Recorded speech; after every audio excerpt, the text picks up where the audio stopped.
Hey guys. Here is part 3 of What If Naruto joined Team 8 with Sakura and Kiba. Hit like and subscribe if you like this one, and also please check the author in the description. Let's start. We are pain, that's all. We are God.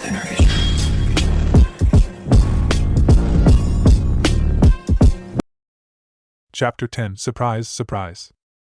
Kiba pushed himself off the tree when he saw two familiar figures coming up the road.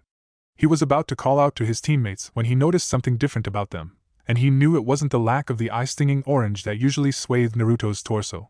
Kiba was secretly glad that the blonde hadn't been able to find an equally humiliatingly colored jacket to replace the one he had lost. "What's wrong with you two?" he asked when they reached him. Kiba noticed that they were both walking a little stiffer than usual. "The hag," Naruto answered, fuming. "Huh! Kurenai-sensei put Takara-sensei in charge of changing our weights," Sakura said in response to Naruto's lack of further explanation. "During training yesterday, she said we were getting soft, so she added a bit more on our weights." "A bit?" Naruto scoffed. He shook out his arm. "She practically doubled it. I even slept with them on, and it still feels like she shoved a pole down my arms and legs." He was whining by now, making faces and mimicking Takara's words, whatever she had said to them. Kiba blinked. He had completely forgotten about his own weights. They had become a part of regular garment to him. When he got up in the morning, he would strap on the thick bands as casually as he slipped on his jacket. He felt a little ashamed for not noticing the need to upgrade the load. "Do I get any?" he asked. Akamaru was winding himself around Sakura, sniffing curiously at her ankles. "Here you go." Naruto pulled out a scroll from his pocket and tossed it to him. The seal was marked as a storage one rather than a summoning one. At least Takara had thought to use a method convenient to genins. He gathered a certain amount of chakra and forced it into the seal, cracking it. In a puff of smoke, the scroll vanished and was replaced by several chips. Kiba weighed them thoughtfully in his hands. They were not heavy individually, but he was pretty sure that their weight would be taken into account when he attached them to his limbs. After he had, Kiba understood his teammates' complaints. "It'll take some getting used to," he admitted, grimacing. Sakura was looking on the bright side. "It only feels that heavy because the day just started. They'll get lighter with time." "They'd better," Naruto growled. Kiba found the sight of the blonde glaring down at his legs outrageously hilarious, and he cracked up, doubled over, laughing. "What?" Naruto asked despite the growing smile on his face. "What's so funny?" Kiba just clutched his stomach and waved his hand. "Boys," Sakura sighed, shaking her head. "Are stupid," Inuzuka Hana agreed. Sakura turned to see the older woman standing behind her, wearing a bemused expression as she watched her brother's antics. The smallest of the Himuru Sankyodai nudged Akamaru, and the dogs bounded off to entertain themselves. It took some control to refrain from bowing. Hana had promptly cut her off the first time Sakura had tried and had made it clear that she wasn't keen on formalities. Instead, the pink-haired girl tried to match her fellow kunoichi's easy smile. "So, what's the fuss about?" Hana asked. "Our weights got increased. They say that if you go swimming with them you'll adjust easier." Hana shrugged. "I say you should just let your body adapt." She patted the younger girl's shoulder. "You'll feel a bit better after you've climbed those steps." Sakura tilted her head back to look up at the long, winding staircase. Sometimes it reminded her of a dragon's back. It looked a lot longer than usual. Yeah, sure." Her voice lacked determination and certainty even to her own ears. Hana laughed. She broke up Naruto and Kiba from their squabble and pushing them toward the stairs. "Come on, we don't have all day." As it was, their body's acceptance to its additional burden improved as they ascended the stone steps, and by the time he had stopped to take his first drink from his water bottle, Naruto actually felt that he was capable of bounding up those 10 or so steps that distanced them from Hana. He decided to test that theory, and put on a short burst of speed. He heard Kiba grumble something like bloody stamina, to join the older Inuzuka. "Hey Hana-chan." She grinned down at him. It seemed that Inuzuka Hana was not to be seen without a ready smile. She reminded Naruto of Kiba at his best, playful, optimistic, yet productive when needed. "You seem to be adjusting pretty well," she observed, nodding toward his wrists. As Naruto had not worn a jacket, and was only wearing a dark short-sleeved shirt, his wristbands stood out bulkily. He experimentally lifted his arms to fold them behind his head. Not bad, still a bit rigid, not that he was going to tell Hana that. The future Hokage can overcome anything. A little bit of heavy stuff isn't much of a problem. "You amaze me, Naruto." "Eh? Really?" She nodded. "Really. I can see the effects right there. He noticed her eyes flicker to regard whatever was behind them, and Naruto turned. About a dozen steps behind them, Sakura, scowling, laughing, bodily dragging Kiba up the stairs, the latter crawling along them as if he were the canines that followed behind them. The dogs looked very amused. "Friends," Hana confirmed. What about them?" She chuckled. Then, lowering her voice, she answered, "My brother may look and act like an idiot, but he doesn't trust people very easily. It is part of our clan's trait, I suppose. Dogs bite at first sight, but once you get recognized, its loyalty will follow you to the Shinigami's arms. Kiba trusts you, Naruto. He trusted you and Sakura with our family's past." At this, Naruto ducked his head self-consciously. "I sort of forced it out of him. He didn't want to tell us at first, we just kept asking. Sorry if I, intruded." "You didn't," she assured him. Hana raised her head to the sky, briefly closing her eyes, not once tripping on the next steps. "It's a nice day." Blinking, Naruto looked as well. A bird was flying overhead. As long as it wasn't flying over his head, that was fine. Birds had a tendency to think that his head was a bullseye for their droppings. Yeah, it is. Nice day. Nice birds, he was thinking, good birdies. Kiba used to like bedtime stories. Really? Naruto sniggered at the thought. Funny, isn't it? There was one particular story that he always made me tell him, sometimes in greater detail than others. Uncertainly, Naruto glanced back at the younger Inuzuka. He lowered his head. Kiba has heard about our father so many times that he probably thinks it's a fairy tale by now, Hana said ruefully. She chuckled. I'm glad you gave him a chance to be storyteller, Naruto. I didn't realize that my brother had been thinking so deeply, but I doubt that there would have been much I could have done even if I had noticed. I'm a bad sister, aren't I, Naruto? No! Naruto ignored the attraction of his teammates' attention that his loud exclamation would bring. Hana shouldn't think this way, she deserved better, loads better. You're a great sister, Hana-ne-chan. Kiba's really lucky to have someone like you to support him. His voice softened. Sometimes I wish I had a sister. Hana regarded her young companion. Uzumaki Naruto was not who she had expected him to be. Among the scattered village discussions and the scorn of some of her clan, Hana had been swayed into stereotypically considering Naruto to be a troublesome, good-for-nothing prankster. But looking at the boy beside her, she realized that everything she had heard could only be misled gossip. If they were misled at all, she thought darkly. Hana was highly sensitive to many things, sensed voices, emotions. She sensed that there was something, a deeper layer, to the villagers when they spoke of Uzumaki Naruto and his antics. Beyond the scorn and bitterness, there was a hint of fear. It was not in an Inuzuka's characteristics to intrude, and Hana was by all means an Inuzuka through and through. But Hana was curious. How could a boy, sweet and lively by nature, be regarded as a threat? Naruto was cheerfulness reincarnate. Whatever it was, she was certain that the villagers were thinking too much and placing too much animosity upon a child's shoulders. Care only for the pack and waste no effort concerning yourself otherwise, some had taught her children. It had been force-lectured into Hana and Kiba's instincts before they had even acquired their canine companions. The pack was vital. The pack was important. Protect the pack with your life. Uzumaki Naruto was part of Hana's pack. She sensed that her brother and Sakura were curious about their conversation now. Hana smiled. Kiba was getting more and more attentive. At the slight jerk of her head, one of her Heimer's Sankyodai playfully barreled into Kiba from behind and sent the boy sprawling into the dog's broad back. Kiba yelped and grappled for a hold on the dog's thick fur, but he continued to slide, and then he was slipping off the first dog's back and onto the second's. The third, the largest, was waiting at the end, and if it was possible, Kiba could have sworn that the dog was grinning. Hana! He yelled. Cut it out! Akamaru! The puppy leapt out of his jacket and bounded into Sakura's, burrowing into it contently. Traitor!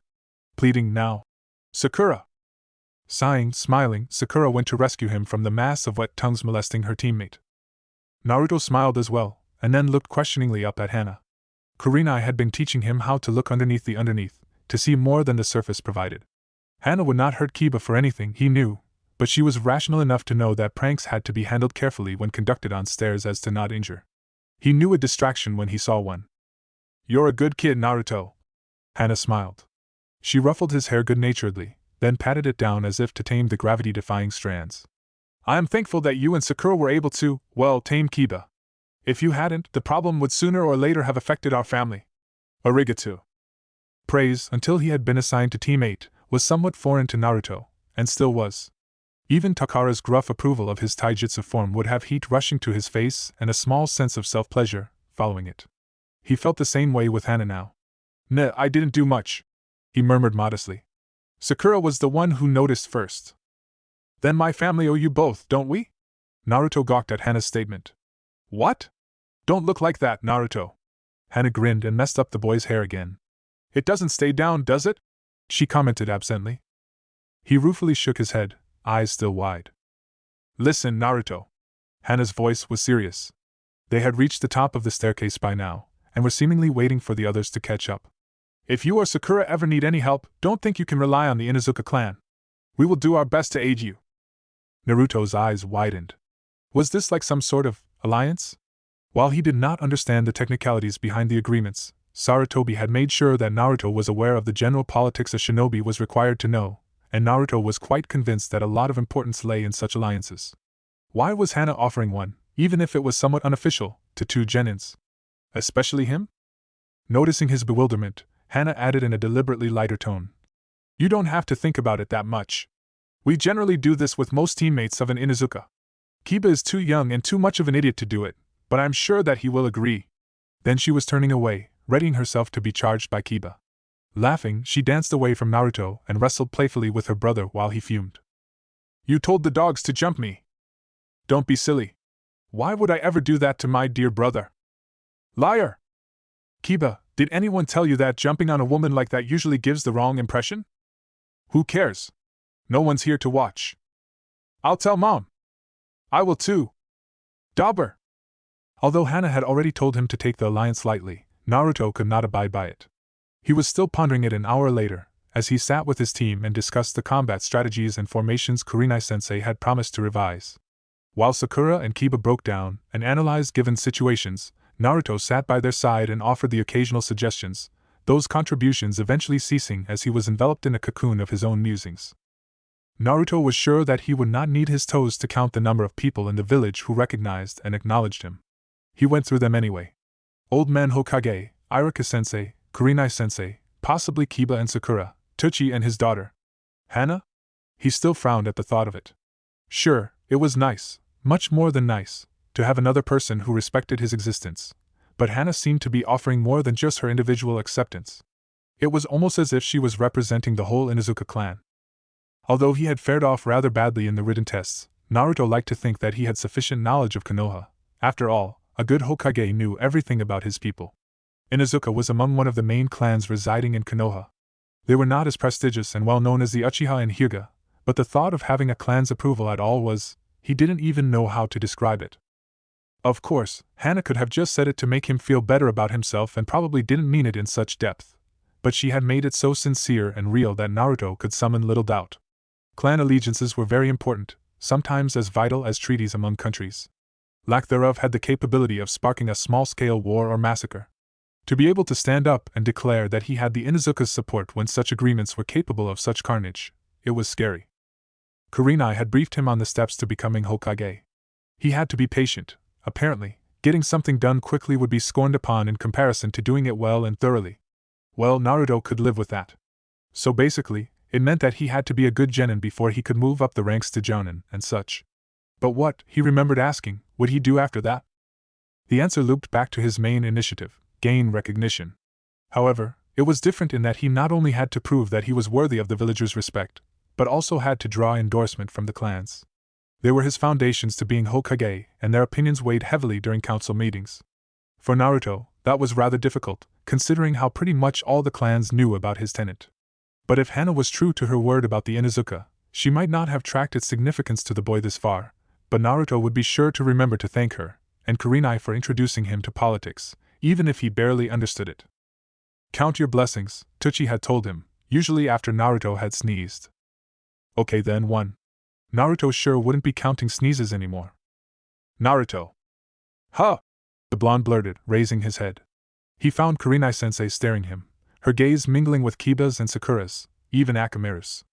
Naruto sheepishly rubbed the back of his head. How long was I out of it? Ah, Gomen. Geez, Naruto. Sakura scolded. Pay attention.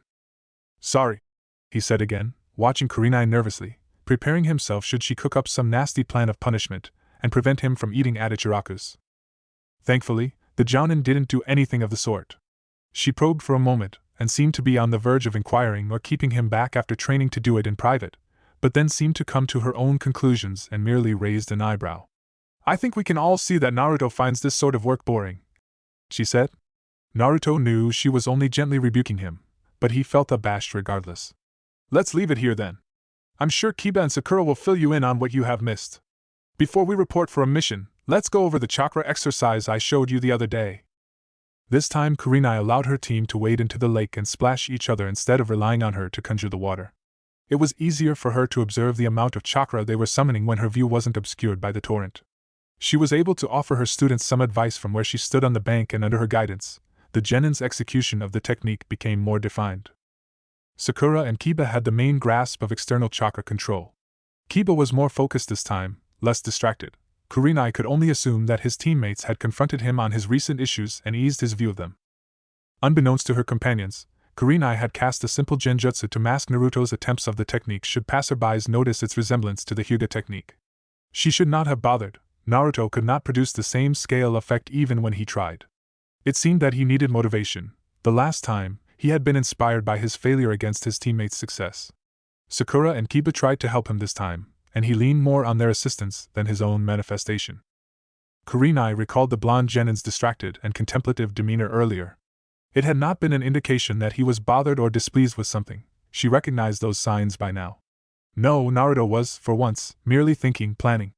As a good teacher, Kurenai should make it her main initiative to understand her students as well as possible. However, she had been doing a lot of that for the trio of youths she was responsible for, and as Kuda-sensei often did, Kurenai realized that there had to be times where she just let them deal with the difficulty themselves. The episodes with Naruto and Sakura's dispute, and Kiba's denial had proven that the genins of Team 8 were more than capable of handling things on their own. This was particularly noticeable since their first C-rank mission, Kurenai noted. Naruto had matured a little, somewhat quieter but also livelier and more thoughtful. He and his teammates were more open to each other, better attuned to their personalities and characteristics. Watching Naruto's concentration as Kiba drilled into the water with a solitary tsuga, spraying and drenching him, and Sakura's vocal instructions to molding his chakra, Kurenai came to the conclusion that, now more than ever, Team 8 was coming together. It was a teacher's greatest pride and joy to see her students flourish. Even if what had started out as a training exercise morphed into a water fight. Naruto had successfully managed to deflect the water on a weak scale, even though his clothes were already too soaked to tell. The training might have gone on smoothly had Kiba not resurfaced and started shaking the water out of his hair and wet his teammates. On a whim, Naruto splashed him back, and after both boys' attempt to get back at the other ended up almost drowning her, Sakura yanked back her sleeves and joined the fray. It took a moment for the thought to break them up to cross Kurenai's consciousness. She didn't, however. The laughter was quite nice to listen to, and the three were getting some practice in, since they were using chakra to stay afloat. It wasn't like she hadn't seen this coming either. Kurenai lowered herself in the shade of the nearest tree, pulled out some documents she had yet to complete, and let her students be children for a while longer. Today, she decided, was the day. Due to a particularly quick recovery of Tora the cat, Naruto's team managed to clear 3 missions before lunchtime. Naruto was pleased with the payout and decided to treat his team to ramen before the taijutsu lesson with Takara. Kurenai declined the free meal with the excuse that she had other things to do, mainly grocery shopping, but she wasn't going to tell her students that. Additionally, her presence would have affected what she had yet to reveal. She managed to get Sakura and Kiba alone after Naruto dashed off to the bathroom. "Were you aware that Naruto's birthday is approaching?" Kiba blinked. "Really?" "Next week." "He didn't tell us." Sakura frowned. After a while, uncertainly, she added, "Maybe we should get him something." They were embracing the idea better than she thought they would. Kurenai knew that it was manipulative of her to act without Naruto's consent. But he deserved, for once, to be a normal boy, to receive gifts and acknowledgement like every other child. Even if it wasn't really his birthday. It had been Sandaime's suggestion to strengthen Naruto's bonds with his teammates, and Kurenai had agreed.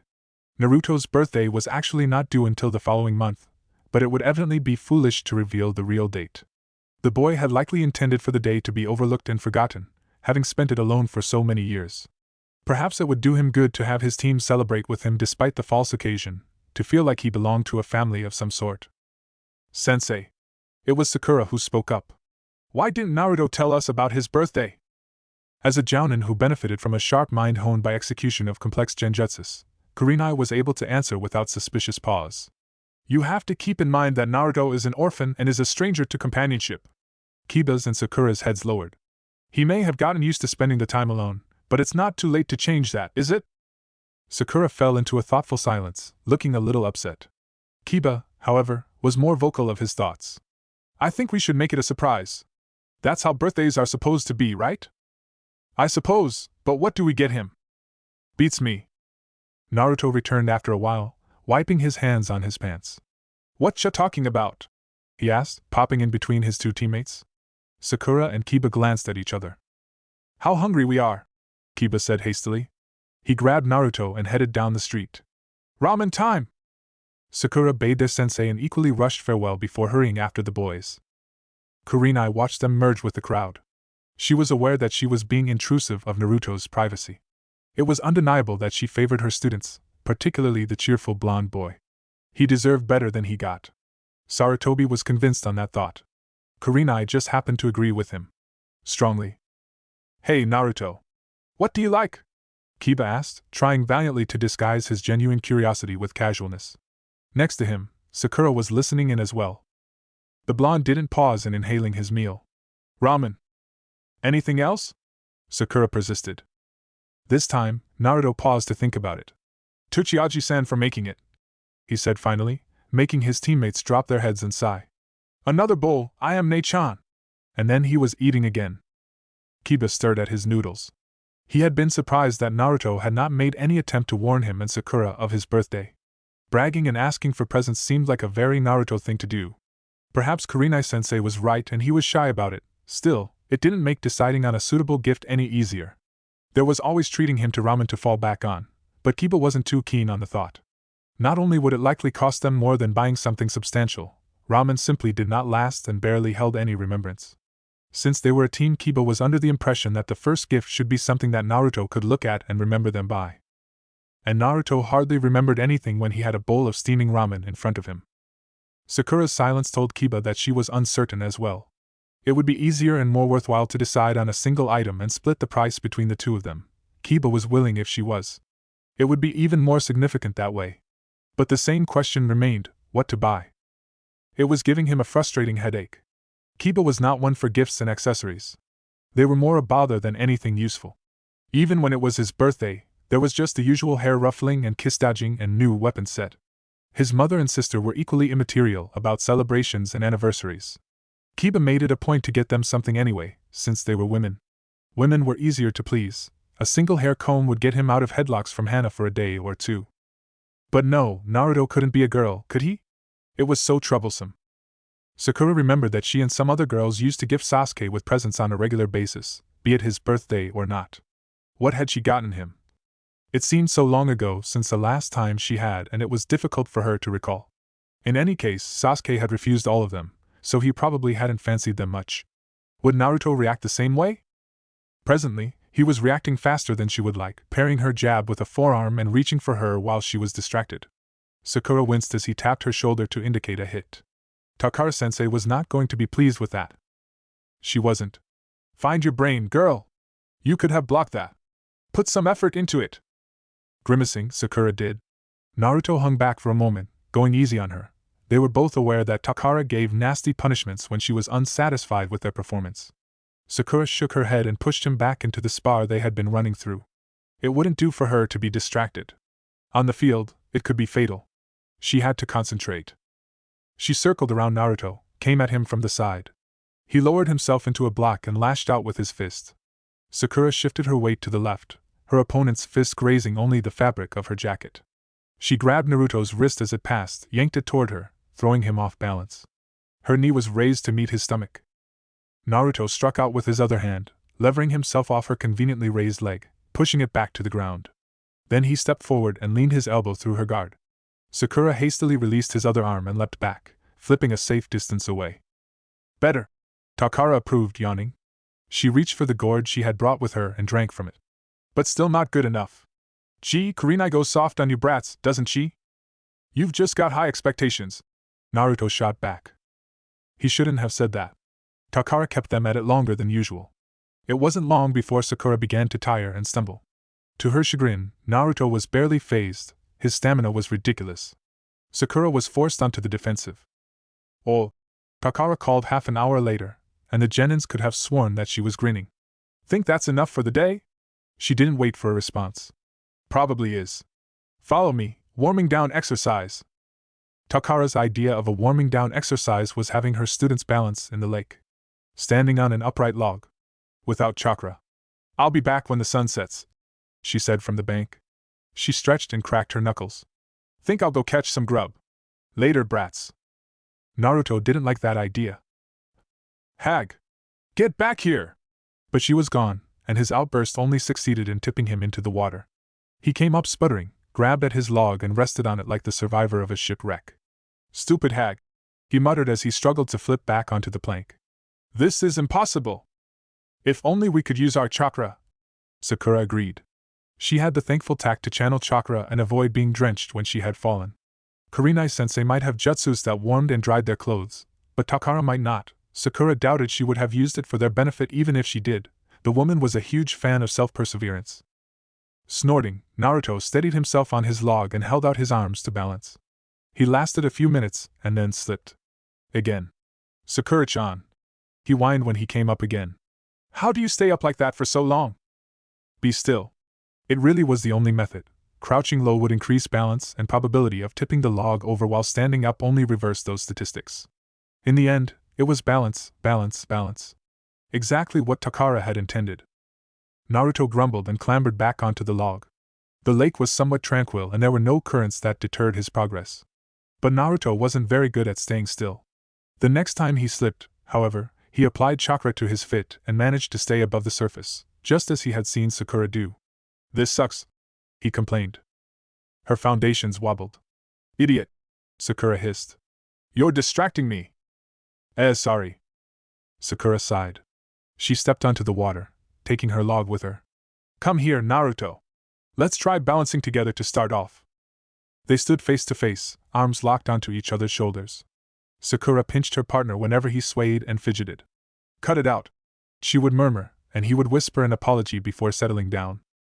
Sakura was aware that their formation required them to stand very close to each other, and was thankful that Naruto was not showing any signs of his old obsession for her. It was sweet sometimes, yes, but could also be pretty annoying. If anything, it seemed like his feelings for her had diluted since their return from Otafukugai. Her similar objectives with Sasuke, she wasn't so sure. Her balance faltered when the Uchiha wandered into her thoughts. Naruto's grip on her jacket tightened, and it was his turn to grunt a warning. Sakura nodded and focused her center of gravity on the lower portion of her body, bending her knees slightly to retain equilibrium. She was still uncertain about Sasuke. Her pulse still quickened at his mention, even more so when she realized that incorrect treatment of the situation with Sasuke would shatter her team's bonds. Sakura didn't want that. It was somewhat annoying to deal with the boys, but when she was with them, she was lighter, more carefree, happy. Kiba's arguments with Naruto and Kurenai-sensei's amused expressions made Sakura weirdly glad to be on Team 8. Naruto's sneeze interrupted her thoughts. Thankfully, he had the perception to turn away from her. "Bless you," she said wryly. Grinning lopsidedly, he said, "That's 2 blessings from you." She frowned at his cryptic meaning behind his words. "What's that supposed to mean?" But he just shook his head and continued to grin. "Nah. Don't worry about it." In the soft glare of the setting sun, Sakura could see goosebumps rising on the skin of his exposed arms as he shivered. "Don't you have another jacket?" she questioned. It was good that Naruto had finally gotten rid of the top half of his orange jumpsuit. It wasn't very wise to wear something like that on missions, but the lack of warm clothing seemed to be affecting the blonde's health. Sakura was somewhat surprised to discover that she would rather put up with Naruto's sordid sense of fashion than have him sneezing and coughing throughout the day. "I used to have another one, but my stupid washing machine went crazy and ripped it up." He shrugged. "I'm looking for another one. I think Iruka-sensei might have some old clothes for me. He gave me this Itai, did you know that?" Something in Sakura's chest tightened and clenched. She lowered her head so that Naruto would not grow curious. Why was she feeling this way? Why, and she knew, Naruto should not have to lean on an academy teacher's limited care. He shouldn't be so happy that a single person would be willing to provide him with material scraps. He should have someone looking after him, washing his clothes by hand, getting him new ones when they frayed. "Naruto," she murmured, her soft voice making him blink. You're an orphan, right? Naruto stiffened to the point where he would have no difficulties balancing without Sakura to steady him. Yeah, he said in an equally quiet tone. She pressed her lips together, drawing them into a thin line. Did you go to an orphanage? Yep. I got out of there when the old man enrolled me in the academy. Did you? Sakura realized her curiosity was insensitive only after she had started the inquiry. But Naruto seemed to catch on to the unsaid portion of her question, and chuckled. Nobody wanted to adopt me. Then he was grinning, but Sakura saw it more as a desperate shield than a gesture of playfulness. I played too much tricks on everyone. When I was 5, I led some of the other orphans and poured pepper in the adults' uniforms. They didn't like me a lot after that. Oh. She bit her lip. Gomen ni Naruto. Huh? Why are you apologizing? I made you think of, sorry. You were right in the forest. I really don't understand. Sakura-chan. Naruto gazed at her for a moment, and then shook his head. He withdrew his arms from her shoulders and Sakura thought he really was upset with her, but when she looked up he was smiling. Slowly, she pulled away as well, separating them. She hastily righted her balance. I think I can balance by myself now, he said cheerfully. Thanks for the help, Sakura. No worries. It was sad, Sakura realized. Naruto had been alone for so long, she wondered if Iruka-sensei even filled up the void. More importantly, did she, Kiba, Akamaru and Kurenai-sensei help at all? Were they enough?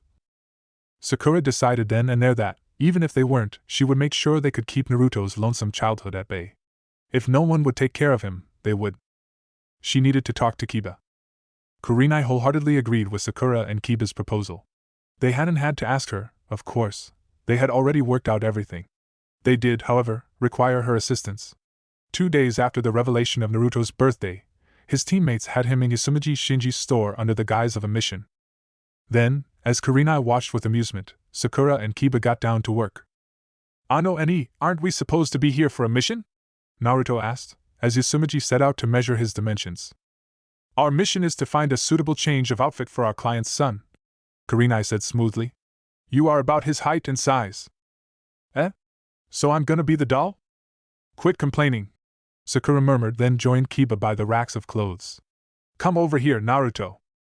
Over the next 20 minutes various pieces of clothing were held against Naruto's figure, frequently swapped by other colors in experiment. Any can I choose? He asked. Sakura and Kiba glanced warily at each other, different pieces of jackets and trousers in their hands. We hear it first, Kiba compromised. Naruto grinned. Orin dash. Forget it. By the end of the 20 minutes, his teammates seemed to have finalized their choices. Naruto wore navy-colored trousers that were too long for him and had yet to be tailored for the client's kid, he reminded himself, fit. A jacket, a dark shade of crimson that bordered on brown, completed the outfit. Kurenai-sensei, Sakura called when they were done, and the Jounin joined them. What do you think? Green would have been a more productive camouflage, she commented, but before Kiba could reach for something of the color, she added. But stealth seems not to be the wearer's strength. The dark colors provide a relative cover. Do you like it, Naruto? The blonde turned curiously at the mirror. Orange would have been better, he declared, wrinkling his nose. He stepped back to study his reflection. But this isn't too bad. Feels weird though. Why are you asking me? Go ask the other kid, why isn't he here anyway? You were talking about all that blending and stuff and stealth. He's a ninja too, isn't he? So many questions, Kiba muttered. The flash of annoyance faded into an emotion of a less defined nature. Sakura might have been the one to suggest a trip to the tailor's, but now she looked uncertain. Naruto, she said slowly, hesitating. How would he take it? Naruto, these clothes, they're for you. If she had been expecting some sort of reaction leaning toward the loud and excessive type, she was disappointed. Naruto froze, turned his head back to the mirror, his eyes wide as if he were seeing the new clothes for the first time. Looked at his teammates' reflections in the mirror. Met their eyes there. Why? Happy birthday, Kiba said gruffly. Seeing Naruto's eyes widen, he fired off on a rant to ease his slight embarrassment. We know it's early and everything, and we know you like orange, but you should really get some clothes that don't mark you as a walking bullseye and you don't have a jacket anymore so. Kurenai-sensei told us about your birthday, he added weakly, as if mention of the Jounin would protect him from anything moderately awkward that his blonde teammate was capable of. Naruto turned away from the mirror to stare at Kurenai. Once he saw the slight smile and the knowing glint in her eyes, any doubts that he'd had about miscalculations and wrong dates were erased. She had purposefully misled Kiba and Sakura into believing that it was his birthday. It shouldn't have been hard. Naruto had been warned against revealing the true date of his birth to distance him from the Kyuubi attack that had happened 12 years ago. He supposed that he should be angry at Kurenai for jumping him like that without any warning or even consulting him. But he couldn't find a morsel of fury in his body. It was hard for him to be enraged at the woman who was among a small handful of people who treated him like an actual person, and whom he respected. Kurenai would have her logical reasons. Naruto knew she wasn't an irrational or inconsiderate person. Thanks to her, he apparently had presence. Kiba and Sakura's efforts to celebrate his birthday also touched him.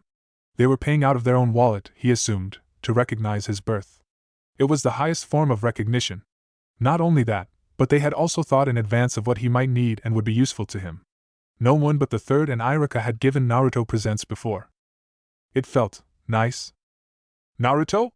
Sakura asked uncertainly, drawing his attention back to the present. He swallowed thickly. You didn't have to do this, you know, he said in a whisper. Kiba shrugged, and it was all there in his wordless gesture. For a teammate. For a friend. For Naruto, and Naruto only. He felt special, like all children were supposed to on their birthdays, and, according to their parents that Naruto didn't have, they were supposed to be special every day. It was about damn time for him to catch up on those stolen moments. Thanks, you guys. Kiba's and Sakura's eyes widened at the emotion in Naruto's voice. The Inuzuka boy scratched the back of his head. No problem at all, he said uncomfortably. Naruto smiled at them. Uzumaki said about tailoring the clothes. The ones that Naruto were wearing were only prototypes for matching up preferences, and the real thing had to be constructed in advance. He worked quickly and efficiently, altering the clothes to Kurenai's suggestions of securely pressed seams and thick material for combat situations. Kiba also insisted that a hood similar to his, minus the fur rim, Naruto found himself hoping, it looked itchy, be included. Hides the scent, he'd explained, and Uzumaki had complied. A hood was constructed out of the same material as the jacket and attached to the inside of the jacket, designed so that it could be conveniently folded away when it was not required. Now clad in his real outfit, Naruto looked at himself in the mirror again. He saw a blonde boy who was barely recognizable but for the whisker marks on each cheek. The orange had helped him to stand out and draw attention, which had been his intention. But now, he looked more like the other genins of his graduating class, a bit older and more solemn. More like Kiba, he thought with a grim smile. He barely noticed Kurenai until she was standing right behind him. She was holding out what looked like a black vest that was a variation of the sort Naruto had seen Chunins and Jounins wear. It isn't the same as the vest higher-ranked shinobi wear, Kurenai said, reading his thoughts effortlessly. It has less pockets and its color won't mark you as a Chunin. This is one of Uzumaki-san's new stock, a thick vest for genins like you to wear. Consider it armor, if you will. It won't be enough to deflect kunai, but it should slow it down and reduce the damage. Naruto obediently raised his arms so that the vest could be slipped over his jacket. I feel bulky, he muttered, earning a snort from Kiba. Do you like it? Kurenai asked. He looked even more like a shinobi now. Naruto nodded. His sensei patted his shoulder. My present to you then, Naruto. You may not need it outside missions. Do I get one when it's my birthday? Kiba asked suggestively, though he didn't sound too envious. Kurenai grinned. A pink one? Sure. It was startling to see the changes in him, Naruto acknowledged, but it was stunning when he looked back at the mirror and realized what it depicted. With Kurenai-sensei standing directly behind him, her hands on his shoulders, and Kiba and Sakura on either side of him, it looked like a photo. Can we take a photo someday? Together? He asked suddenly. Sakura looked at him through the mirror. Why would you want that? But Kurenai-sensei knew, and she smiled. Sure, Naruto. I have a camera. Thanks, sensei. It looked like a photo. Of a family. And Naruto was standing in the middle. Do you have anything to tell me, Naruto? Kurenai asked later that day. The Jounin had taken Naruto and his friends to a restaurant for dinner, and was now walking the blonde home after the other members of their team had gone their own ways. Naruto paused, then shook his head cheerfully. Nope. He should probably ask for her reasons behind deceiving Sakura and Kiba, but he thought he could figure out a few of them by himself. And really, he didn't care about it anymore. Kurenai raised an eyebrow. Nothing at all? Nope. He was thinking of dinner, how they had all laughed and teased each other over dessert. How most of the villagers in the restaurant had not ruined the night by noticing Naruto and glaring daggers at him in their spare moments. His new clothes blended him in better than Kiba and Sakura had worried over. "You look happy," Kurenai observed. Naruto just grinned. His sensei chuckled and left him at his apartment with a hair ruffle that he enjoyed more than usual. After he had taken a shower and carefully hung up his new outfit in his wardrobe and folded his vest away for special missions, Naruto started digging through his apartment's cupboards and drawers. He had to pull out a jumble of old toys, expired products that smelled bad, several cups of ramen, and kunai and shuriken he thought he had lost before he located what he was looking for. A photo frame. Kurenai had been true to her word. They had stopped by her house on their way to the restaurant. They took the photo in her garden, with the setting sun and her apartment behind them. It had taken a while for the film to develop into 4 copies, one for each of them, Naruto had insisted. It was like looking in the mirror again. Naruto gently slipped the photograph into the frame and reverently placed it on his bedside table. Throughout the rest of the night, he stopped by a lot of times to pick up the frame, running his fingers over it as if he still couldn't believe that it was real, etched into a lasting memory. He smiled every time, and by the 6th, he had given up trying to convince himself that there was something in his eye. Naruto enjoyed himself the following week. His team continued to clear out missions on a daily basis. Those missions ranged from once again seeking out the notorious cat of the daimyo's wife to helping out in the bakery. It was during the latter that Naruto discovered the second convenient use of the hood Kiba had introduced to his jacket. It covered his bright hair and ultimately, his identity. With his hood up, the villagers barely recognized him. Naruto doubted the baker had. Although it felt a little strange not to be the center of attention, even if such attention was composed of disdainful glares and constant shaking of heads, it was an amazing sensation to wander around the village under the skin of a stranger who did not bear the name of Uzumaki Naruto. The people he talked to were friendlier and politer. Not that Naruto liked walking around in his own village with his true identity obscured. He wasn't a thief or an outside. He was a Leaf Village shinobi. The scorns returned once he pulled back the hood, but on a curiously lower scale. Some of the villagers recognized his clothes and managed to trace the hooded stranger back to Naruto. It was somewhat amusing to watch their expressions when the realization sank in. While their treatment toward him did not improve drastically, they no longer hesitated and scowled before serving him in the shops or refuse him entry at all. It was very interesting. His taijutsu sessions with Takara also intensified. Spars against Sakura and Kiba when he was present were no longer part of routine, but now seen as a blessing. Takara assessed their skills by challenging them herself.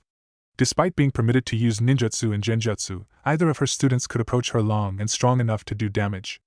Naruto soon realized that there was no meaning to bombarding an opponent with shadow clones when she could destroy them with ease, and would continue to for as long as he kept producing them. Once he realized this, Naruto tackled his training with renewed vigor, complaining little when their weights were increased again. His teammates drew determination from his, and Kurenai was pleasantly surprised when she saw genuine focus in her students. When all 3 of her genins showed that they were capable of pulling off the reflecting water exercise, even Naruto, who had been struggling in the first stages, the jounin rewarded their efforts by introducing a basic fire jutsu to them. It was easy to see where Katon, Gakkaku no Jutsu got its namesake. It produced a large sphere of roiling flames that could consume one's opponent. The technique's size and range was varied by the amount of chakra and control poured into it. Unsurprisingly, Naruto had produced the largest fireball. His only stretched out for 5 or so meters, but Sakura could make hers, which was smaller, exceed his by twice as much. It was all a matter of control. As it was, Kiba had it easier than both of them. That was one of the reasons Naruto was using his day off to practice the jutsu. He would not fall behind his friends and become a burden. No way was he letting that happen. This linked to a second, somewhat darker reason. The Great Fireball Jutsu was the same technique Sasuke had assaulted him with during their mission. Naruto would not give the Uchiha an excuse to use it against him another time. He wouldn't need Sasuke's help. The sun was shining brightly as Naruto walked down to the lake after breakfast. Kurenai had suggested that he practiced his jutsu over the water for safety reasons. He had even managed to coax Kiba and Sakura to join him. It was inconsiderate of him to demand their company when they should be spending the day with their family. Naruto had to remind himself that not everyone didn't have one, and had hastily tried to withdraw the invitation. He hadn't hid his disappointment well enough, it seemed, because his teammates changed track quickly and compensated by arranging to meet him at midday. Only their enthusiasm and willingness had convinced Naruto to go along with it. He was early, he knew. Naruto had intended to be. The previous day, during a mission, he had discovered that he could retain the memories of his shadow clones. The task had been to gather certain groceries for an elderly couple, and Naruto had dispatched a high quantity of clones to fetch those items. One of those clones had been killed when it had dashed across the park and had a soccer ball fly at its head. The pain and surprise had registered back to the real Naruto, and it was then that he made the discovery. It was strange how it had never occurred to him the other times he had used the shadow clone jutsu. He put it down to an improvement in his chakra control. Whatever it was, it could help him. He could line up shadow clones along the river and have them practice the new jutsu at the same time. The clone's failures and success, when transferred back to him, would be as invaluable as conjuring the technique hundreds of times. Naruto grinned at the thought. He would have that jutsu down in no time. And if he managed to get it done before Kiba and Sakura got there, all the better. Before he could do that, though, Naruto had to reach the lake. He whistled as he walked, his clothes comfortably shifting with his carefree strides. It shifted with him as he tripped, too, his foot catching under something concealed in the bushes he was passing. Taken by surprise, his reflexes failed him. Who expected a bush to attack you anyway? Naruto tumbled to the ground. A veil of dirt rose into the air, making the blonde sneeze as he always did when such situations arose. That's 3, he thought with a huff. It irked him that he was counting more sneezes than real blessings. Naruto brushed himself off as he got up again. Thankfully, his trousers were backed with thick material and did not tear easily. He looked around to see what he had tripped over, and in doing so discovered a figure crouched in between 2 bushes.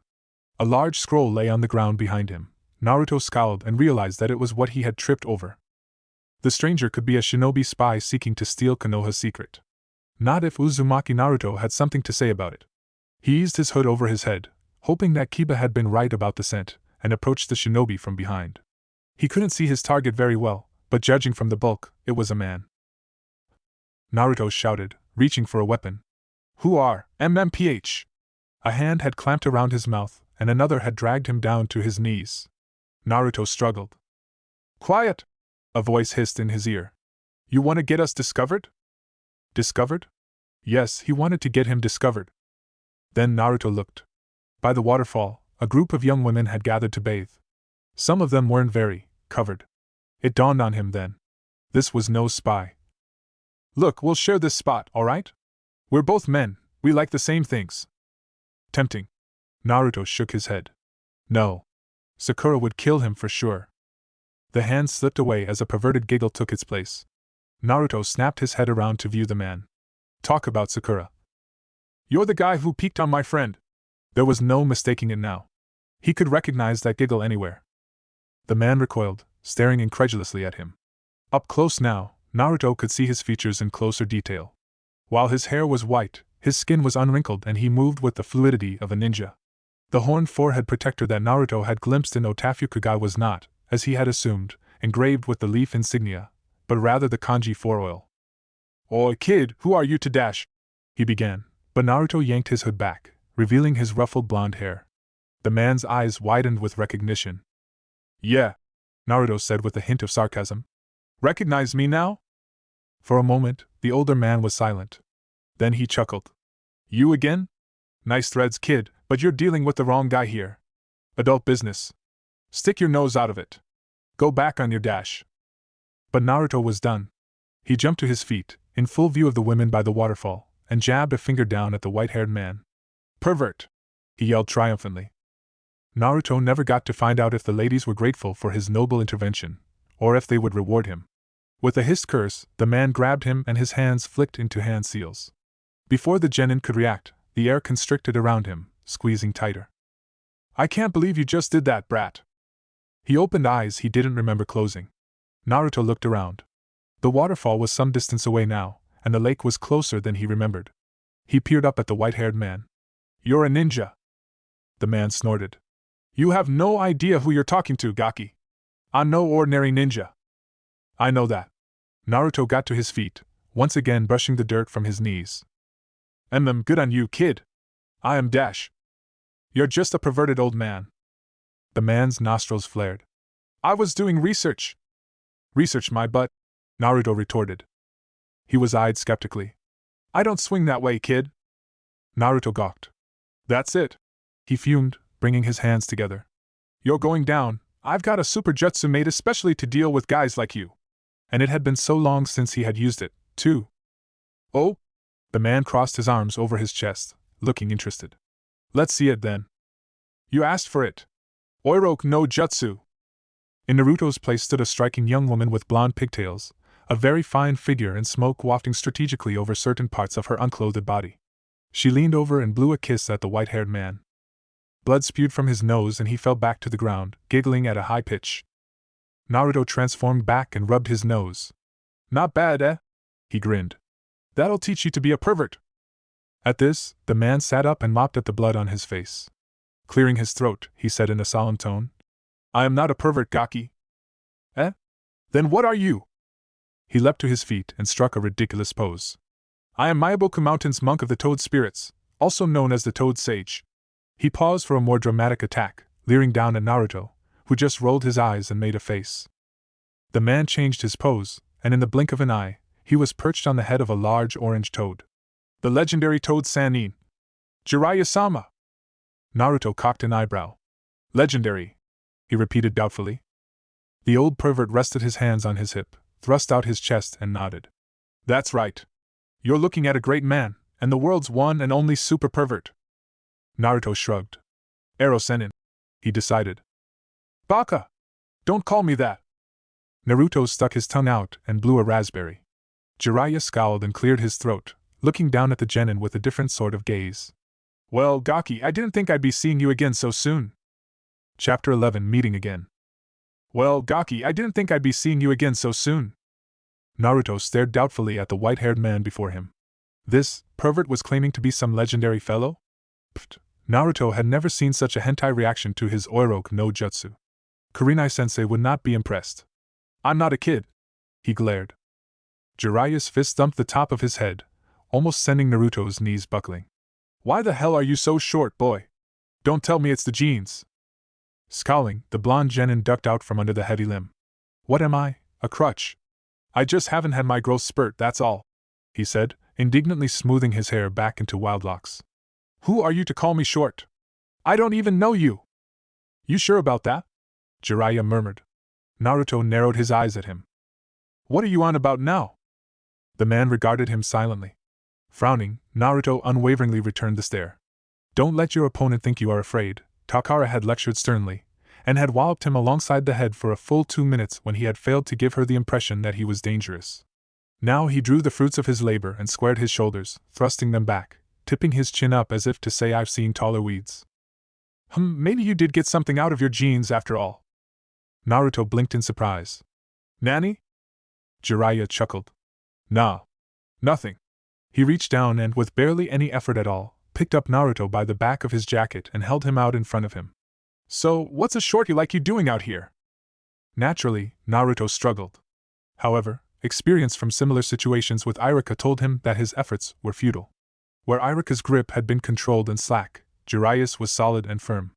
Naruto's academy teacher often made the mistake of underestimating his pupil's ability to escape, and so usually ended up letting him slip. Jiraiya did not. He was grasping enough of Naruto's jacket to have found good purchase, and had grabbed a spot the wearer would have difficulty reaching. It was the first time since their acquaintance that Naruto considered that there was a possibility that the old pervert really was the legendary ninja he claimed to be. And you call yourself a ninja? Jiraiya was snorting. He shook his arm up and down, making Naruto's teeth clink together painfully as he was jolted around. I've seen the baker's son do better. Naruto's nostrils flared. He had spent so many years of his life trying to attract attention, to stand out, and this Ero Sennin was scrunching up his efforts and tossing them into the trash can. I'm a ninja, he shouted, throwing his arms out wide. I'm gonna be Hokage. Don't you dare underestimate me. Hokage, huh? Jiraiya adjusted his grip so he could meet Naruto's indignant glare. Do you know what being Hokage means, kid? Of course I do. It means being the village's leader and protecting it. I'm going to be Hokage. I'm going to be strong so I can protect my precious people. Naruto jabbed a finger at his captor's face. And a pervert like you ain't gonna stop me. I told you, I'm not a pervert. Arabaka. Idiot? Jiraiya laughed. I'm way over your level, kid. Maybe when you can beat me in a fight, you'll earn the right to call me an idiot. But not now, nope. You're just a snotty little genin. Quit insulting me. Something bubbled in the pit of his chakra coils. For a horrified moment, Naruto thought that he had somehow been provoked by a legendary pervert into stoking the fire that was his tenant's destructive power. Then he realized that it was just the irresistible urge to show Jiraiya that he was not some child who played with blunted weapons and cried over paper cuts. He was Uzumaki Naruto, a ninja on his way to become the best. He raised his head and leveled his gaze with Jiraiya's. The Sannin cocked an eyebrow at the calm after the storm. "I'm not," Naruto said evenly. "I'm not a baby. No matter what you say, I'm a ninja. A real one." To his credit, Jiraiya seemed to be equally serious. "Prove it." "Prove what you need to," Kurenai's voice echoed. Naruto had something to prove. His strength. His sensei's teachings. His worth. He would prove it to any baka who challenged him. Alongside his mentor's words of knowledge, Naruto also distinctly recalled that Kurenai had basically forbidden him from attempting the technique without her permission. He hated to disappoint her, but it was different, he argued, as he filtered his chakra out the pores of his skin. He wasn't exactly repelling water, and he doubted he could replicate that first successful attempt even if he wanted to. It had been instinct, driven by more intuition than guidance. That time, Naruto had known that he couldn't fail, just couldn't because falling behind and becoming a bird. This time, he had only one goal: get the pervert's hands off his jacket and his pride. Jiraiya seemed to sense that something was stirring. Naruto was disgruntled to see that he had a slight smile, as if this was what he wanted to see. Had he unknowingly allowed himself to be manipulated into the man's intentions? Did it really matter anymore? "Just push it out and mold it," the ghost of Sakura's advice whispered in his consciousness. Naruto obliged. He gathered his chakra and forced it out, but before he could mold it, he was yanked away from Jiraiya's grasp, sent spinning through the air until he crash-landed several meters away. "What the hell?" Naruto jumped to his feet, brushing himself off, and then turned back. Jiraiya had not moved from his spot, but the grass around him was leaning away, as if it had been pushed back by some force. The white-haired man appeared to be frowning for a moment, but quickly shifted his expression into one of amusement. His arm was still extended in front of him, his palm flat. It seemed that he had released his load in time to prevent any unwelcome collisions on his part. Faint wisps of Naruto's chakra swirled around him for a short moment, and then dissipated. "Who taught you that one, kid?" Jiraiya asked. "My sensei. It was supposed to be a chakra control exercise." Naruto stared down at his hands. What had gone wrong? "It hasn't exploded like that before, though. There was that first time I tried and the chakra just stayed in the air, but this time, boom." He shook his head. It was likely some malfunction on his part. Kurenai-sensei had already told him that the Kyuubi's chakra interfered with his ability to control his own. Then he remembered his company. Jiraiya's silence gave him away. "Wait a minute. Why am I telling you this?" Unless the pervert was an actual ninja, there was no real point in explaining to him, and even if he was some legendary Sannin, Naruto would bet his miso broth that he was a bad influence. For someone whose sensei was one Yuhi Kurenai, that was generally something to avoid. Sensei was scary when defending her gender rights and the innocent virginity of her students' minds. Naruto swallowed. "You know what? I'm just gonna go now, right? See ya." It wasn't much of a grand escape, really. Jiraiya had shunshed them close to the lake, and it was only a light jog down the bank to the wider and deeper regions. Naruto stumbled a few times whilst glancing at the water's surface to check if he was being followed, but the old pervert just stood there, arms crossed over his chest. It was hard to tell from the distance, and the wavering of the reflection, but Naruto was fairly certain that the older man was smirking as if there was no place in the world a genin could hide from him.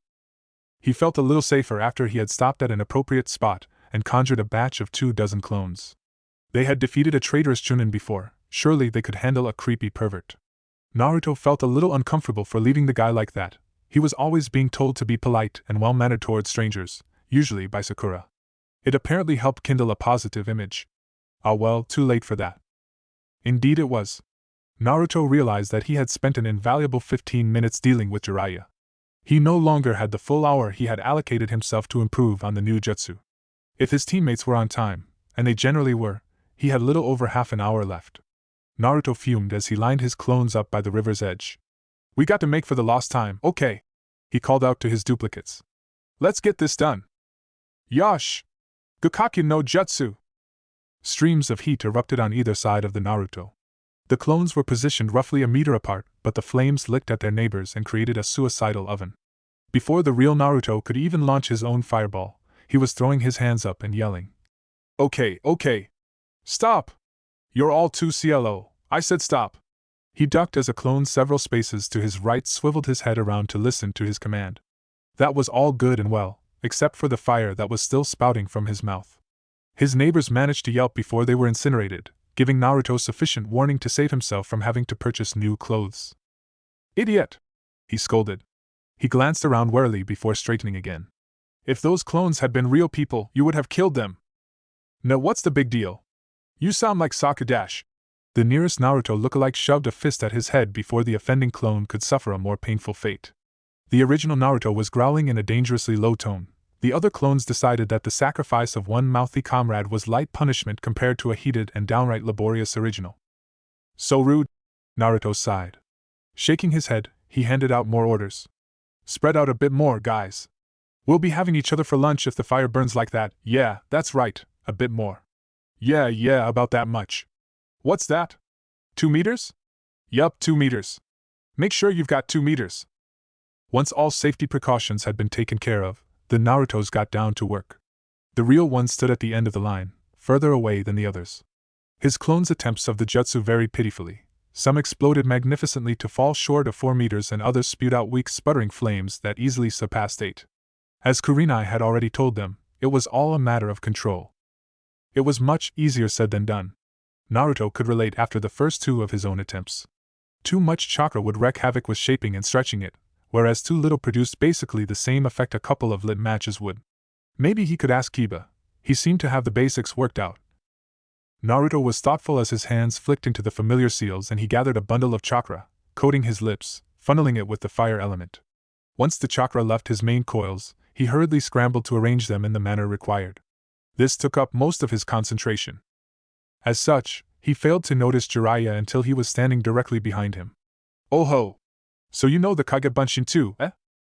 Thankfully, Naruto had already been in the process of discharging the fireball, and only suffered from minor blisters in his mouth when he closed it in surprise, trapping the residue of the jutsu and heated chakra. His helpful demon was already healing the damage, but the heat was still uncomfortable and Naruto did not appreciate it.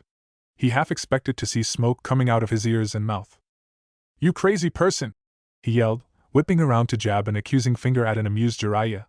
"You could have made me cook my organs!" Jiraiya grinned. But that'd be your fault, wouldn't it? How did you jump onto that square?" "A good ninja would be able to absorb, redirect or stop their chakra before it could hurt them." Jiraiya struck another dramatic pose that differed to his first one only in its superior travesty. "Like me, for example." Naruto paused in the middle of fanning his blistered lips to roll his eyes. "What do you know about fire jutsu?" He intentionally emphasized his distaste of the man's claims of his skill. Unfortunately, where he had intended for it to be an offending jab, Jiraiya took it to be challenge and thumped a fist to his chest. "What do I know?" he repeated, and threw his head back to laugh. One of Naruto's clones raised a hand to his head and twirled a finger close to his temple, rolling his eyes.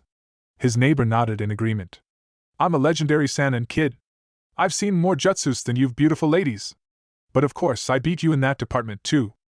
My sensei says that the best way to prove something is to shut your mouth and actually do it," Naruto pointed out. "Prove that you're this legendary salami." Jiraiya was highly offended. He brandished an indignant fist at the ignorant genin. "It's Sannin Gaki!" he hissed through his teeth. "Sannin, not salami!" "Fine, Asala. Sannin then." It wasn't until a competitive 2 minutes of glares later that Jiraiya, grumbling, raised his hands to run through a series of hand seals that formed a combination Naruto did not recognize. His fingers were nimble and threaded through the seals quickly and efficiently, and before Naruto had any warning, a stream of flame was lashing out along the river bank. While he was a safe distance away from the assault, the same could not be said for the shadow clones. Well over a dozen of them were crisped out of existence. Naruto tried to catch the fleeting seconds of their memories. It was harder to collect them when such a large quantity was being dispersed.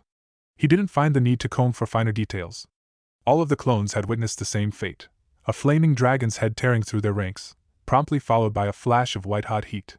The jutsu stretched for several yards before it sizzled into the air, leaving a trail of charred grass as the only indication that it had been there at all. Whatever the technique was, Naruto decided that he did not want to be on the receiving end of its user's wrath. He glanced back at Jiraiya. The man had his hands on his hips and was grinning with self-satisfaction. Naruto felt a wary sense of unease. This old pervert really was a ninja, a powerful one at that. He hadn't even uttered the name of jutsu, demonstrating his high level of dexterity in chakra manipulation. Naruto gulped. This legendary salami was dangerous. And he had an ego the size of Naruto's meal after hours of training with Yamane Takara. Your little fireball is just the first stepping stone for fire jutsus. Now if you can get that right, you can eventually work your way up to something as beautiful as that baby. Jiraiya puffed out his chest and looked down expectantly at the short blonde genin. That was hot. Naruto immediately regretted saying that. It was disturbing to see a man with a head of white hair, a lot of it, punch the air in triumph and prance around like a fresh academy graduate, but there really were not many points that remained which denied him the title of the great ninja he claimed to be. Even more annoying was Naruto's unexplainable urge to join the baka in clapping his hands in the air and clicking his inexistent get it together. Now there's a guy who might join me for a prank. He irritably derailed that train of thought. So you're really this legendary whatever? Jiraiya looked over his shoulder, pausing in his self-congratulations. Why, of course. I am the great Jiraiya-sama. Once again, he invited Naruto to roll his eyes as he arranged his body into yet another varied and completely hopeless pose. Then he cleared his throat and, as if he had not just made a complete fool of himself, crossed his arms over his chest, asking suggestively, What, you have something to ask me? Naruto scolded himself for hesitating. He knew the jutsu Jiraiya had used was well out of his league. His grasp on fire jutsu in general could do with some improving. He would be a no-brainer to even think about trying to learn something as advanced as that. He would never hear the end of Kurenai-sensei's lecture. But then, it was just so cool. No, he didn't need to be taught by a pervert, did he? Not even if said pervert was apparently very strong and might be able to help him with his Gakkaku no Jutsu, and possibly more. Why didn't he need to be taught by a pervert? Any Ero-senin, Naruto said slowly. The indignant side of him was grappling at his conscience, screaming for him to stop. Just for a day, Naruto argued with himself.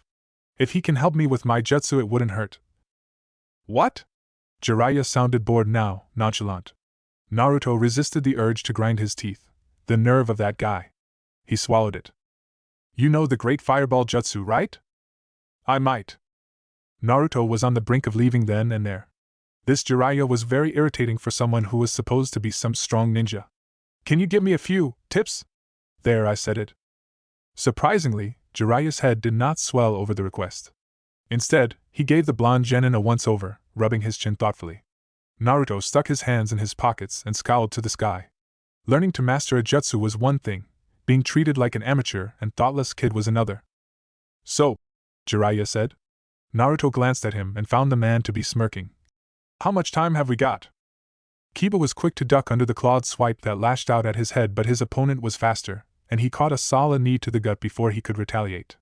He coughed and rolled away, rubbing his stomach and glaring at his victorious adversary.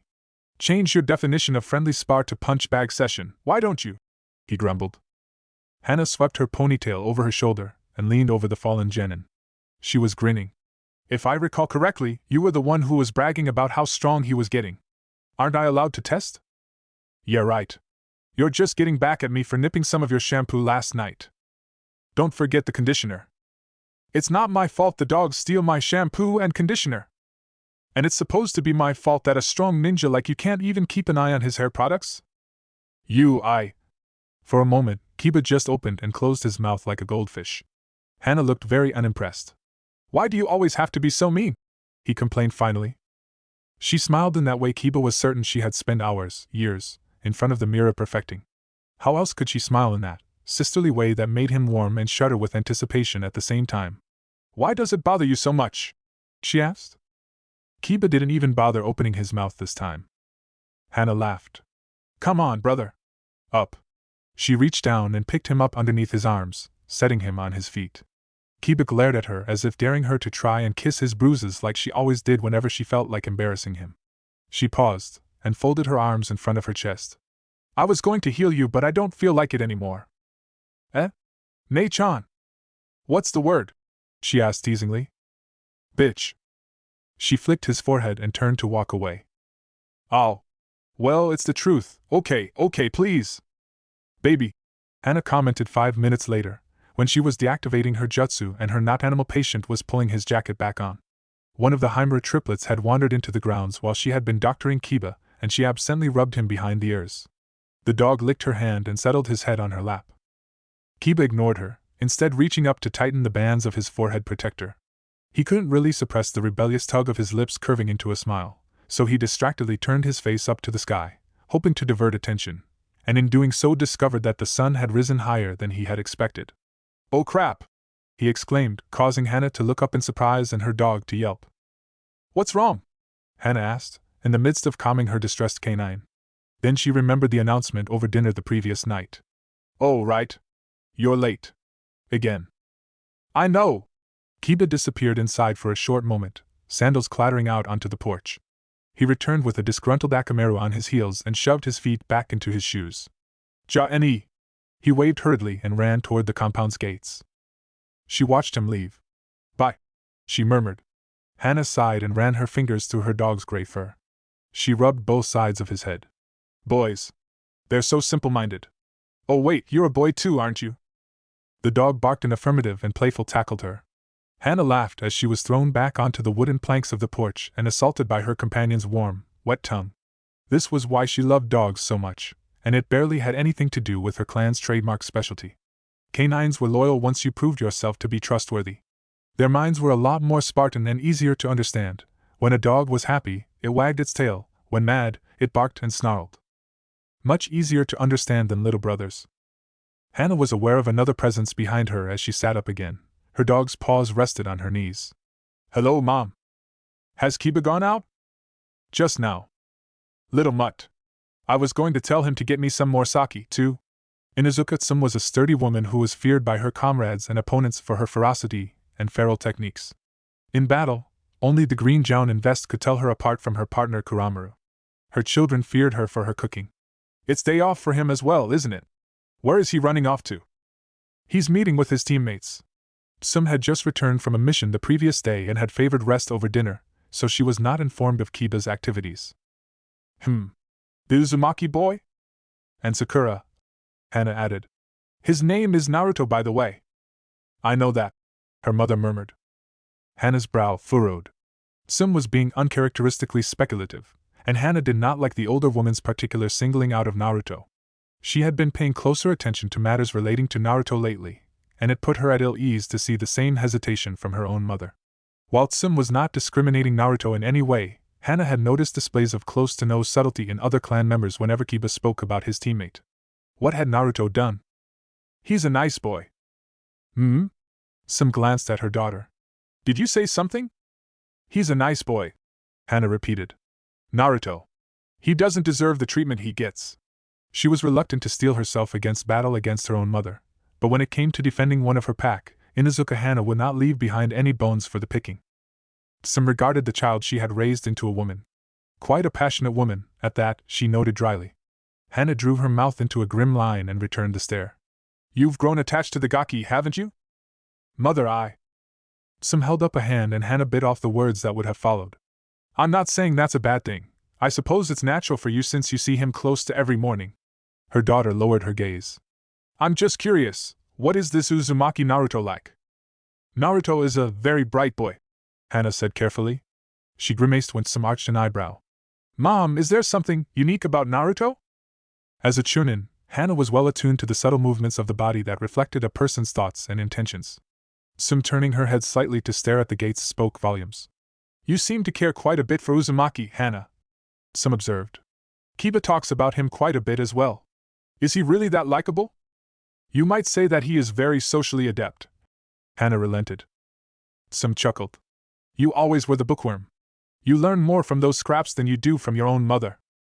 "True, but what you taught I remember. Mother, you told me to trust my gut. My gut, my whole being, is telling me that there is absolutely no way that Naruto deserves the discrimination that he is receiving. The villagers aren't exactly friendly to him. But he smiles at them. Whatever he is being blamed for, Naruto is not responsible for it. I know it. I can smell it." Once again, Inuzuka-san was forced to acknowledge that her daughter was no longer the quiet and reliant child she had once been. Hana clearly cared very much for the Uzumaki kid. Judging from her protectiveness, she cared deeply for Kiba's other teammate as well. The genins of Kurenai's team were very closely intertwined with Hana. What made Sum pause and think before answering was her awareness of her daughter's personality. Hana would not voice or accuse something unless she was absolutely certain that she was correct in her judgment. When defending something she considered important, Hana fought like an Inuzuka. And Inuzukas fought hard. So tell me. Sim was aware of the tension when her companion stiffened. What does he smell like? Hana stared, but she visibly relaxed. By steering the conversation to more stable ground, Sim had leveled the points and silently admitted to withdrawing. Mom, Hana said pointedly. You said you could smell it. I didn't mean it literally. But I do. Well? Sim persisted with what Hana knew was skillfully forged interest. In the end, Hana gave in. Ramen. For a short moment, Sim just blinked. Then she threw back her head and gave a short bark of laughter. There was an inevitable upward tug to Hana's lips. By Kami's word. Sim chuckled.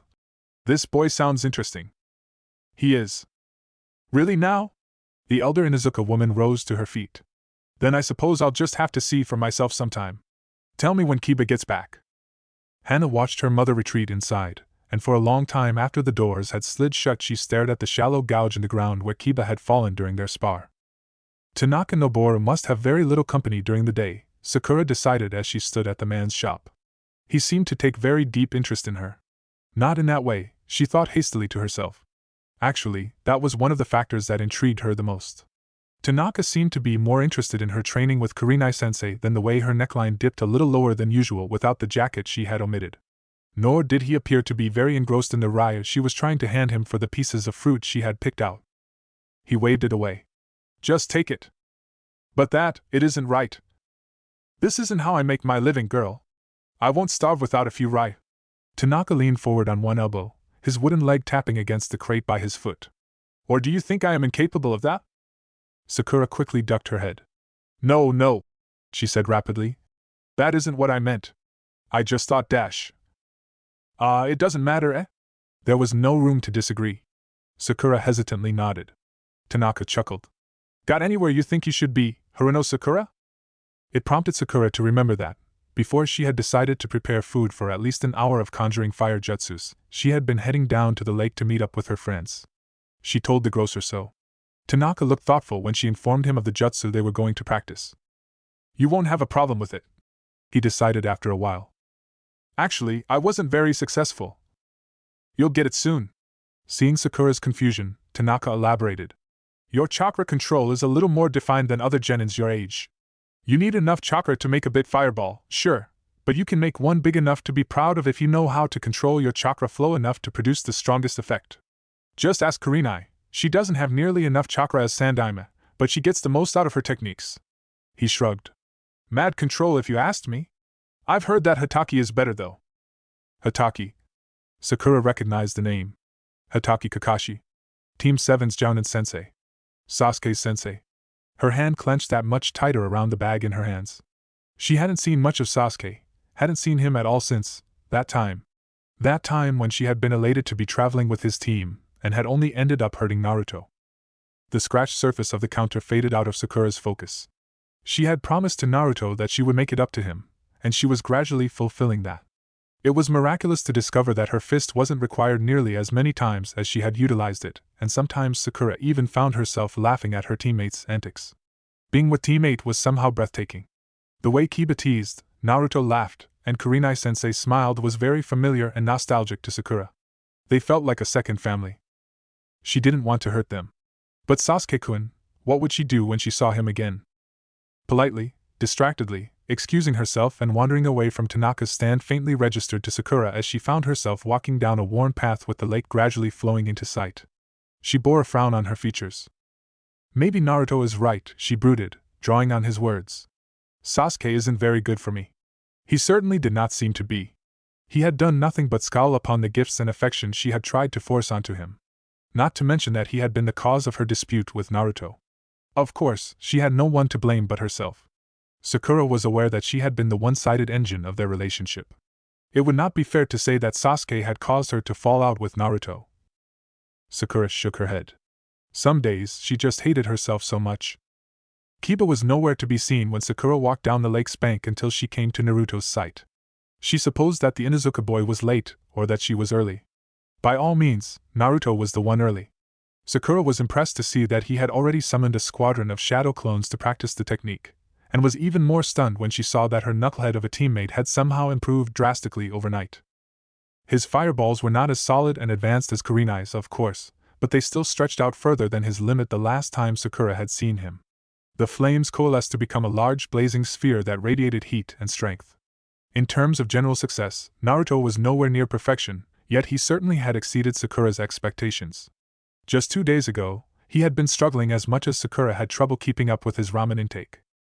For him to reach this stage so efficiently and in such a short span of time, Sakura was once again forced to acknowledge that Uzumaki Naruto was amazing.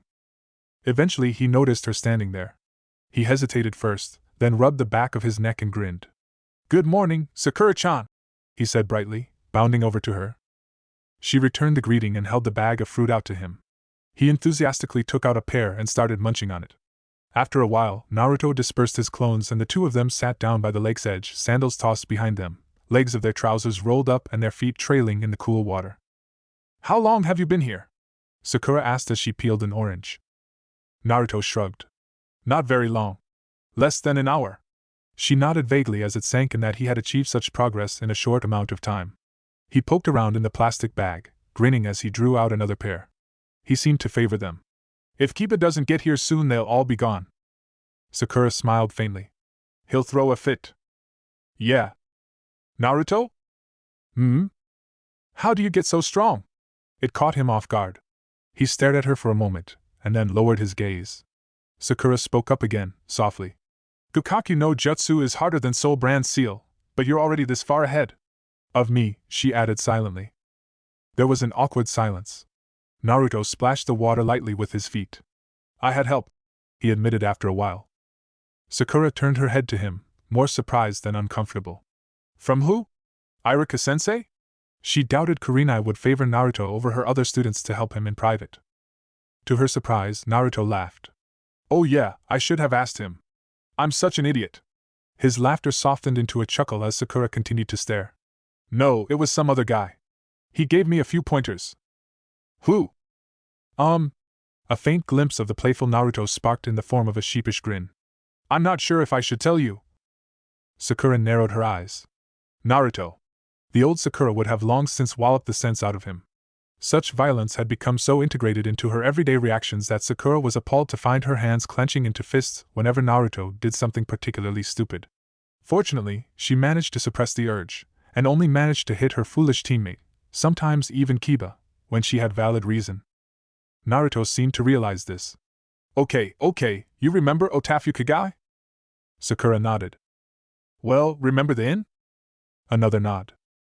"And the old man who peeked on you, the ladies' bath?" A stiff inclination of her head. "Yeah, him." He resisted the urge to cringe and leap for shelter when Sakura's face paled dangerously fast. She hadn't exploded on him yet, so he grasped the opportunity to explain. "Wait, Sakura-chan, listen to this first. This guy, Jiraiya, says he's a legendary salami, no wait, Sanin. I didn't believe him at first, but then he showed me this really cool jutsu and he looked like he knew what he was doing." Naruto gestured at the blackened strip several yards from their position.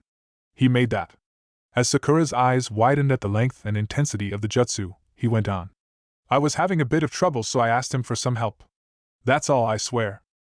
There was a pause. "Naruto," Sakura began, and he gulped. "You don't have to make it your responsibility to tell me what you do every day. Even if you do meet the most disturbing strangers, it's your life."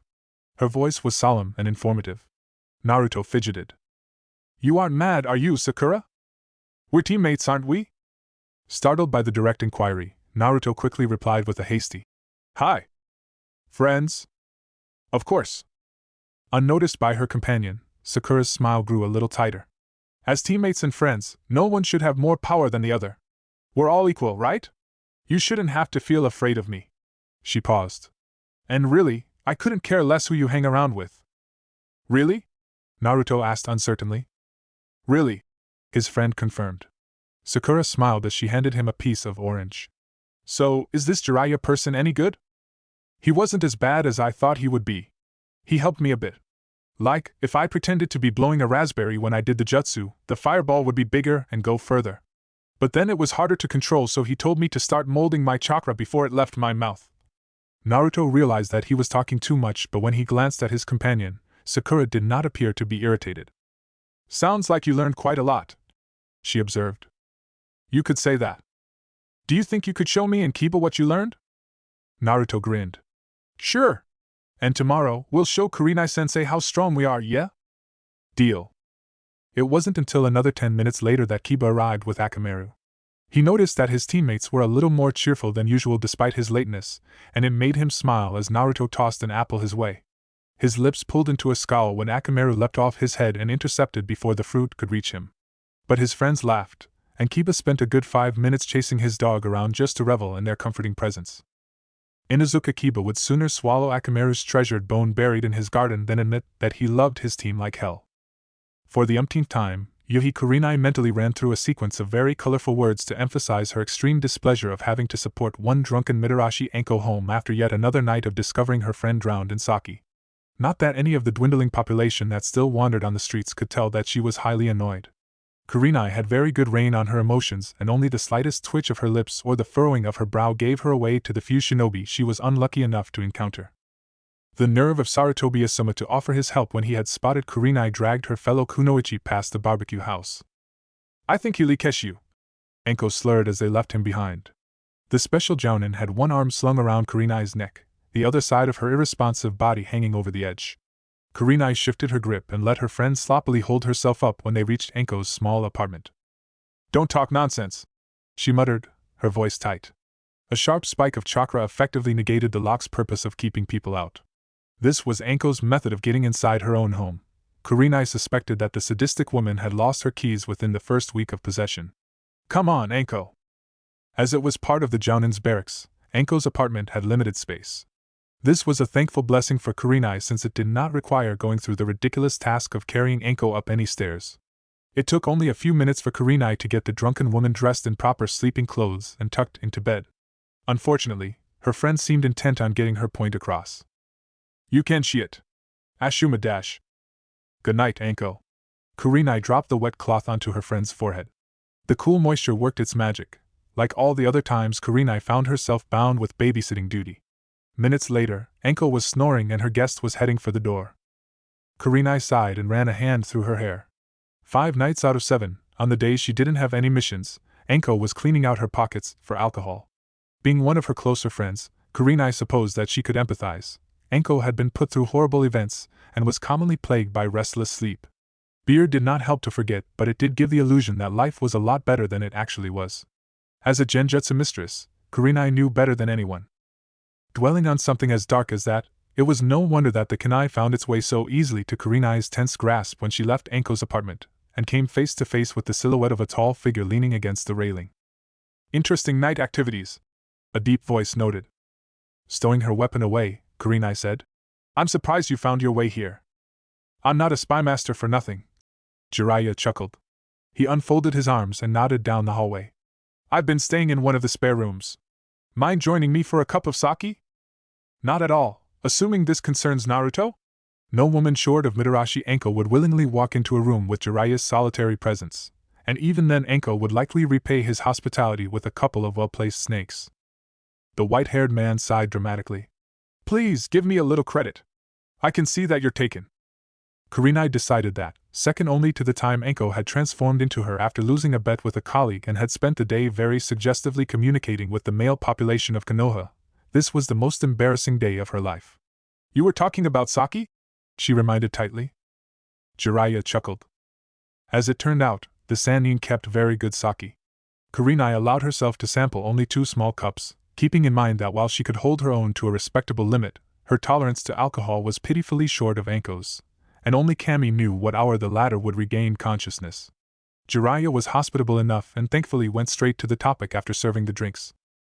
I saw Naruto at the lake today, he said. Kurenai nodded. I heard that he was going to train with his teammates. I helped him with his jutsu. Jiraiya calmly took a drink from his cup. I had a bit of a peek at his seal. It seems to be doing its job pretty well.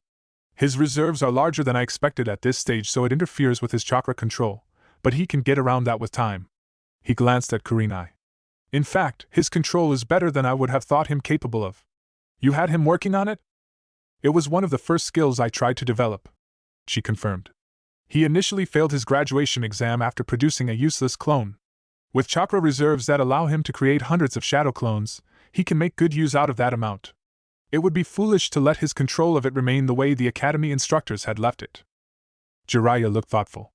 It doesn't seem like he was treated like the hero Yondaime intended him to be. No, I would say not. There was an inevitable coldness in Kurenai's tone. You know about the kid's background? Jiraiya did not wait for an answer.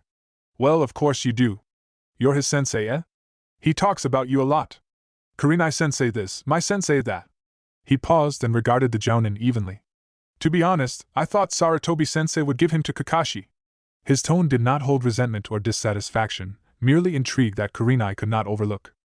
He was going to be placed on his squad, she said. He had difficulties graduating and became a genin several hours after his classmates, and was to be placed on Kakashi's team to even the numbers. I intervened and transferred him onto mine in exchange for one of my assigned students. And what made you do that? I'd hazard a guess that Naruto wasn't the brightest of the grade. Kurenai did not think that confessing to have been drawn to the boy would suffice. I saw that he had talent. As it is, I believe that Naruto has developed a very close and balanced relationship with his teammates. To his credit, Jiraiya did not question the matter any further. Surprised me he did that, Gaki, he admitted, changing the topic. Not only did he know the Kagebunshin no Jutsu, he was pretty much on the point of unleashing a fledged chakra shield on me. Interesting shape. I told him not to use it without my permission. Kurenai sighed, shaking her head. She was not nearly as irked by her pupil's disobedience as she expected herself to be. After all, Naruto was a magnet for situations that required him to break rules. He accidentally developed it during a chakra control exercise.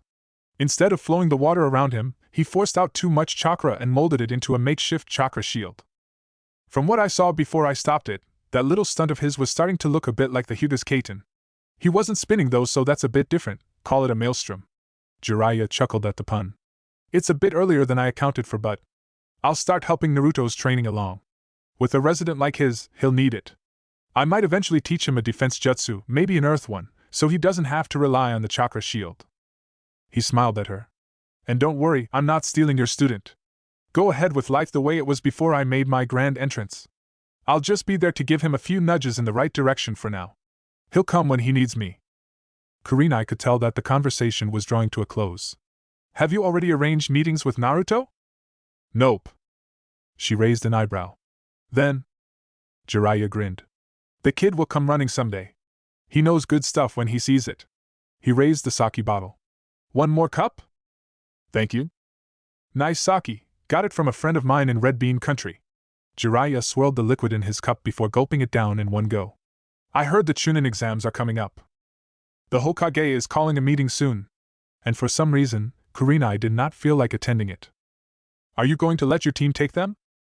It was a good question. Kurenai had spent some time brooding on it. By qualifications, her genins had completed much more than 8 missions. However, as the simple tasks had not prepared them for violence or, ultimately, death, their mentor was hesitant to put their names forward. I am still thinking about it, she answered finally. Jiraiya nodded. Fair enough. If you asked me, though, I think it would be a good shot of experience for them. Even if they will probably end up failing, they'll be a little more prepared the next time around. And if I know Kakashi and Sarutobi Asuma, they'll let their teams take the exam. He grinned ruefully. Hell, I wouldn't want to be there when Naruto finds out he's being left out. That leaves me little choice, doesn't it? Kurenai mused to herself. I will let them decide, she concluded. If they want to take the exam, I will sponsor their participation. If they don't, I will not force them. They must feel that they are ready. Jiraiya smiled enigmatically. You teach like Minato did. Is that to be interpreted as praise? Something of the caliber. You're doing a pretty good job, Yuhi Kurenai. Kurenai merely smiled and reached for the sake bottle. I swear cows hate me. Sakura glanced at her teammate over the broad back of the cow she was milking. Did you say something? Cows, Kiba said again, rattling his empty bucket. They hate me. I'm not getting any milk out of this one or the one before that or the one before that. Maybe you're doing it wrong. Don't you remember how the man showed us? Yeah, but it's not working. Kiba got up and kicked at his stool, grumbling. This is stupid. He gazed enviously at Naruto's direction. Why does he get out of it? I bet his clones could have finished this for us in 10 seconds flat. And he would cause trouble in 2 seconds flat, Sakura pointed out. She flicked one of her pigtails over her shoulder, the jade ring brushing heavily against her back. That's why Kurenai-sensei has him helping her with the fence. Opening and closing his mouth for a moment, Kiba eventually resorted to a defeated sigh. I hate it when you're right. He tugged futilely at the cow's udders, succeeding only in an annoyed moo and the animals shuffling away from him. He gave up. He gazed at the backs of Naruto and Kurenai-sensei, laboring over the farm's bordering fence. Some several minutes of observation later, Naruto mistook his thumb for a nail and shot up in pain. His loud yelps made Kiba chuckle. He's one hell of a guy. Sakura had been drawn to the blonde boy's latest antics by the amount of noise he was making. What do you mean? She asked without looking away. Kurenai had grabbed Naruto by both shoulders and made him sit down so she could inspect the damage. Sakura doubted there was much need. Naruto healed freakishly fast. Today he's a total idiot, but just yesterday he was teaching us how to properly use a fire jutsu. Kiba pointed out wryly. None of the genins had actually mastered the technique in the 2 hours they had spent poring over it, but that was not to say that they had not improved. Naruto's tips had been surprisingly handy, and after revision with Kurenai earlier this morning, Kiba felt confident enough to use Kokaku no Jutsu against an average opponent. Probably the most enjoyable part of sweating and wearing himself out to learn the jutsu was the fun they'd had. Kiba smiled when he remembered their focus when practicing and the contrast of their behavior while sitting down for a break. Over the fruit Sakura had brought with her, they had teased and splashed each other with water. Once, the boys had even teamed up and cornered Sakura in a ticklish assault. The best thing was that she didn't even try to hit them when she was finally let up. Naruto did this, he murmured to himself. Sakura did not hear him. He did have some help with the jutsu, but he must have caught on pretty quickly. Naruto is always running into the strangest people. At Kiba's lack of response, she looked over at him, finding him staring thoughtfully at the cow's underside. How are you doing over there, Kiba? He raised his head. Huh? What, the cow? No, the bull. Look, here it comes now. Kiba actually turned around. Where? I can't see. Too late, he realized that he had been had, and his face reddened. Sure enough, Sakura was giggling uncontrollably. She came close to knocking over her bucket of milk. You should have seen your face, she gasped out, bursting into laughter when Kiba scowled. You suck, he grumbled. Too bad Akamaru was too busy staying away from the animals to formulate another tickling fit to punish his all-too-intelligent friend. And I'm doing very badly, thanks for asking. Gradually, Sakura pulled rein on her amusement. The corners of her mouth kept twitching, the edges of her eyes crinkling. I'll do your share for you, she offered in a suspiciously bright tone. Really? He played along. Only if you round up the sheep. Akamaru isn't a sheepdog. Of course not. But you are. Oh man, I am so not treating you to lunch. Fine. Except it's my turn today. You have to be nice to me or I won't be treating you to lunch. Damn it. As it turned out, Kiba did not join them for lunch at Ichiraka's in the end. Team 8 ran into Hana as they were leaving the Hokage Tower, and she persuaded him into running some errands for their clan. Kurenai had left her students to their own devices after dismissing them. There was not much point eating by themselves, but after agreeing that the afternoon should not be wasted, Naruto and Sakura found themselves wandering the streets of the village. Naruto seemed to be in a particularly playful mood, and because she was feeling a little impish under his influence, Sakura bought them an ice cream each. Woohoo! Thanks, Sakura-chan! Naruto grinned. His lips were smeared with chocolate smudges. Sakura wrinkled her nose and slapped a tissue onto his mouth. It stuck fast. Naruto was not pleased. You're supposed to wipe it off for me. He whined through bits of fluff. Gently, too. It's what girls do. So you're saying I'm not a girl? They bantered their way to the next street. Until they came across Team 7 leaving the hospital. Naruto and Sakura stopped upon the sight of them, eyes widening. The members of the squad were without their Jounin-sensei and looked worse for wear. They were clean and their clothes untarnished, yet there were numerous bandages poking out from under their clothing. Naruto also noticed that they had that air of fatigue surrounding them. The two members of Team 8 stood there as their classmates walked up to them. Shino was impassive as ever, his hands in his pockets. He walked a little stiffly. Curiously, Hinata did not blush upon sight of Naruto. She lowered her head and trudged along behind her teammates, as if she was just not in the spirit to be embarrassed. Sasuke was a bull. He stopped a meter short from Naruto, glancing unimpressed at the tissue that was still stuck on the shorter boy's lips. You look ridiculous, Dobe, he said deprecatingly. Naruto was tearing the enlightening addition to his face even before the comment was tossed his way. Sakura beat him to it. What happened to you? She asked, and Naruto noticed with discomfort that she seemed to be looking at Sasuke. Only Sasuke. Bitterly recalling the last time they had been in Sasuke Uchiha's company, he lowered his head and gripped the tissue in his hand tightly. Sakura's heart was thumping. It made her uneasy. Something about Sasuke told her that now would not be a very good time to throw her arms around him and hope for a warm embrace. Not to mention that Naruto was present. She noticed dejectedly that he seemed to be hurt, the half-eaten ice cream in his hand melting under his lack of attention. Once again, she was hurting him. She loathed herself for doing that to him. Just minutes earlier, they had been enjoying themselves and now. Sasuke. She was still struggling to come to terms with her feelings for the Uchiha. Seeing him again, especially after single-handedly breaking apart her friendship with Naruto and piecing it back together, Sakura did not know what to do. She could feel her heart fluttering as it always did when she saw her crush, yet she lacked the motivation and interest. But she still yearned to reach out to Sasuke, show him that she was the girl for him. "That's none of your business," Sasuke muttered irritably. Sakura's eyes widened. Then she remembered her question. Still, it made her wince, and when she took a half-step back, Naruto growled low in his throat. "She's just asking how you are," he said. "You don't have to be such a bastard about it." Sakura was touched that Naruto was still defending her despite his obvious uneasiness. It made her feel horrible. "But Sasuke..." "Naruto, it's okay," she said quietly, not meeting his disappointed gaze. She stepped up to Sasuke, swallowing. "You just came out of the hospital. Are you all right?" "HN. Sasuke-kun, did something happen?" He had a small cut above his cheek. The tissue was in her hands before she could register that she was raising her arm. "The mission, did it go wrong?" Sasuke flared suddenly. He slapped away her hand, furious. "Don't touch me, you ignorant fool!" he snapped. His features twisted into resentment. "You're annoying." Sakura's hand stung. Her stomach plunged. Her vision blurred, not with tears, but with the realization that, after all her efforts, Sasuke truly had no interest in her. She supposed that she should have known, she always had, but it was still a crushing blow to have it shoved in her face like that. She tried to grab for her ice cream as it slipped from her hand, but her fingers were limp. The waffle cone crumpled and cream flecked the ground. Naruto was shouting, glaring at Sasuke. Sakura heard a string of insults, then footsteps as the Uchiha stormed away. Only when she could no longer feel his presence did she raise her head. To her dim surprise, the first thing she saw was Hinata apologetically bowing her head and Shino attempting to explain the situation. Apparently, Team 7's mission had gone wrong. Their client had concealed some details of the mission. In all truth, it was an A rank under the guise of a C rank. A missing Nin, the leader of the pair that Sakura remembered encountering in the first days of travel, had complicated things.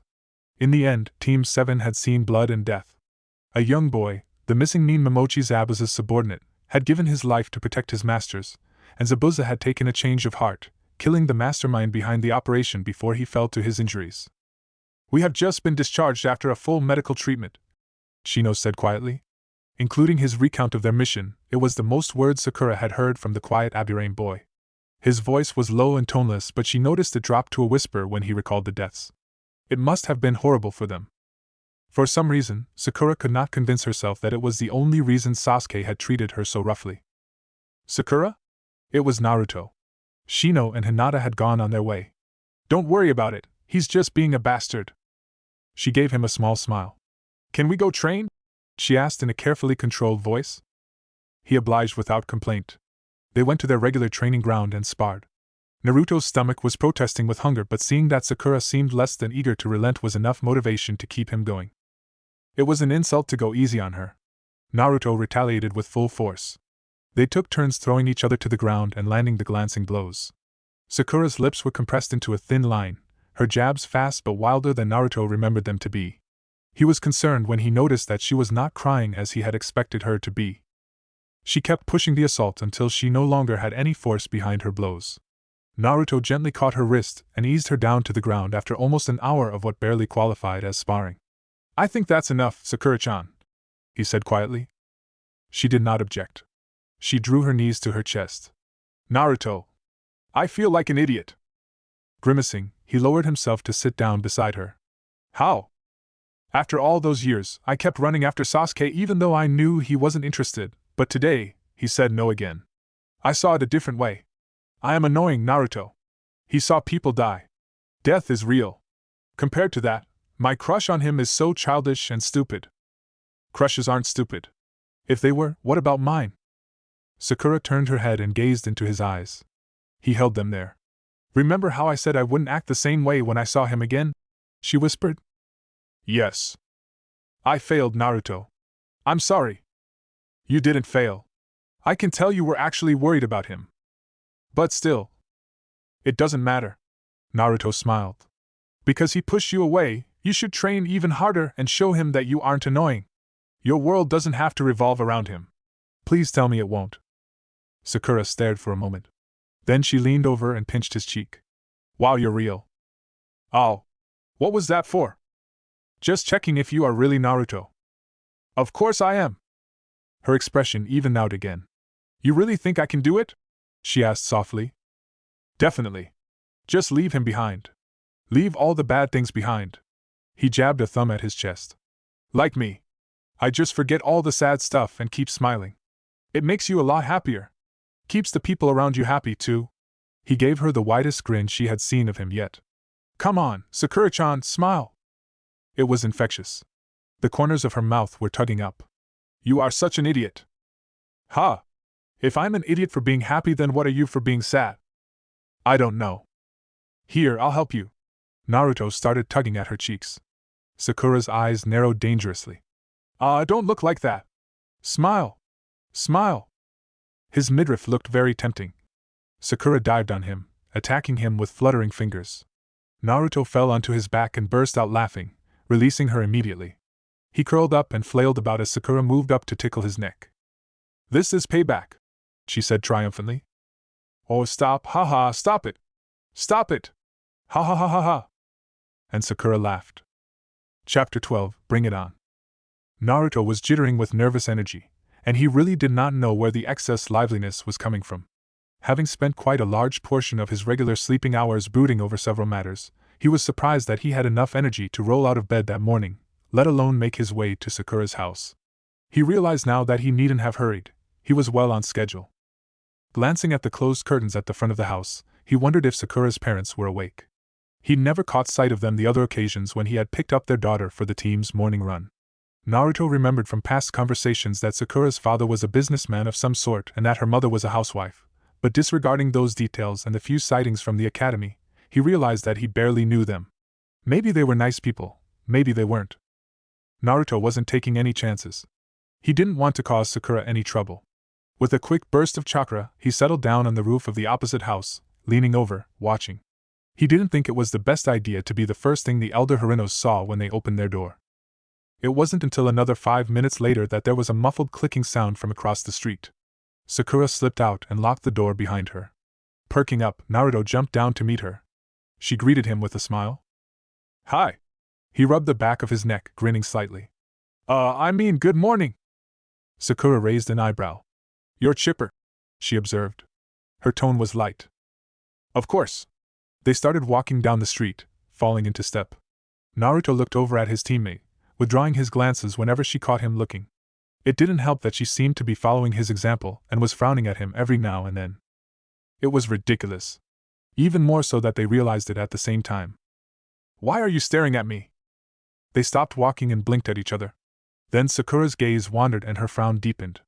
Under her intense stare and his own jumble of emotions pressing at the gates, Naruto started feeling very uncomfortable. And when Uzumaki Naruto was uncomfortable, he talked. Usually, he just made do with whatever was first on his mind. Unfortunately, his first thought at that moment happened to be Sasuke. Sakura's attention snapped back to him.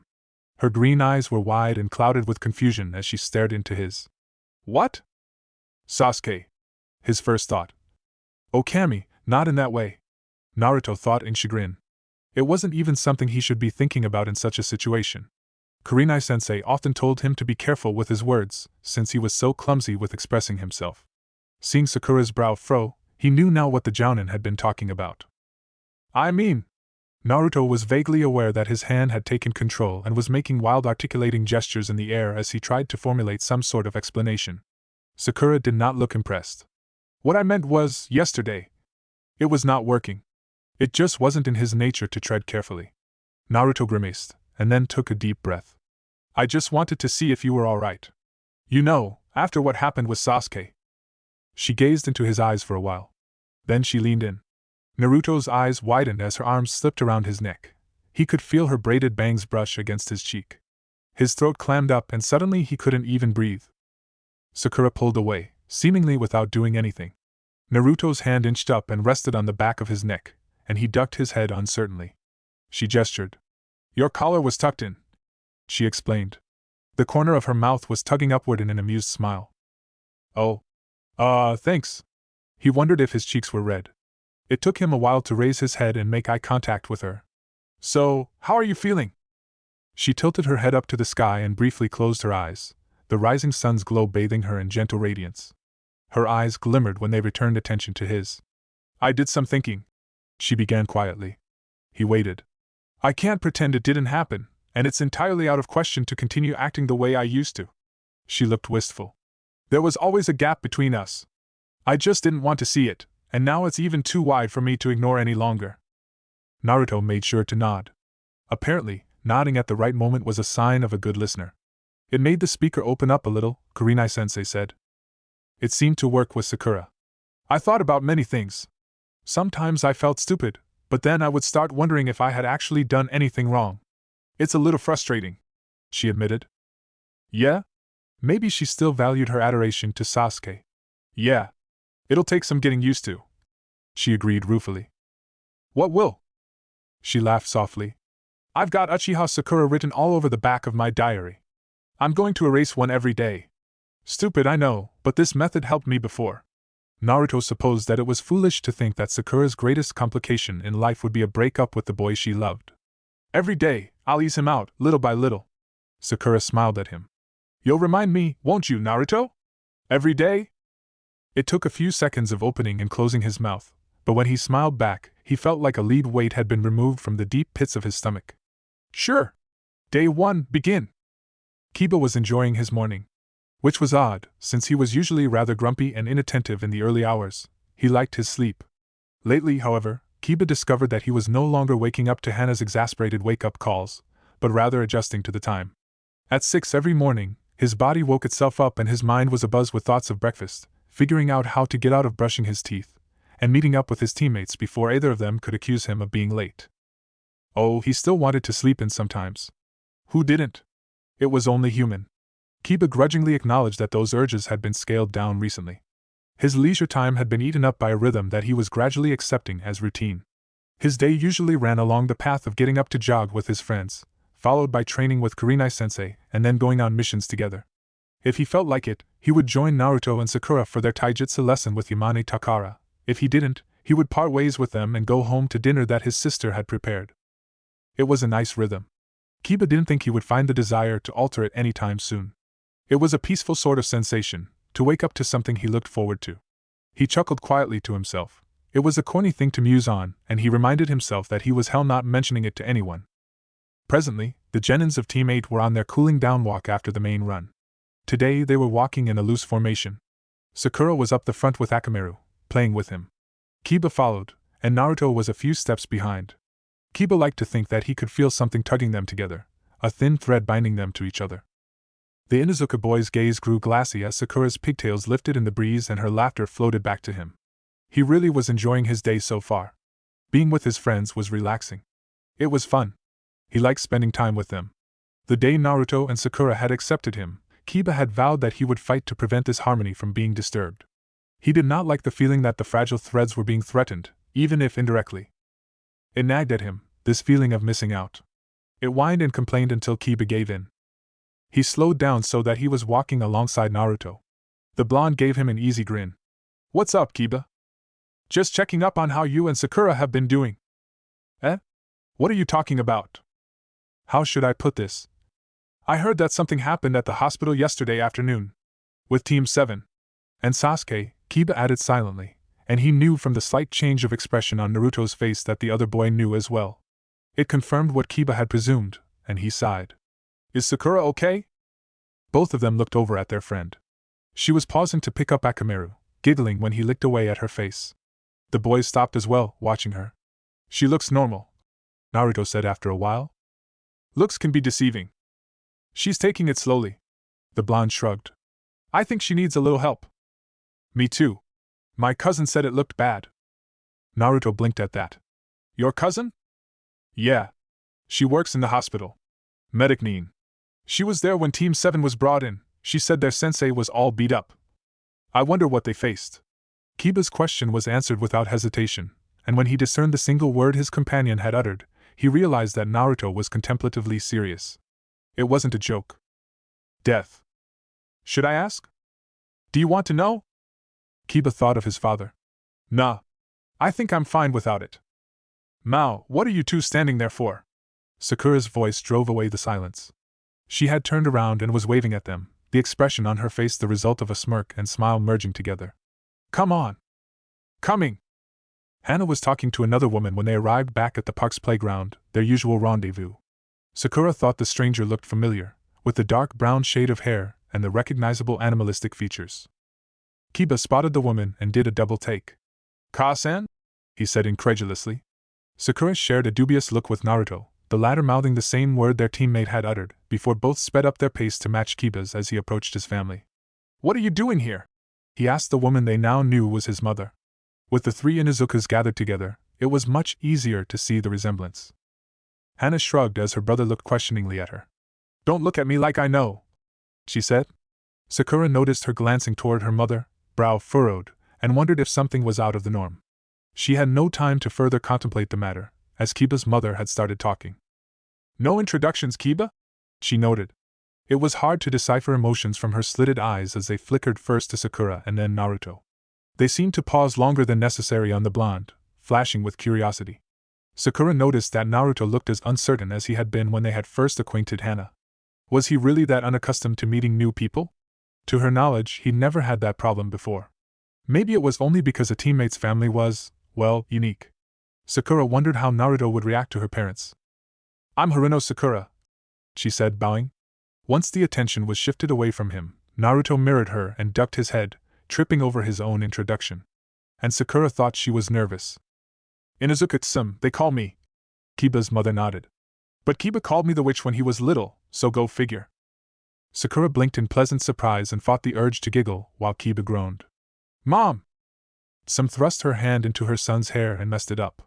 Kiba muttered something under his breath. What was that, pup? I didn't catch that. I said you were a witch. There you go, Tsum said to her son's teammates. Proof as solid as they come. Her short of serious personality reminded Sakura of Kiba and Hana. Naruto seemed to think so as well. He was loosening up a little, opening up. I call our taijutsu teacher a hag, he informed Tsum, grinning. Once again, Inuzuka-tsum looked at him with interest and a tint of inquisitiveness. Her gaze was somehow warmer than the last, a little friendlier. I've heard about that from Kiba. She nodded, elbowing her frowning son lightly in the chest. He stumbled back in surprise and glared at him, but Hana grabbed him in a headlock, grinning, and drove him to the side. Yamane Takara teaches you, right? Yeah. She's a slave driver, Naruto clarified. Go off, Kiba's muffled voice complained in the background.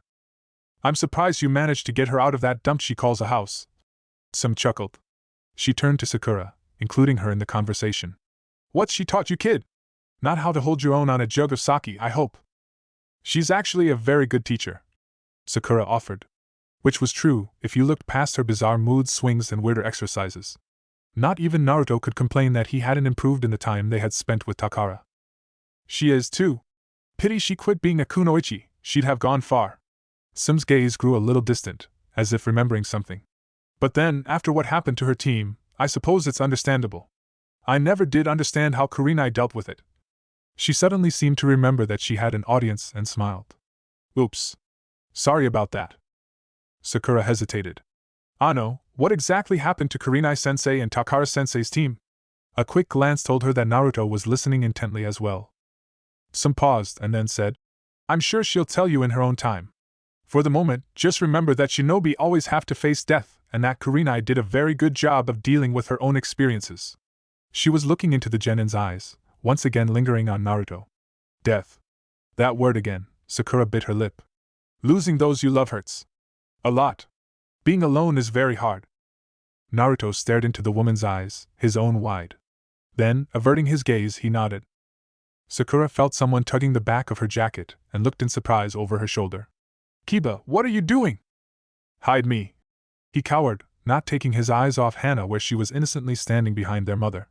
Sakura resisted the urge to giggle. She prized her teammate's hands off her jacket and stepped to one side. Sakura-sama! Kiba whined, trying to duck behind her again. Don't be such a kid, you! She scolded amusedly. Yeah, Kiba, don't be such a kid! Naruto piped up. Kiba glared bitterly at them. Traitors! He muttered. He looked pleadingly at Akamaru. You love me, don't you, boy? The puppy burrowed into Sakura's jacket and barked contently. The pink-haired girl patted him and Kiba threw up his hands. Fine. No one loves me, he lamented. Yup. Arg. You weren't supposed to say that. The Hokage always tells the truth. Sakura gave Naruto a skeptical look. You hardly qualify as a Hokage. Ouch, that stung, Sakura, he complained. He pointed a thumb at his chest, grinning. I'll be Hokage one day, just you wait. Then you'll think back to this day and you'll realize that you were teammates with the strongest man in all of Fire Country. Sakura rolled her eyes, but she couldn't quite control the spread of the smile on her face.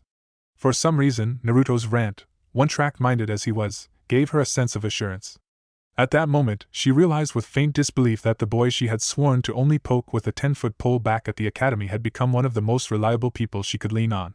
No matter what happened, Naruto was always the same, going on about being Hokage, generally being loud and obnoxious, just being Naruto. Kiba noticed his teammates smiling but decided to keep it to himself. You're a confident little guy, aren't you? Some said to Naruto. Did you say you wanted to be Hokage? Of course, that set Naruto off on a regaling tale of his dream, involving lots of wide hand gestures and exclamations. The fact that some expressed interest only encouraged him further. What a braggart! Kiba shook his head. Look who's talking, Hana whispered to Sakura. The younger girl giggled. I heard that. As her brother's team disappeared from her sight, Hana ceased patting her dogs and glanced over at Sam. You caught me by surprise there, Mom. I wasn't expecting you. I wanted the first meeting to have no influences. Sam looked thoughtful. This Uzumaki Naruto really is a special kid. Hana nodded. You can see it, can't you? Okay, so first you smell something and now you can see it as well? Mom, Hana began, but the older woman held up a hand. I was just kidding around. You know me. Sam grinned. Hana settled for a small smile. Yes, she did know her mother. Naruto said he wanted to be Hokage. That's some dream. I think it is more of a goal than a dream, Hana reiterated gently. Sam raised an eyebrow. You really think that boy will become Hokage one day? Hana paused to choose her words. One of her dogs whined. I'm not saying he definitely will succeed, she said finally, looking into her mother's eyes. But Naruto is the sort of person I would like to see as the leader of this village. Too bad certain factions didn't seem to think so, Hana mused with a frown. Namely, the majority of Konoha's civilians. She had been paying closer attention to anything related to her brother's blonde teammate, and was disheartened to discover that even shinobi spoke ill of Naruto. It only intensified her curiosity. Who was Uzumaki Naruto? Hokage, Sam was saying, and Hana tuned back into her mother's words. It's ironic that the boy would want to be the protector of the village. I dare say he wouldn't make a complete failure of one. Hana found herself smiling. I told you, Mom. He's very likable. Let's just say he wasn't entirely what I expected him to be. Sam relented, but Hana caught her gazing distant down the path teammates Genins had taken. Then she turned away and the reflective emotion was siphoned from her eyes. And I know what you mean now, Hana. Pardon me? He does smell like ramen. Kurenai noticed several foreign forehead protectors and unfamiliar faces as her team threaded their way through the village's main street to the Hokage Tower. The preparations for the upcoming Chunin exam were progressing faster than she had envisaged. The Hokage had already sent word out for an upcoming meeting. There were rumors on the mill that Asuma and Kakashi intended to let their genins participate in the exam, which reassured Kurenai, even if just a little. Considering the hard-headed determination of her genins, they would press hard on partaking, and as everyone knew, there was safety in numbers.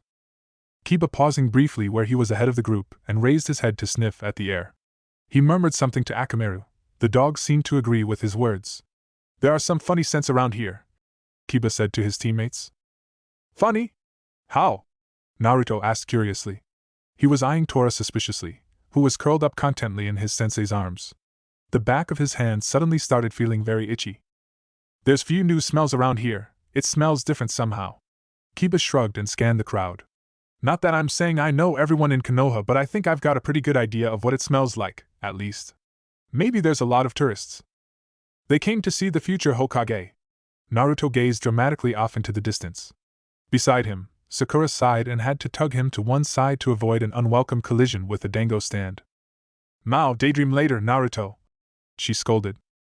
He grinned sheepishly and rubbed the back of his neck. Sakura-chan wouldn't let me crash into anything, he said cheekily. I'm too nice for that, yes. No, you just love me so much that it hurts you to see me hurt. Right? I'm going to hit you. But you're smiling, Naruto said in a sing-song voice. Okay, that's it. Naruto had already taken off and Sakura did not hesitate to pursue. At least they had the tact to take to the roofs and not disturb the people on the street. Kurenai found herself smiling as she absently scratched Tora behind the ear. Naruto and Sakura had come a long way. They seemed to be very cheerful, she said. Tora purred in what might be agreement. Did something happen while I was away, Kiba? It had not been intended to be a direct inquiry, but Kiba's sudden silence implied that it would soon escalate into one. Kurenai slowed her pace so that she was walking alongside her student. Tora crept as far away as she could from Akamaru. Is something the matter, Kiba? She asked quietly. The boy glanced up at her, then at Naruto and Sakura, who could be seen squabbling outside the Hokage tower. Sasuke just wasn't being a polite gentleman yesterday. He said some harsh words. Harsh? Kurenai asked sharply. She was a little wary of Kakashi's student, especially since the impasse between Sasuke and Naruto. Kiba gave a small shrug. I wasn't there, he admitted. Naruto was. I think he settled it, cheering Sakura up now. No violence, sensei, he assured hastily. Kurenai nodded thoughtfully, frown easing. I see. Unfortunate as it was that a dispute had been sparked, the submissive resolve was a testament to her student's growth, particularly Naruto. The Jounin had little doubt that the quarrel would have come to blows had Naruto not restrained himself and if Sakura had not been there to compose him accordingly. Perhaps giving them a chance to enter the Chunin exam would not be so reckless after all. Sarutobi seemed to share a similar sentiment. While teammate had been standing before the emotional reunion of the fire daimyo's wife with her fugitive cat, the Hokage's expectant gaze had continuously averted in Kurenai's direction, prompting her to wonder if Jiraiya had been catching up with his former sensei for more reasons than for old time's sake. They rejoined the crowd on the main street. Leaving without requesting a second mission did not entirely surprise the Genins. Occasionally, Kurenai would take the day to reevaluate their skills, reacquainting with Naruto and Sakura's taijutsu progress, and Kiba's with his family jutsus. It was important for shinobi to be aware of their comrades' abilities.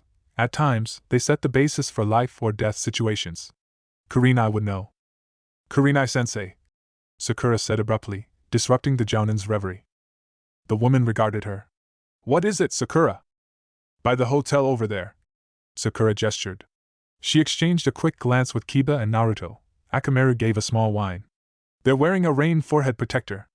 Are they allowed to be here? There was a strict system for foreigners entering the Hidden Leaf Village.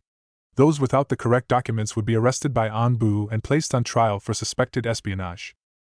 Kurenai glanced at the rain ninja. Judging from their ages, 3 genin, 1 jounin. Scarlet eyes flickered briefly up to the roof of the opposite building. She sensed the presence of an Anbu agent. All Chunin exam participants were investigated by the Black Ops for confirmation and security measures. I understand your concern, but I believe they are authorized to be here, she told her students. How do you know, sensei? Naruto asked. They turned into a side street, and the bustle of the main street's activity was reduced to what Kuda-sensei would have called a dull roar. Kurenai silently observed her genins from the corner of her vision, judging them. She came to a conclusion. They are here for the Chunin exams. Their presence here is vouched for. They heard her clearly despite the low tone she had used. Chunin exams? Kiba repeated. He was grinning, just like Kurenai had foreseen he would. My sister told me about those. That's how they choose you to be Chunin. Hence the name. Sakura pointed out wryly, but her companions could see sparks of flickering interest in her eyes. No wonder you detected those scents, Kiba. They weren't tourists after all. Yeah. I wonder how many people are going to be entering. Naruto ended up saying it for all of them, as he always did. It'd be cool if we were part of them, huh? He tucked his hands behind his head as he walked, gazing off into the distance with a small, rueful smile on his features. Now you're just sounding stupid, Sakura said a little tightly. Kurenai pretended not to notice her student's green eyes flickering toward her. Rookies don't usually get to enter the Chunin exams.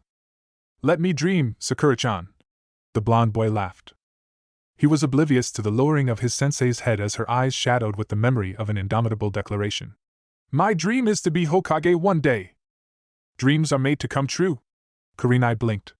It had just come out, the words bypassing her conscious approval altogether. It had not bypassed her students' auditory senses, it seemed, as they hesitated in their next step and turned back to look at her. Sensei? Kiba asked uncertainly. She smiled faintly. I'm impressed with your growth, all of you. And here, she ruffled the boy's hair and patted Sakura's shoulder.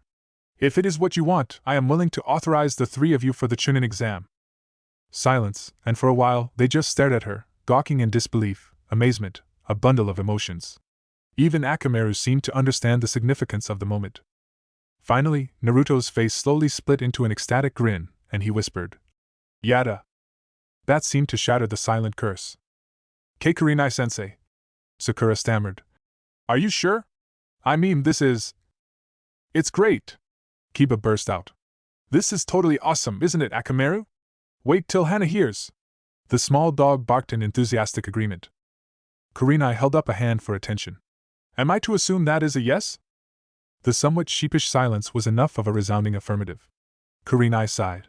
She could see it on their faces. Kiba, struggling to hide his wide smile, to look serious and determined. Sakura, still shocked, nervous, but the eagerness slipping through to the surface. Naruto, head cocked, looking for all the world like he wanted to punch the air, and looking puzzled. What's wrong, Kurenai-sensei? He asked. His voice rose awareness, and soon all eyes were on the jounin. I thought you wanted us to try. I do, yes. It's good experience for you even if you don't pass.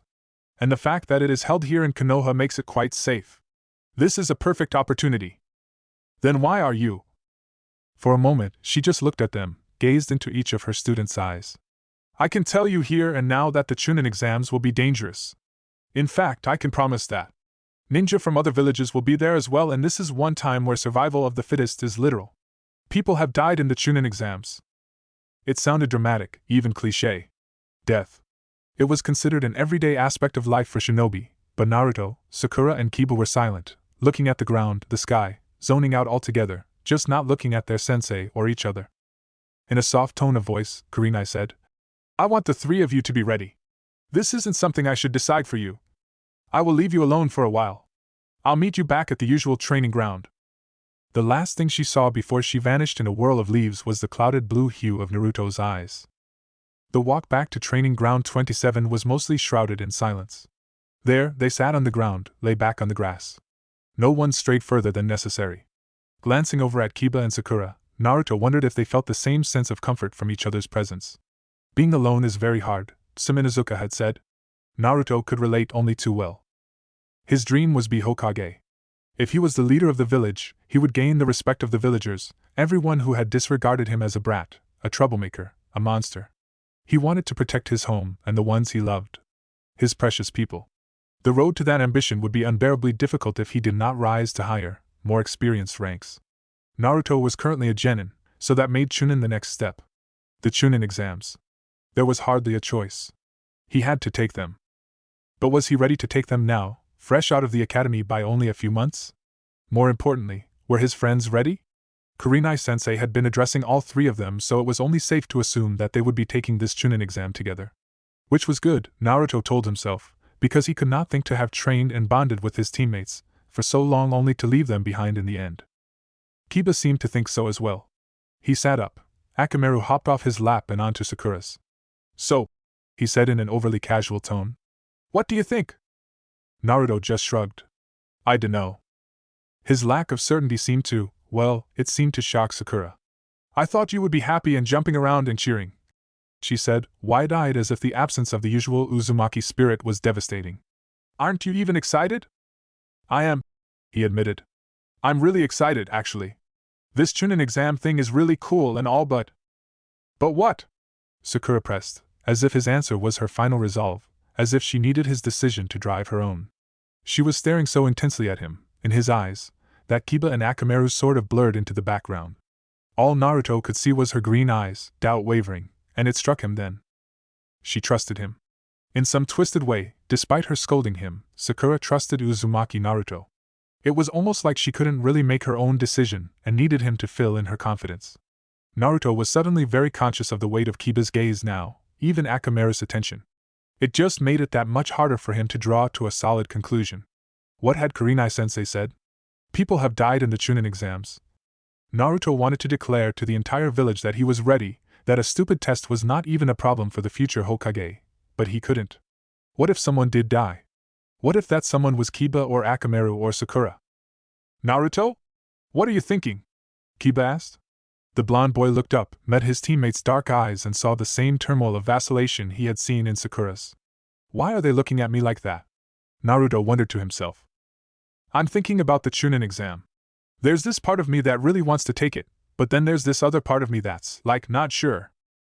I can't believe we're sitting here listening to you of all people saying stuff like this. Kiba chortled quietly. I didn't think this side of you even existed, Naruto. Yeah, impressive, huh? He laughed. Or at least, attempted to.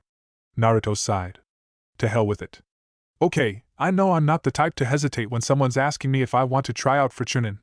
Usually I just go up and tell them that Uzumaki Naruto is going to be Hokage and a puny exam isn't going to stop him. Something like that. But not at the moment. Kurenai-sensei looked worried when she said that stuff about the exam, and I know that sensei would never want us to get hurt. That's why I have to think about it. About what she said, you know? The silence told him that they did know. Is it okay to be scared of death? Their expressions were so solemn that it made Naruto berate himself. I'm just being silly, he said quickly. Forget I dash. Yes. He blinked at Kiba and Sakura. Was it just him, or had they uttered the word at the same time? What? It's okay, Kiba stated. To be afraid of dying, I mean. It's not like we've actually killed anyone before or seen anyone die. You don't really know if you're ready for it. It's daunting, yeah? And he laughed suddenly, if a little nervously. Heh, to tell you the truth, I'm a little scared too. Akamaru barked then, and it was a sharp sort of bark. Kiba chuckled. You're right, boy. I know. Naruto realized that Sakura was looking strangely at him. Is something on my face? He asked her. The color in her cheeks flushed as she shook her head. No. I was just thinking how much you've changed from that idiot I used to know. Or still know. Did you have to put it that way? Naruto mock winced. Was there a better adjective? She shot back playfully. Damn. I suppose love hurts. Sighing, Naruto lay back on the grass, tucking a hand behind his head. He watched the clouds pass overhead. I've grown up, I think. Even if it's just a little bit. I think it's being part of a team, it's getting to me. He smiled fondly. I've been through quite a lot to be here now. We've been through quite a lot. And don't you think that, since we've gotten this far already, it shouldn't really be that hard to go further? Sakura was still looking at him funny, but Naruto liked to think that the extra flicker of emotion in those eyes was something akin to respect. We should stick together. Kiba looked at his friends, then at Akamaru. What about us, Akamaru? But even before the dog barked a response, it was obvious that the decision had been made. Who wants to go buy the glue? Me. That was rhetorical, Naruto. Sakura sighed. Naruto stuck his tongue out. He began to tickle the pink-haired girl and she yelped in surprise, then started giggling, laughing. He knew where she was most ticklish by now. But then, she knew him pretty well by now, too. She lunged and tackled him down, pinning him against the grass. Grinning, Naruto braced weight on the back of his shoulders and kicked up Sakura's knees, uprooting her support and sending her tumbling over him. He flipped onto his feet and eased into a defense stance. Somehow, a bit of fun had escalated into a taijutsu spar. Oh sure, you two go knock yourself out, I'll just sit around. Kiba rolled his eyes. But Naruto only barely heard him. Sakura was getting up, shaking her head with a rueful smile. She came at him, and it took most of his concentration to keep up with the quick jabs Takara had trained her to utilize to their full potential. Which was good, because then he would have no time to doubt his decision. Since when do I think so much anyway? Sakura slapped away his fist and retaliated with her own. Naruto stepped to the side. Almost immediately she pivoted at her hips and swept a roundhouse kick at his head. He raised an open hand and guided it past, away from his face. Takara had been teaching them about passive blows and using the opposition's drive against them. Naruto would have congratulated himself, had Sakura not whipped around and clipped him alongside the head with the jade rings attached to the ends of her pigtails. Naruto was left groaning on the grass, fingering the rising lump on his head. Sakura leaned over him and helped him sit up. I tried to slow it down a little, she confided, eyes twinkling with awakened life from the physical activity. Ah, gee, thanks. And here I was thinking you loved me, Sakura-chan. Shut up, she sang. She was on her knees, pressing gently down on his head. Are you okay? It was a needless question, actually. She knew that he was hard to injure severely. But it was nice to hear the slight concern in her voice anyway. Yeah, that thing isn't as hard as my head. The swell was already reducing.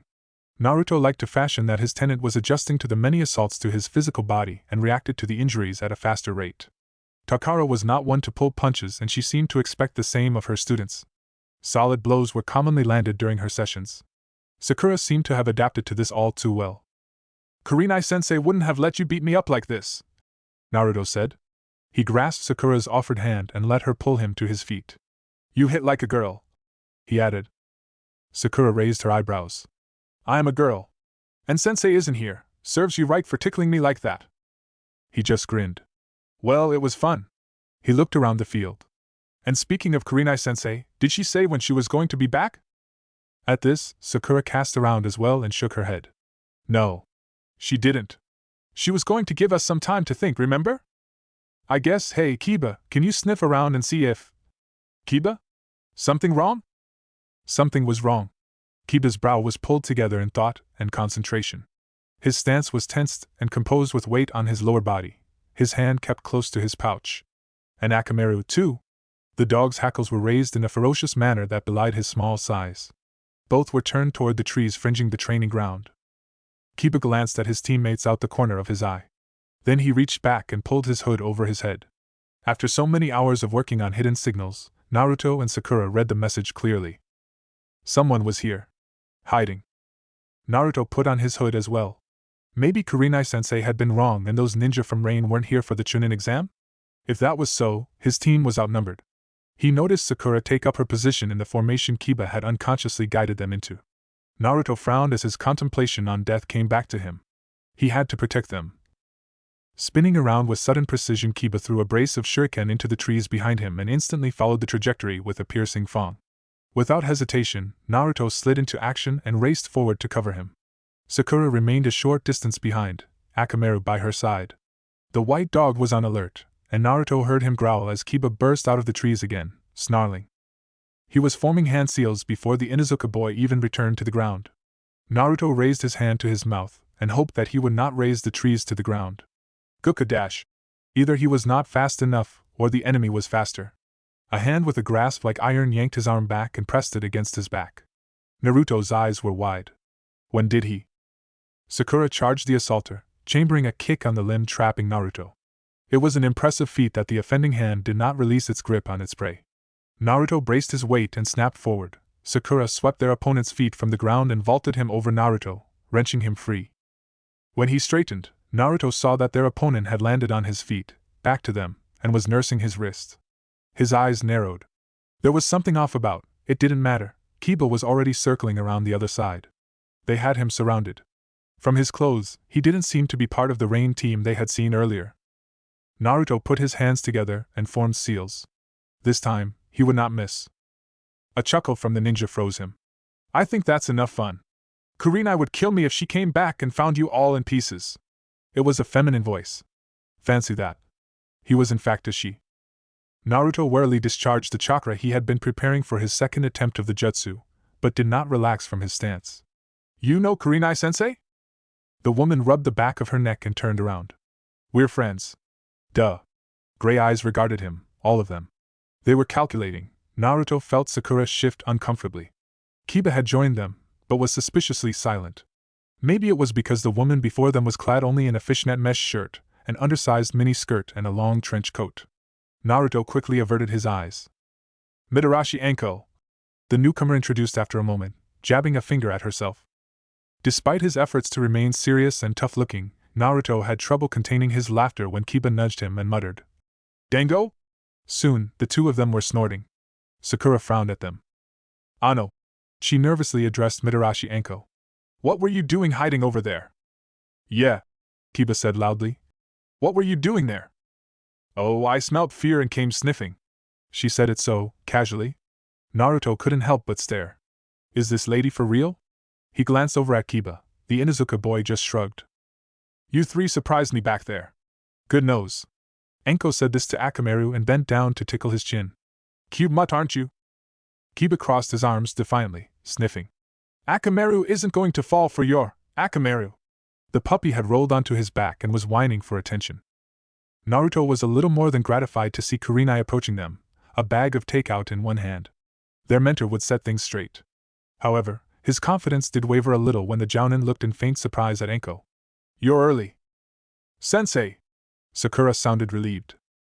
Kurenai looked at her charges. What did you decide? They told her, and to their surprise Kurenai was smiling ruefully by the end of it. I knew you would not miss this opportunity. It's enticing, Sakura admitted. I agree with enticing, Enko said. She was peeking into the bag of takeout and gave Kurenai a solemn look. Do you have it? The red-eyed woman sighed and took out a small container from the bag. Yes, Enko, I have it. Naruto raised an eyebrow as Enko grabbed the box, dropped to the ground and started to eat. Dango. Kurenai-sensei, is she really a friend of yours?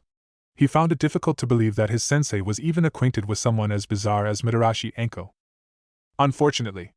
Enko is a special jounin and a proctor for this year's Chunin exam. Was it just him, or had sensei just looked at them with sympathy? She is one of the examiners? Kiba gawked. From where she sat, Enko waved cheerfully. Why is she here? Sakura questioned curiously. Kurenai knelt down and took out 4 takeout boxes. She is here because I told her to bring something for me, she explained. Take a box each, we'll talk about the Chunin exam while we eat. In the end, they did more training than talking. Kurenai drilled them through the basic forms and techniques they had learned. Mitarashi Enko stayed around and gave the occasional comment.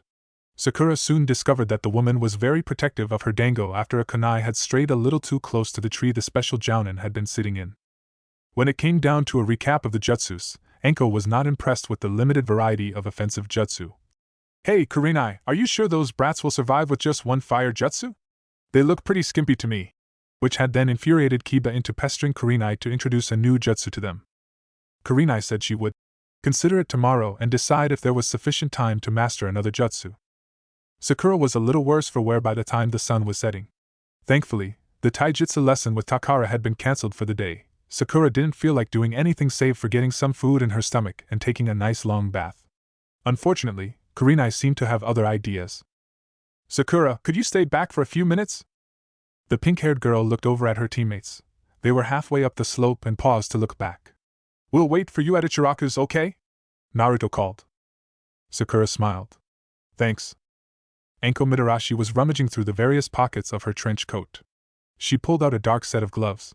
I thought you were going to borrow these for that Naruto kid, she said to Kurenai. Not quite. I believe Sakura would be able to make better use of them. Whatever you say. Catch, Sakura. Dash. Sakura caught the gloves with both hands. The fabric was rough and the gloves themselves were surprisingly heavy. She looked to Kurenai. What are these, sensei? They didn't look like battle gloves. They were developed by a jounin I knew. He trained me for a few months and gave me those, Enko explained. She was chewing a dango stick. Know why they're so heavy? Sakura dubiously shook her head. Try putting them on first, for a start. She looked at Kurenai, saw her nod, and then slipped them on. It was a strange sensation. Her fingers felt stiff, and the gloves were a little too loose. Make a fist, Enko instructed. Okay. Sakura curled her fingers, and that was about as far as she got. She stared at the invisible resistance. She frowned and forced more strength into her endeavors. It took her almost a full minute to get her fingertips to meet her palm. Sakura could have sworn she heard Enko sniggering. Especially when she relaxed, just a little, and her fingers were yanked back into a straight, upright pose, the model for a solid karate chop. Stare. There are iron joints sewn into the finger slots, Kurenai informed her. The purpose of the gloves is to strengthen your fingers and trigger faster reactions. They are similar to your wrist weights. Flexing her stiff fingers, Sakura asked. But why do I need them now, Kurenai-sensei? I don't think I should wear these for the Chunin exam. She did not trust herself to be able to pick up a kunai at this rate. By then you would have taken them off. I estimate that we have a little over a week until the exam, and the process generally takes longer than that, but I assumed that you would want to make the most out of what you got before that comes around. Kurenai regarded her for a moment. Are you alright with wearing these gloves for the next week? Sakura nodded, if a little hesitantly. Kurenai picked up on it almost immediately. Yes? It's nothing. Anko snorted in the background. Focus on Kurenai-sensei, Sakura told herself. I was just thinking, am I the only one having this special training because I'm weak dash? No. Definitely not. It was the first time she had heard Kurenai interrupt someone. The Jounin leaned over and rested her hands on Sakura's shoulders, maintaining eye contact. Sakura, you have the best chakra control in this team. With only a little effort, you are able to get the most out of ninjutsu and genjutsu. However, this effectiveness would be useless if you were not able to react quickly enough in an emergency situation. These gloves will make your fingers nimbler and stronger. It is not for any other reason that I am having you wear them. A pause, in which Kurenai brushed a strand of hair off her student's face. Is that clear? Sakura felt an unidentifiable weight loosen somewhere inside her. Hi. Good. Kurenai smiled and straightened. Only take the gloves off when you are showering. The first days will be difficult, but it won't be long before you adjust. Eat with them. Train with them. And here, Anko's eyes gained a peculiar glint as she added. Sleep with them. Kurenai rolled her eyes. Then they were focused back on Sakura. I am going to ask for you to look out for Naruto and Kiba, she said softly. They are irrational and easily provoked. You need to be there to support them and guide them. I've told you this before and I will say it again. You are strong, Sakura. Believe in yourself. Later, when she was leaving the training ground, Sakura would wonder why she had heard Naruto's voice in the hollow recesses of her mind, exuberantly shouting out. Believe it! Naruto, somehow he had changed and not changed. It was indescribable. Sakura found herself enjoying his presence a lot, more than she once used to. Ever since they had returned from their C-rank mission, Uzumaki Naruto had started feeling more realistic, more human. She did not know why, but Sakura had been expecting a different Naruto when she had screamed in frustration at the team selections. She had been expecting adult, the dead last. Yet now, he was simply Naruto. He wasn't some sick puppy patting after her. He had made it clear that he had feelings like any other person, that he no longer wished to be treated the way she had criticized him. He was her sparring partner, a friend. Even Kiba, whom Sakura had thought little about when they had been classmates, had turned out to be a great companion. Kurenai-sensei wanted her to look out for them. She didn't think Sakura was weak or the one falling behind. It was with Sensei, Naruto, Kiba and Akamaru that Haruno Sakura felt comfortable. She was just realizing that, especially after yesterday. Sasuke. After running into him again, once more experiencing that inner jeopardy between a desirable crush and a bond with her team, Sakura found herself thriving on the dependency only her teammates could give her. They laughed, teased and worked with her because she was herself, Haruno Sakura. Not that girl with pink hair or another of Uchiha's fangirls. As it turned out, the rest of her team was not waiting at Ichiraku's. They were lingering by the side of the road half the distance to the ramen stand. Kiba had his arms crossed, leaning against a tree, and Naruto was squatted on the ground, doodling in the dirt with the tip of his finger. Akamaru perked up at her scent and wiggled out of his master's jacket, dropping onto a ruffled Naruto's head before pouncing on Sakura. She laughed and gave him a small cuddle. It's only been 10 minutes, Akamaru. We were going to meet you at Ichiraku's, Kiba said. He was rubbing the back of his neck and was finding sudden interest in gazing at the clouds. But Akamaru wanted to potty, so we got, stalled. Yeah. Naruto frowned at him. What are you talking about, Kiba? We didn't dash. The rest of his sentence was cut off as the taller boy grabbed him in a headlock. Zip it! We're guys. We're not supposed to wait for girls. It was probably intended to be a stealthy hiss, but Sakura heard every word clearly, and she shook her head, sharing a knowing look with Akamaru. MMMPH, Lego F me. Surprisingly, Kiba darted away immediately. Were you trying to bite me? He asked in disbelief. Sakura raised her voice over Naruto's protest. Thanks for waiting, you two. They froze like that, looked at her, at each other, then turned stiffly and started walking down the road. It made Sakura want to smile and scowl at the same time. Boys, I'll know something's wrong if I ever understand them. So what did Kurenai-sensei want, Sakura? Kiba asked after they had ordered. Ichiraku Ramen was just cleaning up after the lunch break, but Tucci and Ayam had been pleased to see teammate. If there was one thing the Genins had come to expect, it was the cheerful smiles of the ramen chef and his daughter. Sakura had been flexing her hand experimentally. It felt tight. She hesitated, remembered what Kurenai-sensei had said, and held out a gloved hand for the boys to see. This. Sensei wanted to give me this. Naruto stared at the dark material cladding his teammates' fingers. Why don't me and Kiba get one? He asked. Sakura picked up a small tinge of disappointment. It led to Sakura repeated Kurenai's explanation of the effects of the gloves and why she was the most suitable to wear them. The boys blinked and stared curiously at the objects of interest at certain intervals.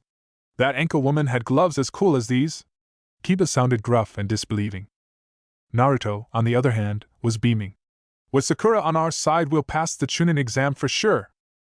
His grin was a little infectious. Baka, Sakura murmured. The Chunin exam isn't going to be that easy. Ah, come on, Sakura-chan. He had slung his arm around her shoulder and was squeezing it gently. You said it yourself, we'll just stick together. Kurenai-sensei said she'll be proud of us even if we don't pass, remember? I'm actually still a bit unsure, Kiba admitted, shrugging sheepishly when his teammates turned around to stare at him. But aren't we all? I mean, come on, it's something new and it's out of the ordinary, so it's bound to be a little scary.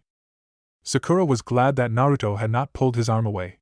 His weight and warmth offered her a little reassurance, at least a little certainty in Kiba's words. Absently, she stroked Akamaru's fur. It seemed that she could always rely on the boys to fill in some confidence. You never know until you try, right?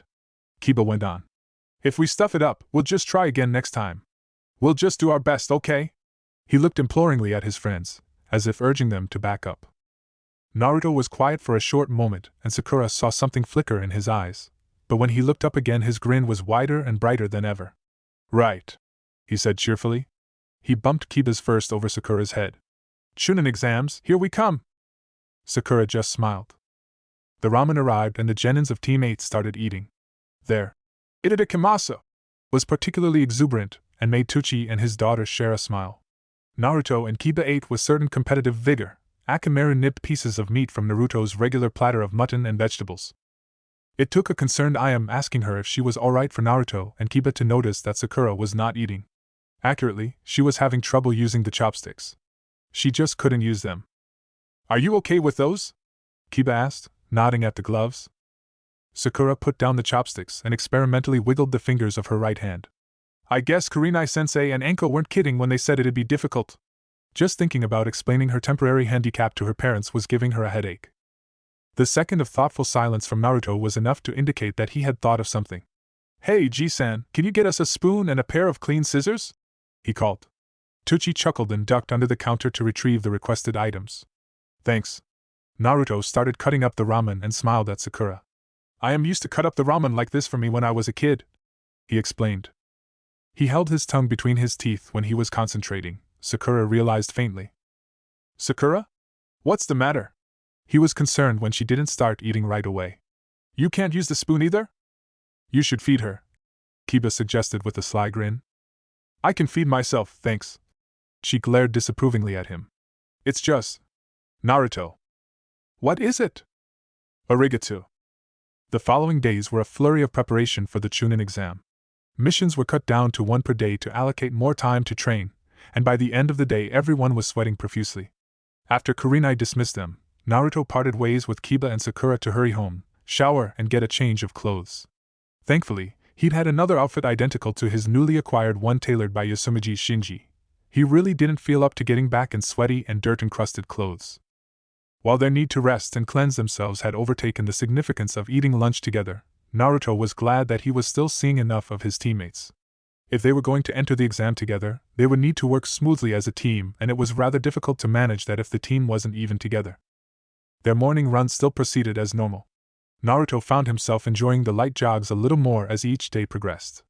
The training Kurenai-sensei heaped on them was tough and tiring, and the pressure to improve and get into shape was a heavy weight to bear. Their routine jog around Konoha was a mollifying release from the tension. He was sure that Sakura and Kiba felt the same way.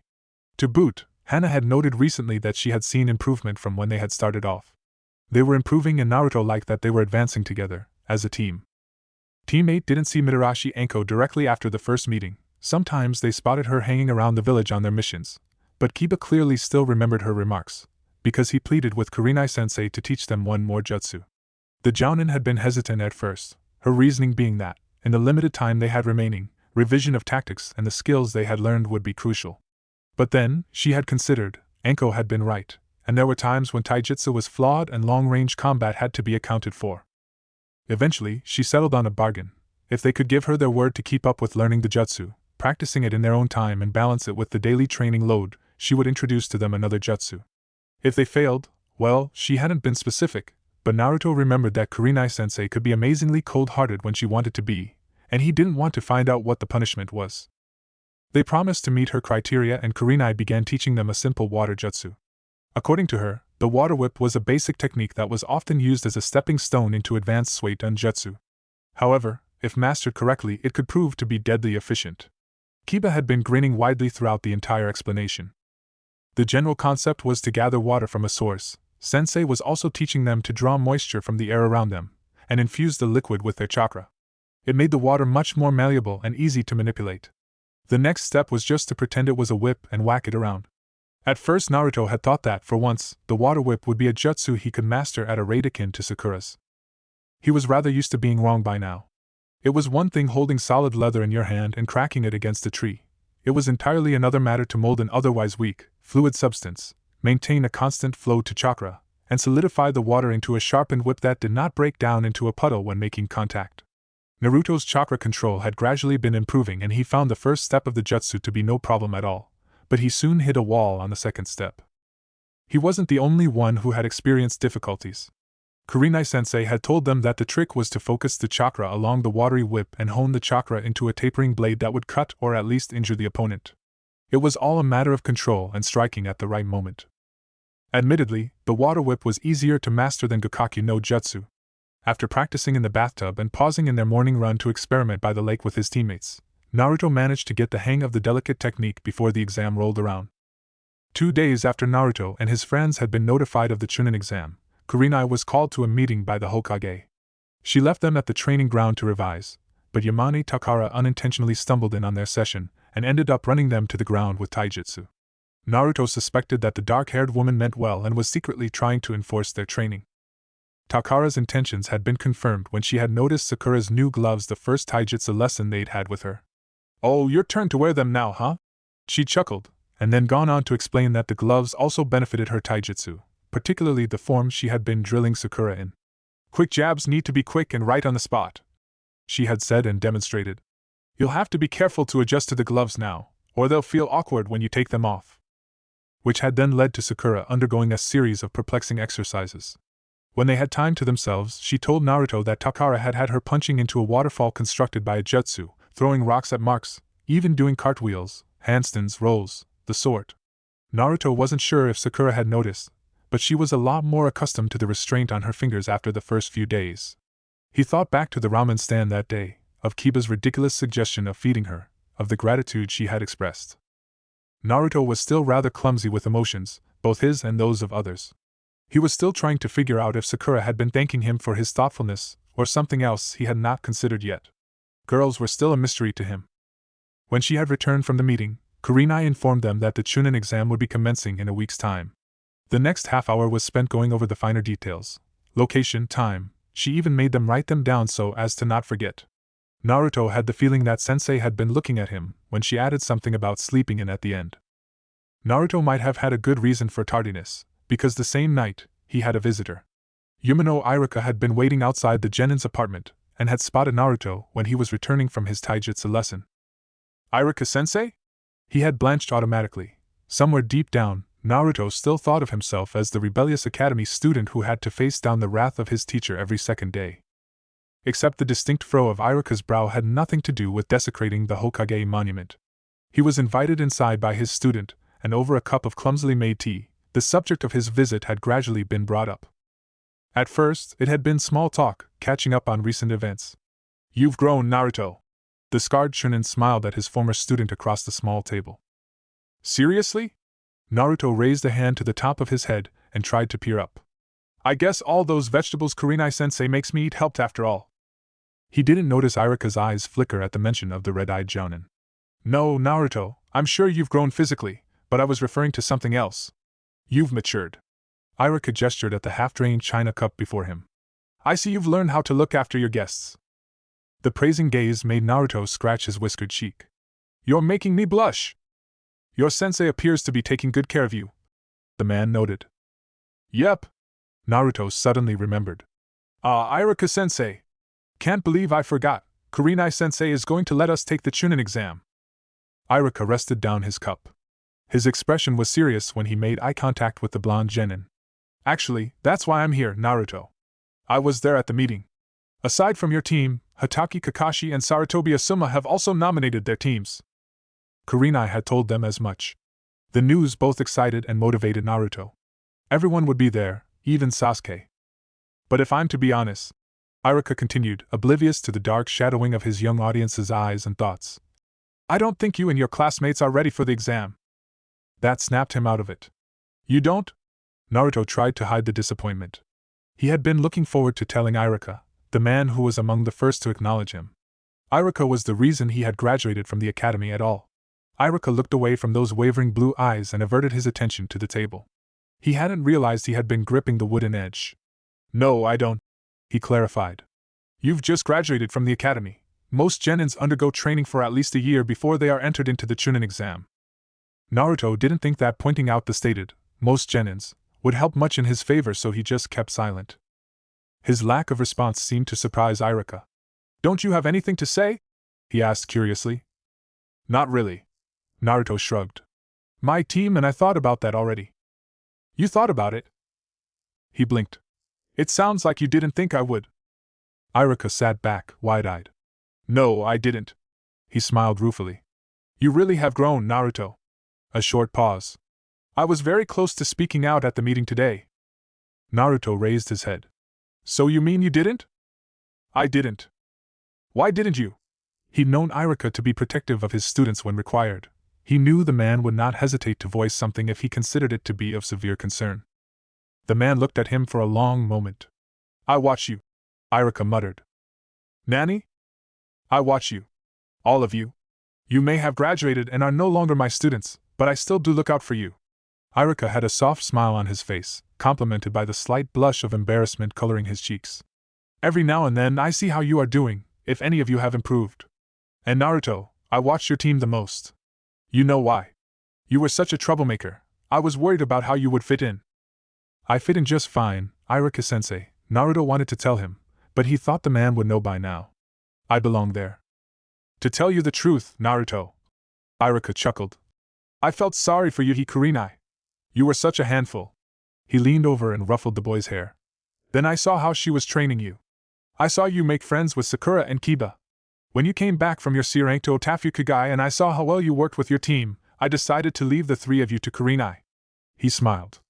I let go of you then. I'd seen enough. I'd seen enough to know that Kurenai would do whatever was right, and it's that respect I have for her that restrained me from speaking out at the meeting today. Watching her made me realize that I wasn't the only one who wanted the best for you kids. Iruka almost looked pained. It's not only Kurenai. I'm sure that Hatake Kakashi and Sarutobi Asuma handled their team with the same care and with their own methods. Iruka-sensei. It took me a while to realize that I'm no longer your sensei, Naruto. You've all graduated from the academy, you're ninja now. The Chunin grinned suddenly, as if he needed to hide certain emotions. I'm still worried, yes, but I don't think I would have made much of a difference at the meeting. I've watched you all these past few months. Hey, don't look at me like that, I'm no stalker. You're a talented bunch. Iruka-sensei. Naruto lowered his head. Something prickled the back of his eyes. Tears, probably. But no, he wasn't going to cry. He was done crying. He didn't need tears to know that Yumino Iruka truly cared for him. They both knew that. He raised his head and gave his former sensei a wide grin. Of course, he said in a tone brimming with confidence. We'll be just fine, don't you worry, Iruka-sensei. Iruka smiled at him. Tonight I was going to ask you if you were ready, Naruto. I was most worried about you. I knew. I was expecting you to rush into the Chunin exam without thinking about it, but it seems I was wrong. Disappointment and concern flickered by, replaced by pride. You've grown, Naruto. I'm sure your team will do great. Just try your best, okay? Hi. Haha, if you make Chunin, Naruto, I'll treat you to ramen. Ah, really, sensei? And all the while, the Chunin exam drew closer. Kurenai dismissed her team early the day before the exam. You've been working hard, she said. Relax, enjoy yourselves, and I wish you good luck for tomorrow. As it was, none of the genins had any specific activities in mind. Black, like anyone could relax with these weights on. Kiba complained as they wandered the streets. He wished now that he hadn't joined Naruto and Sakura for their taijutsu lessons. Takara had increased their weights by a harsh standard. Yeah, it sorta sucks that the hags said we can't take them off during the test either. Naruto agreed. Ever the optimist, he searched for a brighter resolution. But hey, it'll be harder for one of us to be kidnapped since they'll be weighing us down. You're a genius, Naruto. Kiba deadpanned. Sakura glanced at the two boys. Why don't we do something a bit more practical? Like practicing the water whip. The small puppy in her arms barked sharply. Seems you're the only other sensible one, Akamaru. The girl lamented. Akamaru barked again. Kiba stopped. No, Sakura, I think he's talking about something else. She raised her eyebrows. Like? That. Naruto and Sakura raised their heads to look in the direction Kiba was regarding. It was not altogether a foreign sight to see people traveling by the roofs of Konoha. There was a constant flow of ninja returning from their mission and the urgency that was required to run a village. However, it was rather atypical to spot someone perched stationary on top of a store, peeping over the reclining edge of the roof with what looked like a monocular. That and Naruto would recognize that mane of pallid hair anywhere. The bathhouse is over that way, Kiba supplied unnecessarily. Well, I suppose that's Ero-sennin for you, Naruto remarked. That's the guy who helped you with your fireball jutsu, huh? Kiba eyed the man skeptically. He looks more like the pervert from Otafukugai than some legendary salami. In his peripheral vision, Naruto saw Sakura's complexion darken with an embarrassed blush and disapproval. After a moment of thought, he grabbed her hand and grinned when she turned to look at him with surprise. Kurenai-sensei did tell us to enjoy ourselves. Spending an hour cooped up in the Hokage's office did not specifically appeal to a man like Jiraiya. Sarutobi had only briefed him on what he had already figured out himself. Uzumaki Naruto's team was entering the Chunin exam. Jiraiya noted that an unusually collective number of new genins were taking the exam this year.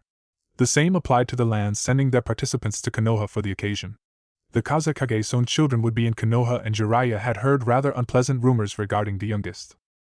His former sensei had voiced his concerns regarding the matter. Your reports do raise suspicion. Jiraiya, I would like you to stay in the village during the Chunin exam. The white-haired Sannin had chuckled. Bit of a worrywart these days, aren't you? Puffing smoke from his pipe, Sarutobi glanced over at the broad-shouldered man, the edges of his eyes crinkling into a small smile. And do you not consider yourself to be the same, Jiraiya? I notice you have been paying particular attention to Naruto lately. I'm surprised you haven't approached him again. The kid's almost ready but not quite there yet. Jiraiya joined the aging Hokage by the window and gazed down at the bustling village life. At this stage he doesn't need me yet. It wouldn't make much of a difference even if I took him aside to teach him. They won't help him as much as something he develops by himself. If he really does need my help, he'll come looking. He knows a good ninja when he sees one. A pause of consideration. While slightly boastful, those are some wise words, Jiraiya. However, as Sandaime was well aware, wisdom usually came with a contradictory trait. Jiraiya had discovered the spot, his little heaven, the other day. The roof of the weaponsmith's store provided efficient leverage and proximity to the bathhouse. Several run-ins with displeased women had taught Jiraiya to keep his distance. Luckily, the bathhouse had sections where coverage was rather sparse. He pressed his eye against the spyglass and licked his lips in anticipation. Oh ho ho! Got a body like a mountain road, that one. All curves and turns. Flick the dial to adjust the magnification. Ooh, a child's face, but the body, oh the body. Definitely all woman. The giggle rose as Jiraiya tilted the monocular to another angle. Was someone poking his backside? Oh, shoo off. He waved about with his hand without looking away, attention once again diverting back to his monocular. Oh, this one, flick your hair, baby, flick, oh yeah. Poke. Come on, turn around. Poke. What? Jiraiya growled, looking over his shoulder. He stared at the small white dog nudging his rear end with his snout. The Sannin's eyes narrowed. Oh, pup, want to leave a man to his business? Seemed like it had no intention to. Jiraiya frowned and reached out. What, you want to, OW? The dog clamped down on the man's fingers with all too much joy. What the hell? Jiraiya grunted. He tugged at his ensnared hand, glancing back at the bathhouse. Get off! He sensed a presence behind him. Turning to look, he saw a flash of bright hair and dull red fabric before a familiar pink-haired girl, standing on the opposite building, cupped her hands to her mouth and yelled. Pervert! Jiraiya groaned. Crap. Job's done, Akamaru, let's go! A voice called from below on the street. The dog's ears perked up and released its prize, licked it with a wet tongue and disappeared over the edge of the roof. Jiraiya rubbed at the red marks on his hand. At least the dog had the tact not to pierce skin. Scowling, he looked down onto the street to see 3 children fleeing around the corner, darting away from the extent of his vision. Wait a minute. Jiraiya stared, ignoring the dangerous glares of the villagers around him. Those kids, did he say job? Eyes widening, Jiraiya snapped his head to look down at his unbitten hand. Empty. Oh no you don't! Teammate raced down the streets of the Leaf Village, their laughter trailing behind them. Woohoo! Kiba howled, cackling, earning several disapproving looks from some of the elder villagers they passed. That was awesome, guys! Priceless! Holy cow, did you see his face? Akamaru nipped at his flapping trouser legs. I was the one who distracted him. Oh yeah, Akamaru, you did good too, boy. How'd the geezer taste? Naruto grinned and pocketed their prize. That'll teach him to spy. You think he's all beaten up yet? Those ladies looked pretty angry, and when women get mad, they can sorta trash through a few buildings to kill someone. You don't think that was a little silly? Sakura began to say, but when she saw the boy's raised eyebrows and pointed looks, she sighed and allowed a smile to surface. Okay, so it was kind of fun. Kind of? Kiba repeated. Hell, it was just cool.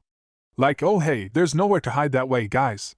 He ushered his teammates into a side street, peeking back to see if they were followed. Can't see, but I can smell him. He's coming after us all right. We can run him a false trail with my clones. Naruto plotted.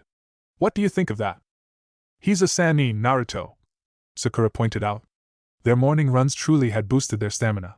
None of them was short of breath to this point. Do you really think he would be fooled by a few Kage Bunshin? But we snagged that spying thing of his, didn't we, Kiba? He was distracted. Oh, okay, fine. Give it a try. Just let me see if he's...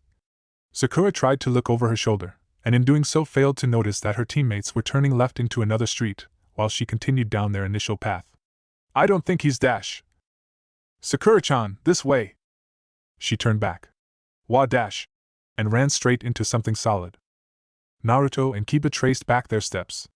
Hey, Sakura, where are you? Kiba's voice trailed off when he saw that the pink-haired girl was not alone. There were 2 people. A girl in a violet-shaded dress clad in fishnet. Her hair, blonde, was done up in 4 pigtails. Naruto stared at the large iron fan strapped onto her back. Is that a weapon? Similarly, her companion, a boy in a black costume, had a bandaged thing on his own back. As they neared the newcomers, Naruto noticed that the boy had a unique design of strokes on his face. A guy wearing makeup. Now I've seen everything. Both looked older than the members of Team 8, and both bore the Hittite of the Sand Village. Akamaru whined and coiled around Kiba's leg. Naruto got the message. These people weren't to be messed with. The boy was leering down at Sakura. Did you just crash into me? He asked in a not altogether friendly tone. Sakura was reeling back, shaking her head to clear the lingering vertigo from the impact. I'm sorry, she started to say, her gaze a little unfocused. They snapped to attention and widened when an arm snaked around her shoulders and pulled her back from her intended route. Excuse me, Dash. The boy leaned forward, his face close to hers, their cheeks almost brushing. Well, it's not every day I bump into a pretty girl, he said musingly. And that hurt, you know. You should make up for it. Hey you! Came Kiba's shout. Akamaru was growling fiercely by his side. She said sorry, so let go of her already? The older boy frowned and straightened. Is this all Leaf Ninja are about? All talk and no action? The pigtailed girl rolled her eyes and looked languidly at him. Don't pick a fight now, Kankuro. There'll be trouble for us later. Who cares? The boy, Kankuro, shrugged. He tightened his hold on Sakura. We can play for a bit before he gets here. To Sakura, in a whisper. We'll just have a bit of fun, right? Something in Naruto snapped at that comment. His hands were drawn into tight fists, nails carving crescents into his palm. It was taking him every trickle of self-control not to charge the offender. A guttural snarl rose in his throat. Let go of her, he said, enunciating every word slowly, clearly, furiously. Now. The girl sighed and crossed her arms. If this gets ugly, remember I'm not involved. Che. Come on, Tamari.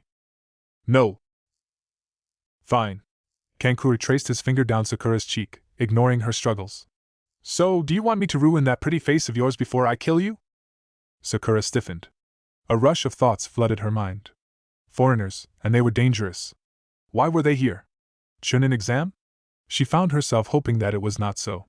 And among the contemplation, the suspicion, was a spark of resentment, triggered by more than fear. Her elbow stabbed into the boy's ribs, his oof, as the air escaped his lungs was oddly satisfying. But still, his grasp on her was firm, and Sakura twisted, and punched him in the jaw. Crack! His head snapped back and he staggered back into his surprised friend. Oh yeah, that felt good. It seemed that Sakura had discovered another use for the hard joints sewn into the gauntlets. She quickly put some distance between herself and the two mysterious sand shinobi. But Naruto was already rushing up, a terrifying growl of fury the only warning she had before he brushed past her. Sakura's eyes widened. She knew from her own encounter and didn't need Kiba's startled yells to tell that their antagonists were precarious. Sakura grabbed a fistful of her teammate's jacket. Naruto! And when he struggled against her braced weight, she threw her arms around him, holding him back. Naruto! Was that her heart thumping that quickly, or was she feeling his beat through his back? He stilled. That's enough. I'm okay. He seemed to slump as she warily released him. Kiba gently edged him back and stood in front of the both of them. If you're looking for a fight, you've got it, the Inuzuka boy said in a steely voice to the sand pair. But here, and with you showing the first hostility, you're not on very safe ground. Kankura snorted. You think we're afraid of you? He was reaching over his shoulder for the strap of the bandaged parcel on his back. Teammate tensed. Leaf Ninja are weaklings, you three are perfect examples. The blonde girl looked sharply at him. You're going as far as to use Karasa? Why not? They dash. Several things happened then. Akamaru tipped his nose to the air and immediately burrowed into Kiba's jacket, whimpering. Kiba himself lowered into a crouch and muttered. Shit! What is that? Kankuro and Temari froze. Killer intent swathed the area. And a low, dusty voice came from above, as quiet as the wind's whisper. Kankuro! Stop it! Naruto turned to seek the source. He could smell something. Sakura's hand, he couldn't remember when she had clung to him, was squeezing his arm so tightly that it hurt. You're a disgrace to our village! Team 8 found themselves staring at a short red-headed sand ninja with dark cerulean eyes, shadowed circles ringing them and a large gourd strapped to his back. He was standing in a nearby tree, flipped, attached to the trunk by his feet. Kiba took an instinctive step away. This boy, this person, exuded more enmity than the previous two sand ninja had together. And he smelled like blood. Kankuro withdrew his hand from the bandaged strap and smiled uneasily. Jie! Gaara! Naruto noticed the tremor in his voice and looked back at the redhead. They seemed to be allies but not quite friends. It was perplexing, but one thing was for certain, he told himself darkly, neither of them were their friends. Pathetic. The entity known as Gaara spoke again. We didn't come to the Leaf Village for you to lose in a fight. Listen, Gaara. Kankuro spread his hands in an attempt to explain. They were the ones who started it. I was just Ash. Shut up, or I'll kill you. Naruto spread his own arms, but only to cover Sakura and back away to join Kiba. He gathered himself. Hey, look!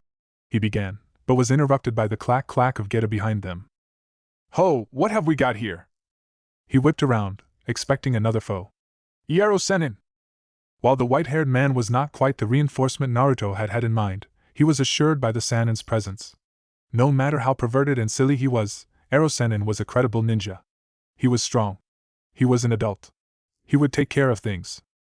Jiraiya's eyes focused on each of the sand ninja, pausing longer on Gaara. You three are here for the Chunin exam, aren't you? I am Sabaka no Gaara, was the reply, as if that spoke volumes itself. Naruto had the feeling he would remember that name for a long time to come. Then they left. Gaara just turned and walked away. Kankuro and Temari hesitated but eventually followed, as if he was the leader despite their obvious domination of age. No one felt much like breathing until they were out of sight.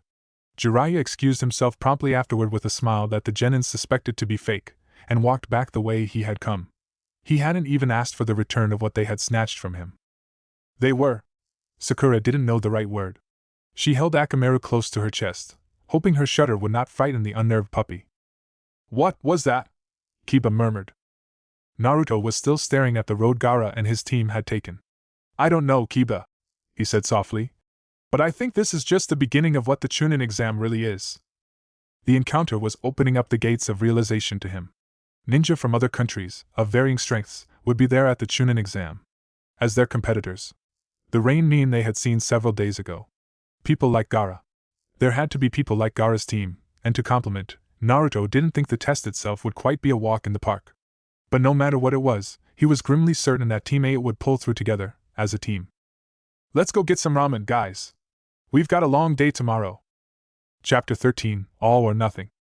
Naruto would be lying through his breakfast if he tried to tell anyone, including himself, that he was not nervous. He had been jumpy all morning, bursting with adrenaline. Somehow he was excited, anxious and a little scared at the same time.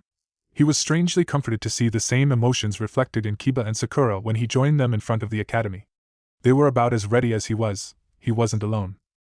"Mao, you're late, Naruto," Sakura scolded half-heartedly. She was sitting on the swing Naruto had once spent too many hours occupying. "Sorry, got a bit distracted, I guess." He took a deep breath and exhaled. "But I'm all set now. You guys ready too?" Kiba kicked himself off the tree he had been leaning against. "Ages ago. Been waiting for you, Naruto. Let's get this show on the road, eh?" "That's supposed to be my line." "Says who?" "Says me." "Well, I say dash. I say you two idiots break it up already." Sakura sighed, separating the two boys. She made sure they didn't see her lips curving into a small smile. The usual squabble set a light-hearted atmosphere that she found weirdly reassuring. Sakura breathed deeply and briefly closed her eyes for a moment. Kurenai had taught them to find their center, the tranquil focus. "What ya doing, Sakura-chan?" Naruto's voice asked. Sakura opened her eyes to find him gazing amusedly at her. "Looking for my happy place," she replied. Naruto grinned. It was what he liked to call their meditations. "Come on, you two," Kiba called. Akamaru accentuated his words with a bark. "We came early to check things out, remember?" Then he grinned. "Oh wait, Naruto's already started, my bad." "Aye, Kiba." "Yes," Sakura concluded, shaking her head as she followed her teammates inside. There was nothing to worry about. There was commotion when Team 8 emerged from the stairwell. Two older genins were barring access to room 301, and those trying to get inside were protesting. Naruto caught a glimpse of Sasuke's team amongst the cluster, but was distracted by the resounding crack of skin-to-skin contact as a girl stumbled and fell to the floor beside a boy in a ridiculous green outfit. They had been beaten back by the senior genin. "What's going on?" Naruto asked as he approached. "We're just giving you kids a hand here," one of the interfering genin answered, smirking. "This test isn't just your everyday walk in the park. People have died taking it. You guys won't be able to handle it, even we failed it 3 times. Naruto frowned as he glanced over at Kiba. Something was off about the situation. He received a barely perceptible nod from the other boy and stood a little straighter. Kurenai-sensei had already warned them to be cautious. It seemed the exam had already begun. Sakura was kneeling by the pair who had been knocked back earlier, helping them up, but was too occupied keeping track of the activity to notice the admiring sparkle in the green-clad boy's eyes. Sasuke stepped up, looking as nonchalant as usual. "Interesting argument you have there, but I will pass this exam. And release this genjutsu. This is only the 2nd floor." The two older genins looked amused. "So you've spotted it, have you?" Bandage Face said. A sharp glint entered his eyes. "But don't think that's good enough." Without warning he lashed out at Sasuke. The latter's eyes narrowed as he reflexively spun and raised his own leg to counter. Akamaru whined. A fight was breaking out. Naruto started forward. All Sakura saw was a blur of green, and suddenly the tall boy with the bowl-cut hair was standing between the two combatants, hands tightly gripping their legs before either could land a blow. She heard the brown-haired girl beside her, the boy's teammate, Sakura assumed, sigh in exasperation. Sakura's eyes widened. Although she had been more interested in Sasuke's love life than his physical prowess, she knew that he was indeed no pushover, and stopping his attack while simultaneously dealing with another was impressive. The newcomer was nothing like the boy who had easily been pushed around. "Damn, that guy's pretty fast," Kiba murmured. Naruto could not agree more. They were already getting a glimpse of the upcoming competition, and the scales were set high. The crowd was starting to disperse, realizing that they had been deceived. "We should go too," Sakura said. "Yeah." Naruto found himself distracted.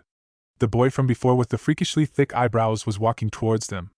The snippets of conversation Naruto had managed to overhear between he and his long-haired male teammate, something about holding back, made him wary of his true abilities. But the boy strode past him and stopped in front of Sakura. "My name is Rock Lee," he said abruptly, making his audience stare. "I would be honored to know your name."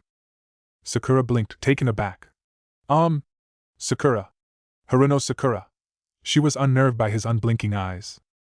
A beautiful name! Rock Lee flashed a blinding smile and winked. Please be my girlfriend, Sakura-san. Kiba raised an eyebrow. What's with him? He asked, nudging Naruto. The short blonde was frowning. He knew his crush on Sakura had toned down to sensible friendship, but still. Sakura was very, very tempted to break it out bluntly. She would sooner go out with Kiba, even Naruto, than with someone like Rock Lee. However, recalling the accumulated effects her negligence had had on Naruto, and keeping in mind that maintaining friendly tones with fellow Leaf Genin wouldn't really hurt, she took a moment to carefully choose her words and decline the offer politely. She ended up telling him that he was very unique and that he should find someone who was equally so.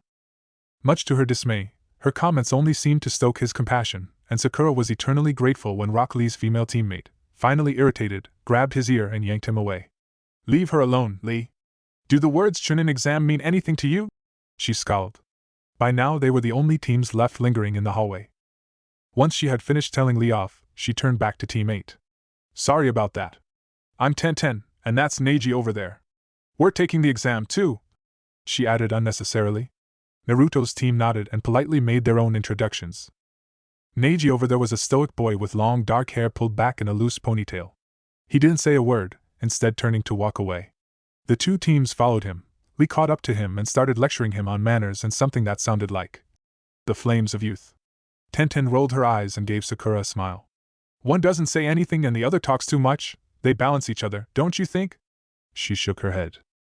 That guy, Kiba said in a low voice to Naruto. He was looking at Neji's back. He's a Hyuga. Naruto tilted his head. Ahai, oh, you mean like that girl from our class who's on Sasuke's team? Hinata? The girl who could never look him in the eye and always stuttered. Come to think of it, she and Neji had similar eyes. Kiba sighed. At least you made some connections. The Hyuga are one of the most powerful clans in Konoha. My mother tells me to look out for them. Looking over at Neji with this new knowledge didn't really change much of Naruto's first impression. Neglecting to introduce himself and blatantly ignoring his own teammate instinctively summed him up as a sore prick. He reminded Naruto of Sasuke. Neji seemed to have shaken Lee off and had gone on ahead. The green-clad boy frowned after his teammate for a moment. Then, to the surprise of both Naruto and Kiba, he slowed his pace so that he was walking alongside them. Hello? He said brightly. You're pretty cheerful for someone who just got turned down for a date, Kiba noted. Naruto thought he was being rather blunt, especially when Lee let out a disappointed sigh and appeared to be downcast. However, before he could say anything, Lee raised his head again and they saw that he had a look of determination.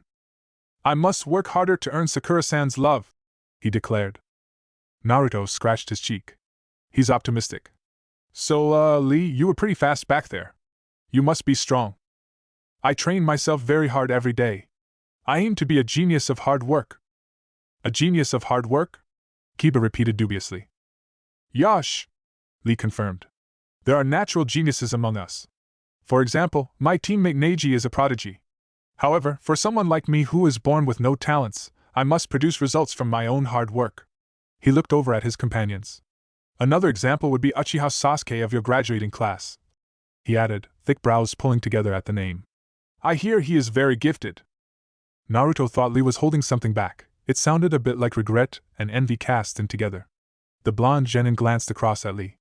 It wasn't that hard to figure it out. After all, Naruto himself had been subjected to the same sense of rivalry.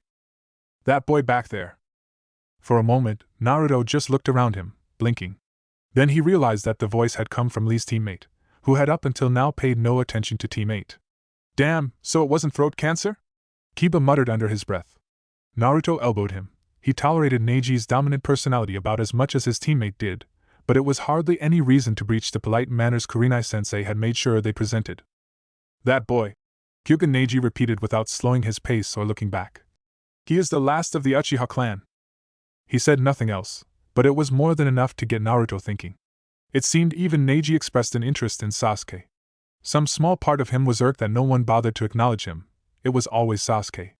But Naruto wasn't quite worried about that at the moment. In this case, it was actually better that no one was interested in him, or his team. It meant they weren't considered a threat. And Naruto had already figured out that the dumbest thing you could end up doing here was to underestimate anyone. Still, he was slightly taken aback by the competitive spirit that ran even among genins of the same village, especially Konoha. He really needed to take this seriously. It was assuring to see Kurenai standing outside the doors to room 301.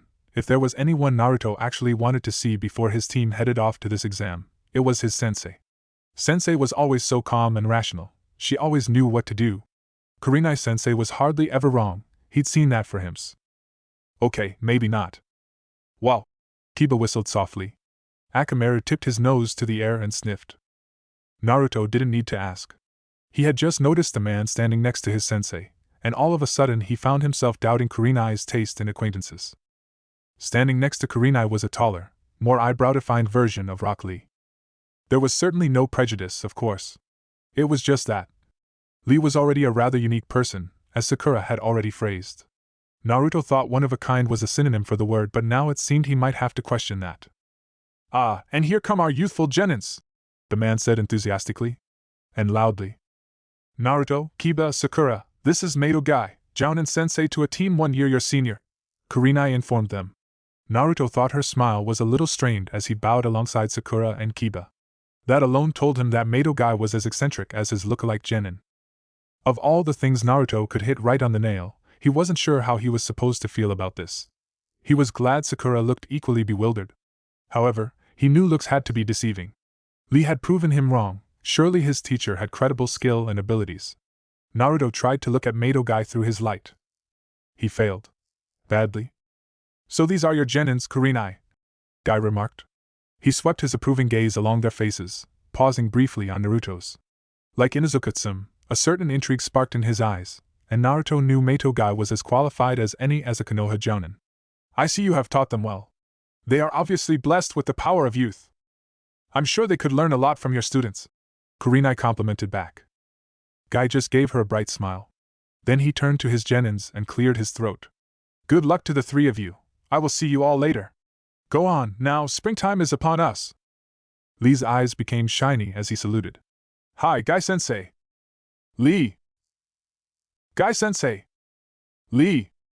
Oh, get a grip. Keep standing around and winter will be here. At least Tenten wasn't just going to stand around. She grabbed Lee by the arm and started dragging him through the now open doors. Neiji's already gone ahead, we'd better catch up. See you later, Sakura. It seemed the 2 girls had become friends of some sort. Girl stuff, Naruto thought. Mato Guy saw his genins through, then gave a brisk nod to Kurenai, bade teammate goodbye and vanished in a puff of smoke. Kurenai didn't waste any time getting down to business. I'm glad to see you. The 3 of you can now officially register for the Chunin exam, she said. What do you mean, sensei? Sakura asked blankly, voicing it for Naruto and Kiba. She was only frowning for a short moment though. She had that look, the one Naruto recognized whenever she had thought something out. Oh, it was a test. A test? Naruto echoed. What's that mean? Kiba nodded abruptly. I get it now. At Naruto's expression, he explained. We can't take the test unless all 3 of us are here. They wanted to check if we were individually willing to take the test. He glanced at Kurenai for confirmation. She gave it to him. That's right, though the 3 of you had already settled this on your own earlier on. It made Naruto stand a little straighter somehow, because there was a certain pride in Sensei's voice, like she had been convinced all 3 of them would turn up. Be ready for anything would be my advice, but it seems the 3 of you are already prepared for that. Kurenai added ruefully. So all that remains would be to wish you luck. She placed a hand on Sakura's and Kiba's shoulder. Look out for each other. Ruffled Naruto's hair. And good luck. Know that I am proud of you, and will be regardless of how this exam turns out. Oh, Naruto knew all right, and he wasn't going to let her down. That's a lot of people. You think? Kiba murmured. Akamaru was right, not like the boy couldn't see for himself. The room was packed with genins from various villages. There were so many scents mingling together, Kiba could barely make out anything distinctly specific. He heard a gasp from Sakura and a sharp intake of breath from Naruto. There had to be at least 100 people gathered in this room. Akamaru whimpered and huddled in his master's jacket. Not all the looks were particularly warm or friendly. His mother had told him last night that the Chunin exams were a sort of correlating alliance between the countries, but now Kiba wondered how accurate some was. Amongst the haze of foreign scents, Kiba could discern several recognizable ones. He nudged his teammates. Gathered beside the door were the teams from their graduating class. Teams 7 and 10. It was rather nice to see some familiar faces. They made their way over. Hey, everyone's here, Naruto said. Got that right? Naruto grumbled. He was leaning against the wall. Chuji was busy eating from a packet of chips beside him. But with so much people, it's troublesome. Kiba supposed some people didn't change. He wondered if there was anything the Naruto boy didn't find troublesome. Well, what do you know? Forehead girl made it too. A taunting, feminine voice drew Kiba's attention over to Yamanaka Ino. She was hanging off a visibly irritated Sasuke. Kiba was surprised the Uchiha had let her get so close. Shut up, piggy, Sakura responded, but with less annoyance than anyone had predicted. Kiba thought he knew why. Naruto was off talking to Chuji, getting a chip off him. There was uncertainty on Sakura's face. Hello Hinata, Shino. She looked over to the other members of Team 7 first, receiving a nod from the silent Aburame, and a hesitant smile from Hinata. Hello, Sasuke, she said quietly. The Uchiha boy looked at her. Yeah? Then he continued trying to prise Ino off him. Kiba was the only one looking at him, but Naruto didn't hide his relief very well. He loosened as he heard Sakura's words, and his smile was more genuine. It made Kiba wonder if, in the blonde's eyes, Sakura had passed some sort of test. Hey, you kids! You might want to keep it down. A silver-haired genin was walking toward them. Kiba took a moment to analyze him. The forehead protector marked him as a Konoha shinobi, but Kiba didn't think he'd seen this person before. It wasn't much of a surprise. The Leaf Village was home to a large population. The newcomer appeared to be a few years older than the rookies. He stopped in front of their group. You're the fresh out of the academy rookies, right? You should stop messing about. This isn't a picnic. Who do you think you are to tell us stuff like that? Ino asked, annoyed. It was amusing how, in a time like this, the rookies were all somewhat united. My name is Yakushi Kabuto. Take a moment to look around you. Everyone is nervous about the exam. Quiet down if you don't want to make a scene. They could see that.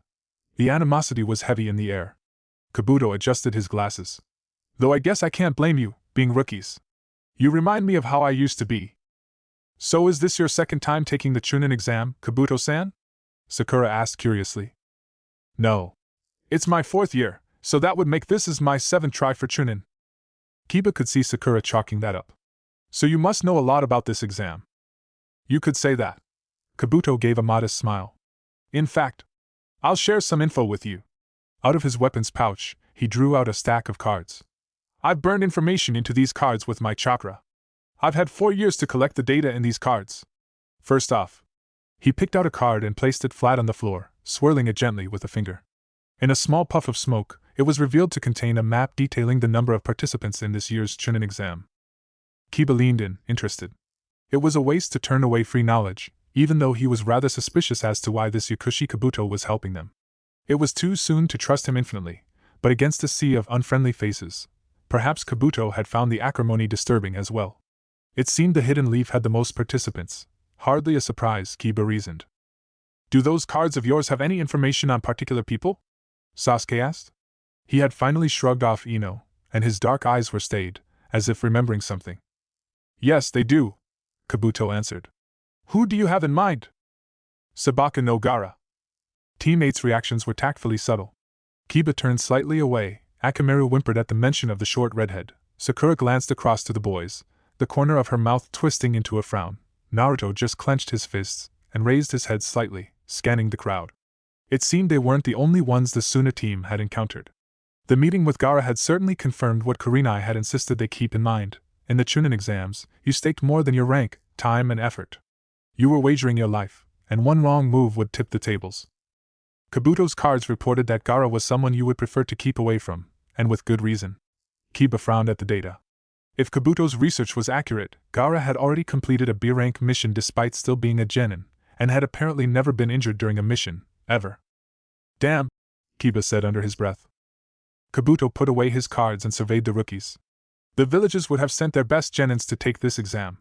Well, the Hidden Sound was just created last year, so there isn't enough information for me to be sure, but the rest of the villages are filled with talented youngsters.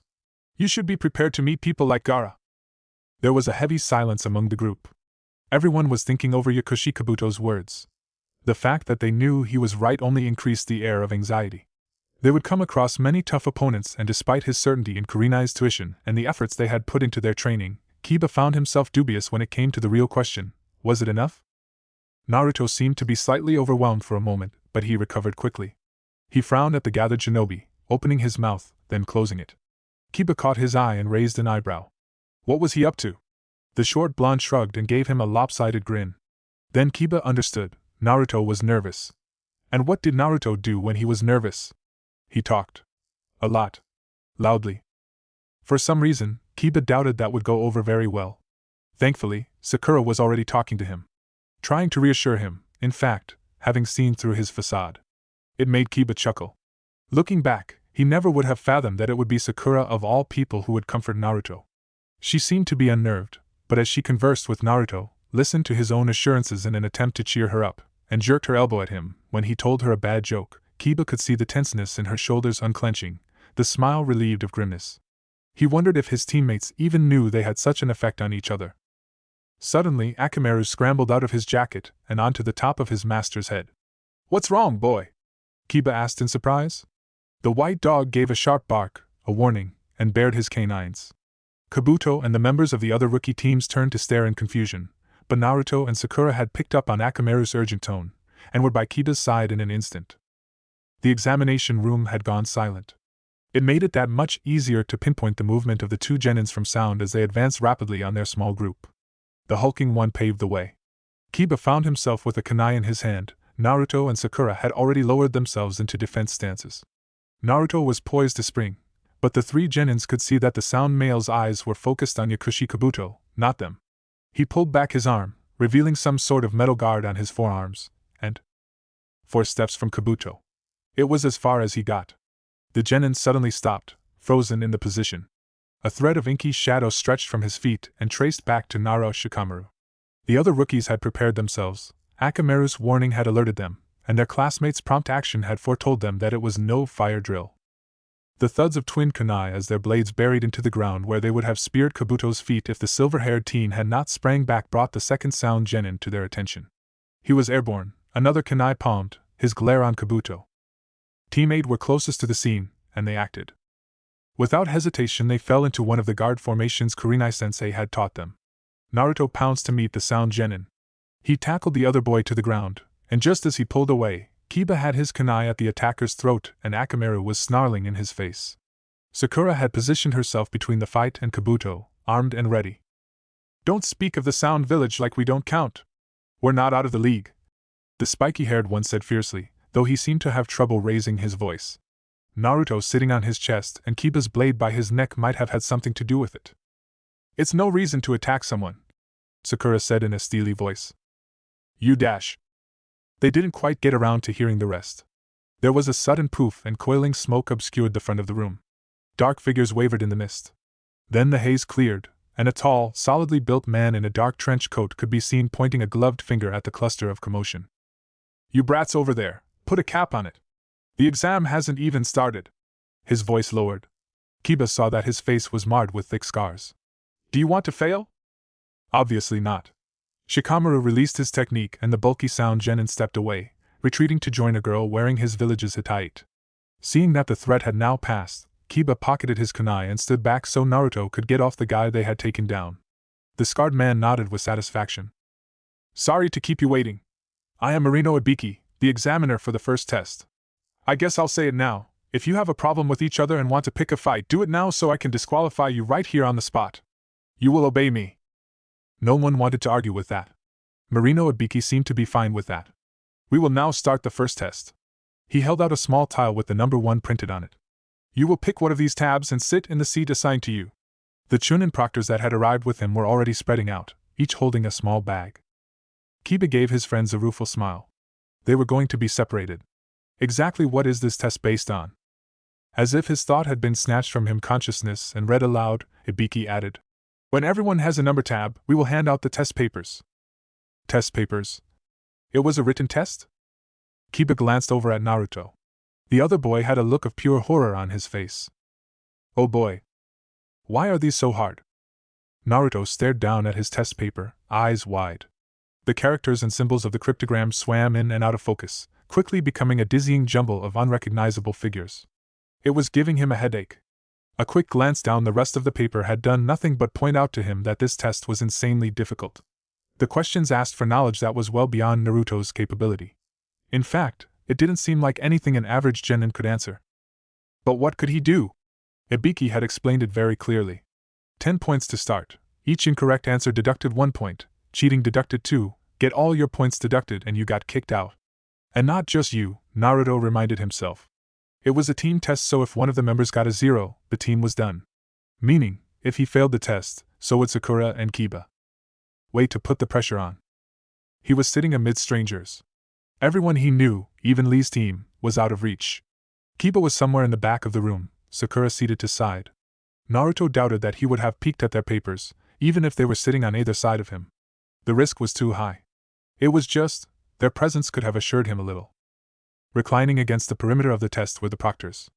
Naruto swallowed every time he noticed the closest one jot something on his clipboard. Someone had been caught. The frequency at which they recorded the marks told him that the Chunins were good at what they did. He was in trouble. Line B, seen in the diagram, is the greatest possible distance a shinobi can throw his shuriken from a tree of 7 meters. For enemies who appear within the circumference of the shuriken's range, explain the attack options using this distance. Show your work. A lot of trouble. Kiba sat up a little taller, giving Akamaru more visual range from the puppy's perch atop his head. The majority of the genins were not writing, too busy fretting over a solution or already stumped at understanding the question. It wasn't hard to find someone who was still working and seemed to have completed most of the questions. The one Akamaru had found, 2 rows ahead of Kiba, had almost finished his paper. Leaning down, Akamaru barked softly. 8. Smirking, Kiba filled out the box. They were cheating, yes. He had a suspicion that the proctors wanted them to cheat. Why else would be holding them back from kicking the cheaters out immediately? There was no other plausible possibility. Ibiki had told them himself, the pathetic ones caught cheating will be destroying themselves. As shinobi trying to achieve the level of Chunin, be proud ninjas. Marino Ibiki was testing their ability to gather information, and in this situation they had to complete their task with stealth, or consequences would pull rain. Kiba silently read the next question. After so many strategy sessions with Kurenai, he had confidence in Sakura's aptitude and expanse of knowledge. She probably didn't even need to cheat. Kiba purposefully did not think of Naruto.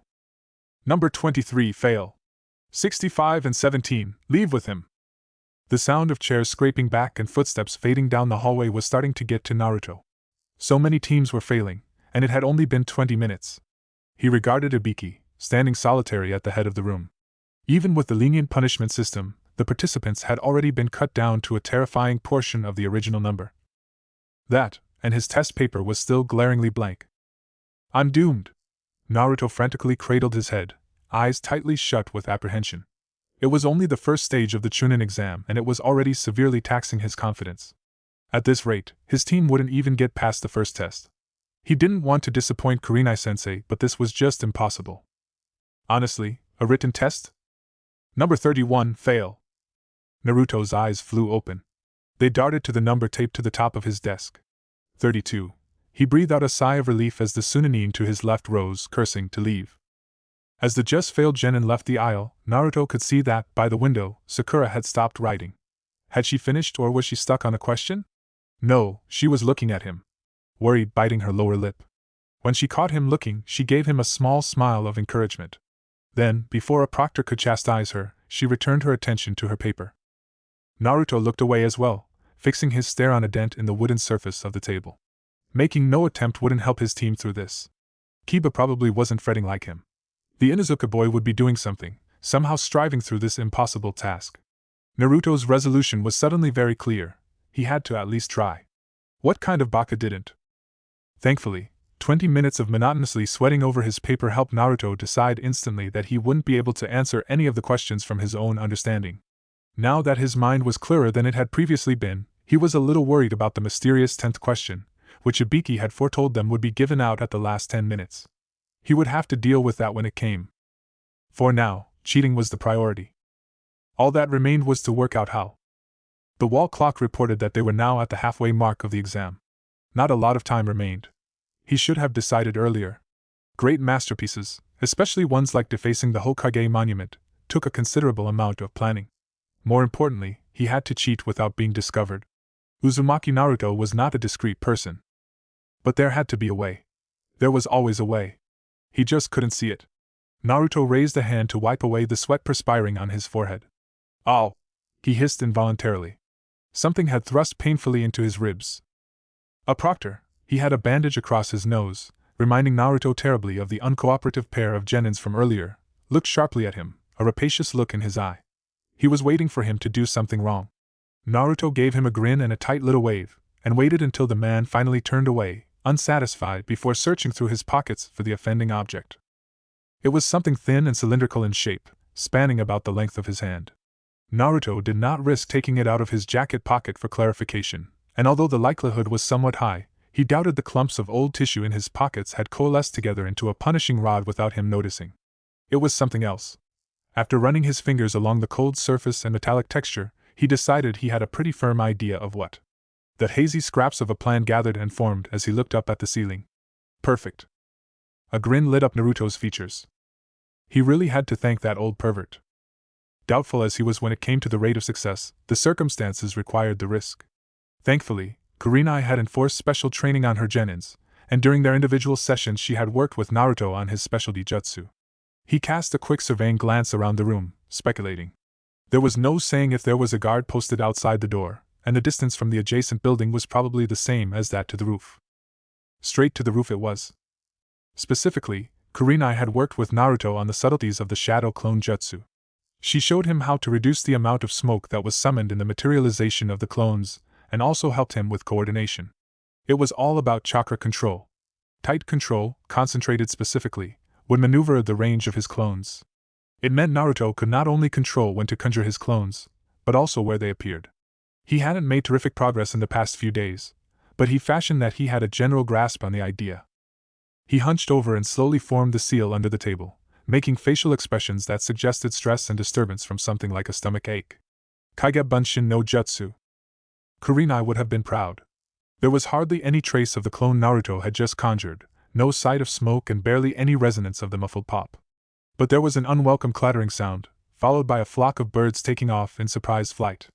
Fortunately, the scraping back of Kankura's chair as he rose for a break to the toilet diverted away most, if not all, of the attention from the sudden noise overhead. Ibiki didn't even glance out the window. Naruto silently calmed his racing heart.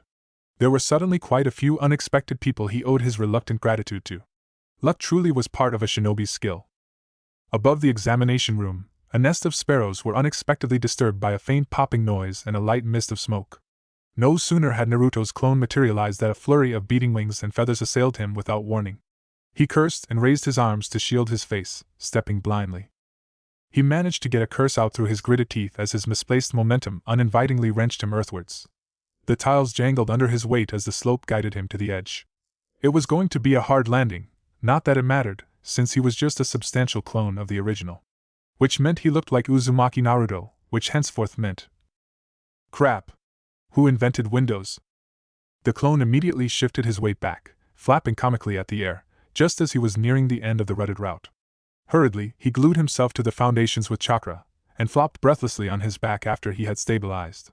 He waited with bated breath for a Chunin to investigate, wondering how much noise he had caused. At least the damned birds had left him in peace. Nothing. No one came. The clone cocked his head, listening, but it didn't seem like he had been discovered. In any case, he did not have the time to sit around. The exam was scheduled to finish soon, and 10 minutes had already been taken off for the 10th question. He carefully patted his way along the roof, taking a moment to decide on a spot. He aimed for the center of the room, the easier to get a better view of the test below. Holding his tongue between his teeth, he gently prized away a tile, quickly hunching over the opening to prevent a beam of light from entering the room and giving him away. He took out the monocular his team had confiscated from Jiraiya the previous day, grinning. He made sure not to poke the instrument into the room as he fiddled with the dials and adjusted focus, though he was confident that the odds that he would be discovered were marginally low. Not a lot of people looked up. Iruka had fallen for the duster trick enough times for Naruto to be sure. The clone peered into the eyepiece, made some final adjustments, pinpointed a generally completed test paper, and started memorizing. Sakura read over the test paper and the scrawl of her answers once more. She had the nagging feeling that she had already looked over them before, but her mind came up confusingly blank when she tried to recall doing so. She double-checked just to make sure. She had done her best to fill out most of the questions, and she had confidence that the majority of them were correct. I wonder how the boys are doing. Sakura hoped her teammates had successfully found answers to the questions. The whole point of the exam was to cheat. Without getting caught, of course. Throughout the exam period, she had kept constant tabs on Naruto, looking up after completing each question. Sakura was worried about him. The usually boisterous boy seemed to be having a breakdown in the midst of it all. For some strange reason, the sight of Naruto so uncertain of himself unnerved her as much as it had when they had been deciding their entry to the Chunin exam. She was relieved to see him calm down when she raised her head to check on him after completing the 7th question on her paper. He was thinking. It was a good sign. However grudgingly she tolerated his childish pranks, Sakura had to acknowledge that Naruto was creative. He could adapt quickly to a situation. It was what made him so unpredictable. At the 50-minute mark, Ibiki called for attention. The 10th question. The palms of Sakura's hands were moist as she clenched her white-knuckled fingers around fabric of her trousers. There are additional rules applied to this question, Marino Ibiki declared. Sakura was entranced by the twitches of the scars around his mouth as he spoke. How had he acquired such horrible wounds? First, you will have to decide whether or not you want to take this question. What do you mean we have to choose? The Sand Kunoichi Tamari was well on her way to developing a permanent frown. What happens if we choose not to? It is simple. If you choose not to, your points will be automatically reduced to 0. In other words, you and your teammates will fail. Then what's the point of asking? Of course everyone is going to take the question. Only an older Leaf Genin had the courage to voice what others were muttering of. Ibiki smirked, sending shivers racing down Sakura's spine. And now the other rule, if you choose to take it and answer incorrectly, you will never be allowed to take the Chunin exam again. Complete and utter silence. Sakura swallowed, her throat suddenly feeling parched. Faintly, she heard Kiba's outburst. That's retarded. What kind of rule is that? There are people here who have taken the exam before. You were just unlucky to have me this year. Remember this, boy, I am the rule. If you don't feel confident, you can leave and retake the exam another year. Dark beady eyes glared out from under the bandana, sweeping across the room, raising the tension. Now let's begin. Those that do not wish to take the 10th question, raise your hand. Once your number is confirmed, leave. A persistent barrage of questions flooded Sakura's mind. What kind of question would it be? She was pretty certain that she would be able to answer it, but what about Naruto and Kiba? A genin sitting on the other side of Naruto was the first to surrender to the pregnant pressure. He raised his hand, eyes clenched shut, and apologized to his teammates as they left the room. It wasn't the cruel triumph of the proctor that marked his name that caught Sakura's eye. It was Naruto. The blonde boy had his head lowered, his shoulders trembling. My name is Uzumaki Naruto. Remember it. I'm going to become Hokage one day. If he was doomed to remain a genin for the rest of his life, what would become of his dream? Hokage this, Hokage that, what would Naruto be without this drive? When I become Hokage, everyone will finally acknowledge me. In all honesty, Sakura had not thought much of Uzumaki Naruto at first. A loud idiot who had an annoying crush on her, that was it. But spending months with someone, training with them, arguing over restaurants with them, going through good and bad times together, it made you realize that, beneath the fortunately discarded orange jumpsuit and the bright cheerful grin was a human like any other. Naruto had his own qualities to be valued. If he ever learned to mature, if anything, he would make a damn good Hokage. If he was chained to genin status, it was all over. Naruto, why aren't you raising your hand? Across the room Kiba caught her eye. He looked troubled. He knew Naruto as well as Sakura did. In this moment of precarious doubt, their thoughts were one and the same. Naruto. Idiot Naruto, don't you see? It doesn't matter. Raise your hand, if you won't I'll do it FO. Huh! Sakura blurted in shock, her eyes widening. At the front of the room, Naruto's hand was rising. She lowered her half-raised hand, biting her lip. Although she had been anticipating it, hoping for it to happen, the sight of Naruto giving in made her heart sink. Why was she feeling disappointed? Smack. Don't underestimate me. I'm not going to run away. A familiar, oddly assuring voice rang out across the room. Naruto? I'll take it. Uzumaki Naruto continued heatedly, glaring bluntly at the scarred examiner before him. Even if I'm a genin forever, I'll still find a way to become Hokage. I'm not afraid of you. He crossed his arms across his chest and thrust his chin up. A rebel to the end. Sakura smiled. I'll ask you again, Ibiki said calmly, narrowing his eyes at the outspoken genin. Your life is riding on this decision. This is your last chance to quit. I never go back on my words. That's my way of the ninja. For a moment there, Sakura contemplated. Naruto actually looked pretty cool, but then he had to go ahead and stick his tongue out. She heard Kiba snort on the other side of the room. Does anyone else want to leave? Ibiki probed the room, a hawk among prey. It didn't seem anyone would leave now, not after Naruto had shaken off the apprehending strain. Very well then. The heavy silence was intimidating. To everyone still remaining, you have passed the first exam. Huh! Kiba lightly punched Naruto's shoulder, chuckling. You were scared back there, weren't you, Naruto? Come on, admit it. Pa! BL blah blob, what's that word again? Blasphemy? Sakura suggested. Yeah. Blast that.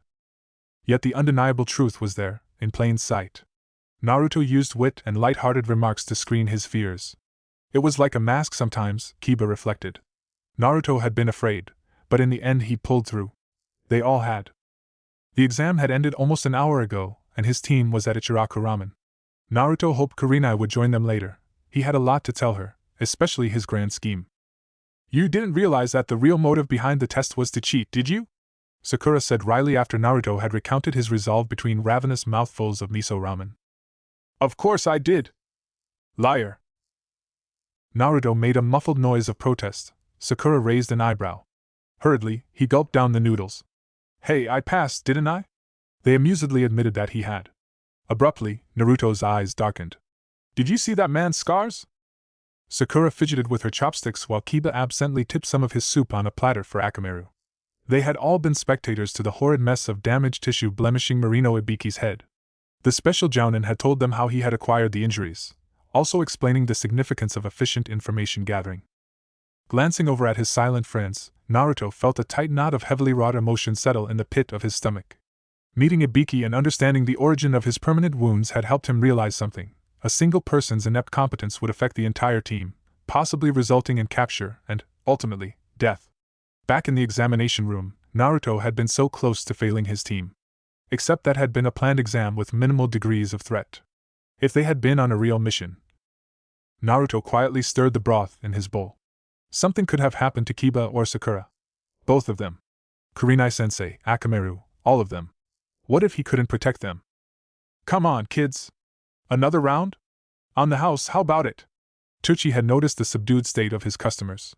He gave them a considerate smile when they looked up. This calls for some celebration, doesn't it? Yes, Naruto thought, they had successfully cleared the first part of the Chunin exam, but that was not the end of it. More challenges would be waiting for them, undoubtedly sheer and difficult. Mitarashi Enko, who had burst into the room through the window with awkward timing, had already informed them that the second stage of the exam would be held tomorrow. Supposedly, Kurenai would provide them with details. He realized that he probably should have left the topic of Ibiki's atrocious disfigurement alone. His teammates, even Akamaru, seemed to be caught up in deep thoughts of their own. They did not openly express their concerns, but Naruto could tell from the minor details, like the way Kiba scratched Akamaru behind the ears and Sakura fingered the sleeve of her jacket, that they were troubled. This would not do. Hey, free ramen, guys, Naruto said brightly, smiling widely at them. We still have tomorrow, remember? Yes, you do. The three genins barely needed to turn to identify the voice of their mentor. However, the sight of Yuhi Kurenai, calm at all prospects, smiling at them, provided assurance of an unspeakable kind. Naruto immediately moved down one seat so that the jounin could join them. There was something warm and comforting about the presence of an adult whom you trusted and held at high regard.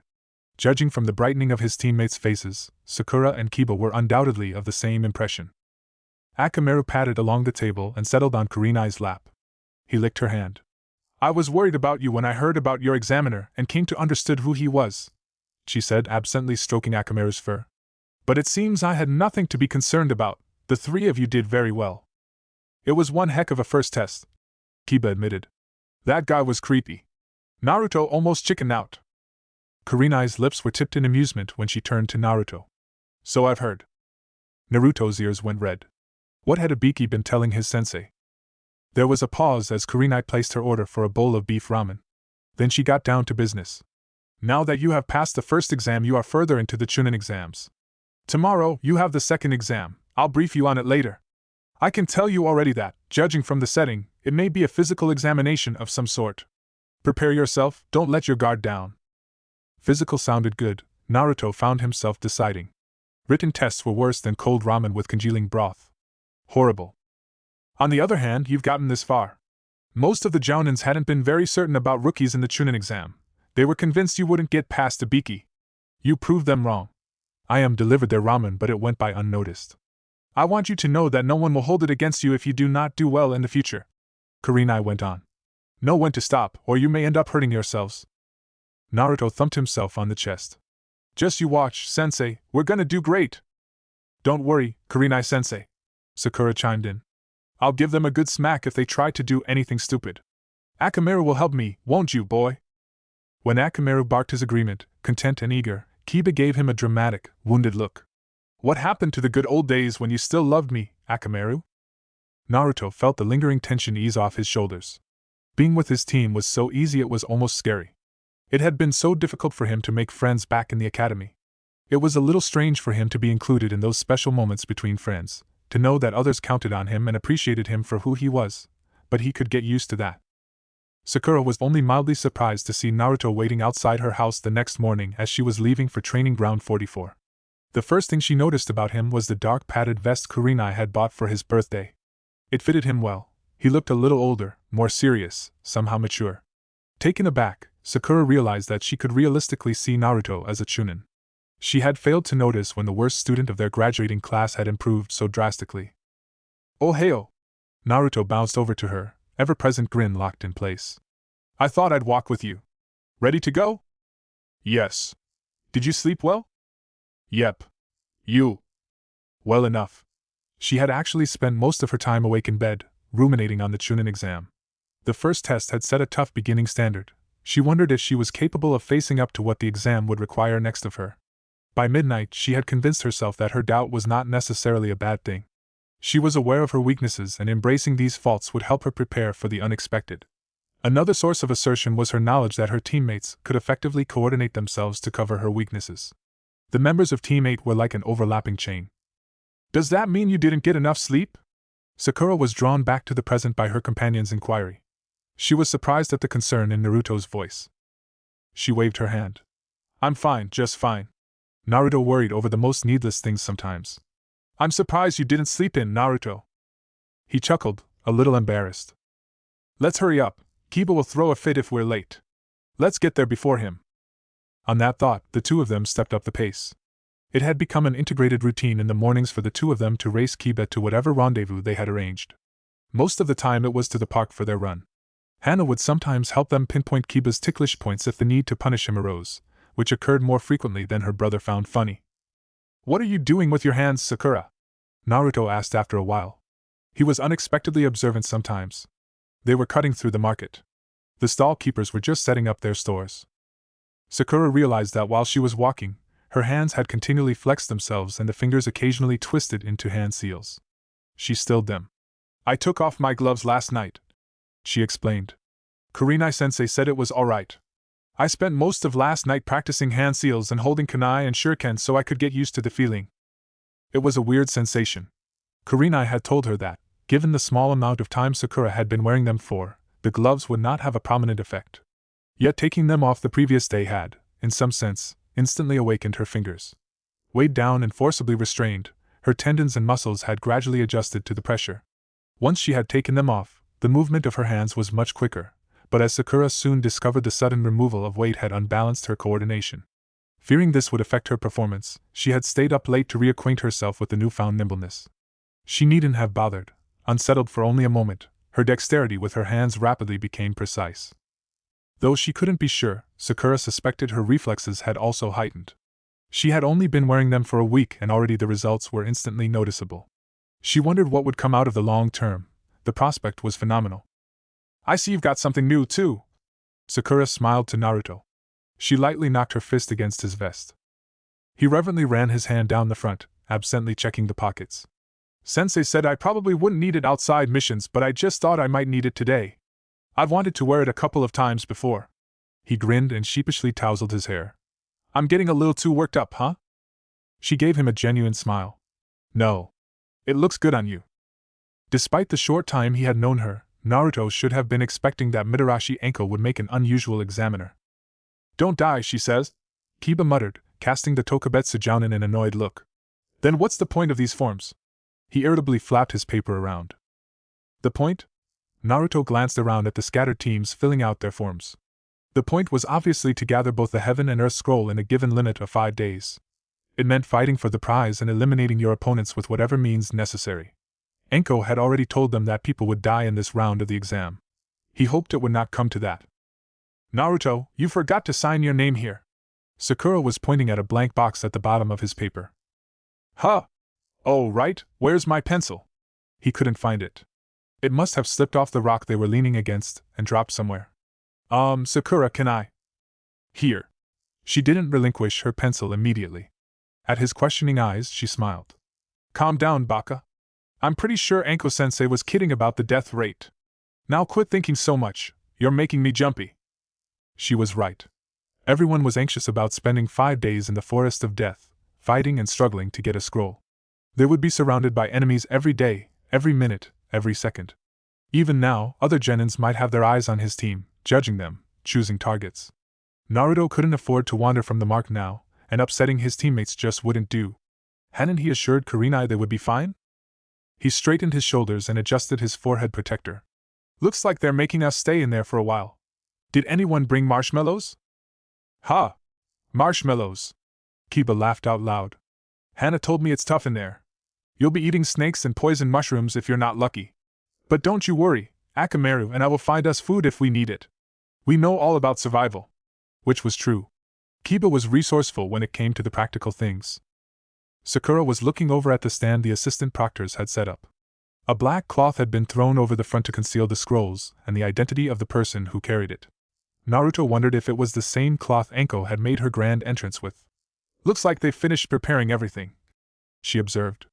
We should hand in our forms and get a scroll. Rock Lee's team was just walking out of the shelter. They were led away by a proctor to one of the 44 gates. It wouldn't be long before the examination started. Yeah, let's go, Kiba said. He was serious now. He and Akamaru had been memorizing as many scents as they could so they could identify opponents. Judging from the way Akamaru was retreated in Kiba's jacket, there was some powerful competition. They swapped their consent forms for a heaven scroll. The proctor handed the scroll to Kiba, who immediately thrust it toward Naruto, who after some thought held it out to Sakura. You take it, Sakura. She gaped, completely taken aback. What do you think you're doing? She hissed at him. Kiba was frowning as well, eyebrow cocked. Sakura pushed the scroll back to the Naruto. You know I'm the weakest out of the three of us, it's not safe with me. But that's why it's safer with you, he answered. If we're ever ambushed, they won't be expecting you to have the scroll, Sakura. And besides, Enko said we couldn't look at it before we got to the tower. You'd be doing us a real favor keeping it with you. I'm bound to peek sooner or later. Kiba's expression cleared and he chuckled. Gee, who would have thought you'd actually use your brain for once, Naruto? He's got a point. You'd better keep the scroll, Sakura. He caught Naruto's eye and shrugged. He had realized that security was not the only reason behind Naruto's insistence to give Sakura the scroll. The pink-haired girl was shaking her head. What if they do come for me? I won't be able to hold them off, one of you keep it. Hey, you kids, make up your mind, a chunin behind the desk said lazily. You're keeping the others waiting. Naruto stepped closer to Sakura and closed her fingers around the scroll. Come on, Sakura-chan. You're not weak. You've gotten loads stronger. I bet you're stronger than Ino. He gave her an assuring smile. And don't you trust me and Kiba to protect you if we get attacked? Akamaru barked and coiled himself around Sakura's leg. See, Akamaru agrees. You keep the scroll, okay, Sakura? Her teammates knew that this was Sakura's weakness. When it came to combat, she was much too uncertain of herself. She was stronger than she gave herself credit for but was too doubtful to directly involve herself. When they ran through formations, she always volunteered to be the backup and defense, a role that was vital, but not always in immediate contact with the enemy. According to Kurenai-sensei, there was one more exam following the second, and if their team managed to get that far there was a high possibility that there would be fights. Sakura had to get used to being in the front lines. In any case, the scroll possibly was safer with her. Naruto had no idea how he had managed to conjure up such an intricate adaptation in mere minutes, but he congratulated himself nonetheless. Sakura breathed deeply through her nose, and slipped the scroll into her weapons pouch. Her eyes were focused and held a gleam of determination. All right, let's do this. About time. The proctor rolled his eyes. Kiyoshi, take them to gate 12. Kiba caught up with Naruto as Sakura walked ahead of them. You know what, Uzumaki Naruto? He clapped him on the shoulder. You're one smart bastard. Hell, what did you expect? He lowered his voice. But seriously, we've got to watch out for Sakura. I meant it when I said we'd protect her. And look out for the scroll, too. Eventually, he realized that Kiba was looking at him strangely. What? Did I grow taller? Pfft, you wish. Kiba tucked his hands inside the pockets of his jacket. I just realized that you've become quite a guy, Naruto. You're all leader-like now, and what's baffling is that you're actually doing a damn good job of it. He walked off, leaving Naruto dazed and staring at his back. They reached their designated gate with 10 minutes to spare. Naruto spent the time double-checking his gear. He had worn 2 pouches to carry the extra equipment he had decided to bring. The same instinct that had told him to wear his vest had also whispered for him to pack accordingly. He wished now that he had thought to bring a backpack. 5 days was a long time. 3 minutes, their escort Chunin said. Get ready. Although his job was to look over them, he seemed to be concentrating a lot on Naruto. There was some kind of hidden awe in his eyes, like he didn't expect to see the blonde boy here. Feeling uncomfortable, Naruto reached behind him and folded out the hood of his jacket, slipping it over his head. He had been planning to put it on anyway. His bright hair would be a beacon in the dark environment. The Chunin moved forward and removed the heavy lock from the gates. Steady now. Naruto tensed and crouched. His friends were right beside him. Go! Team 8 leapt into the forest of death. Hatan Kiyoshi shook his head as he eased shut the iron gates. Man, what a kid! Up in the thick canopy, darting from branch to branch, Kiba let out a loud whoop of excitement. Sakura immediately scolded him for making noise. Naruto found himself with a grin. Half the teams would be cut down in this exam. With such drastic odds, he couldn't help but feel exhilarated like Kiba. He was eager, pumped with adrenaline and a little frightened. He felt alive. His next leap took him 1 branch further than he had intended, and Akamaru barked in complaint. Naruto laughed. Now all he had to do was wait for trouble to catch up like it always did.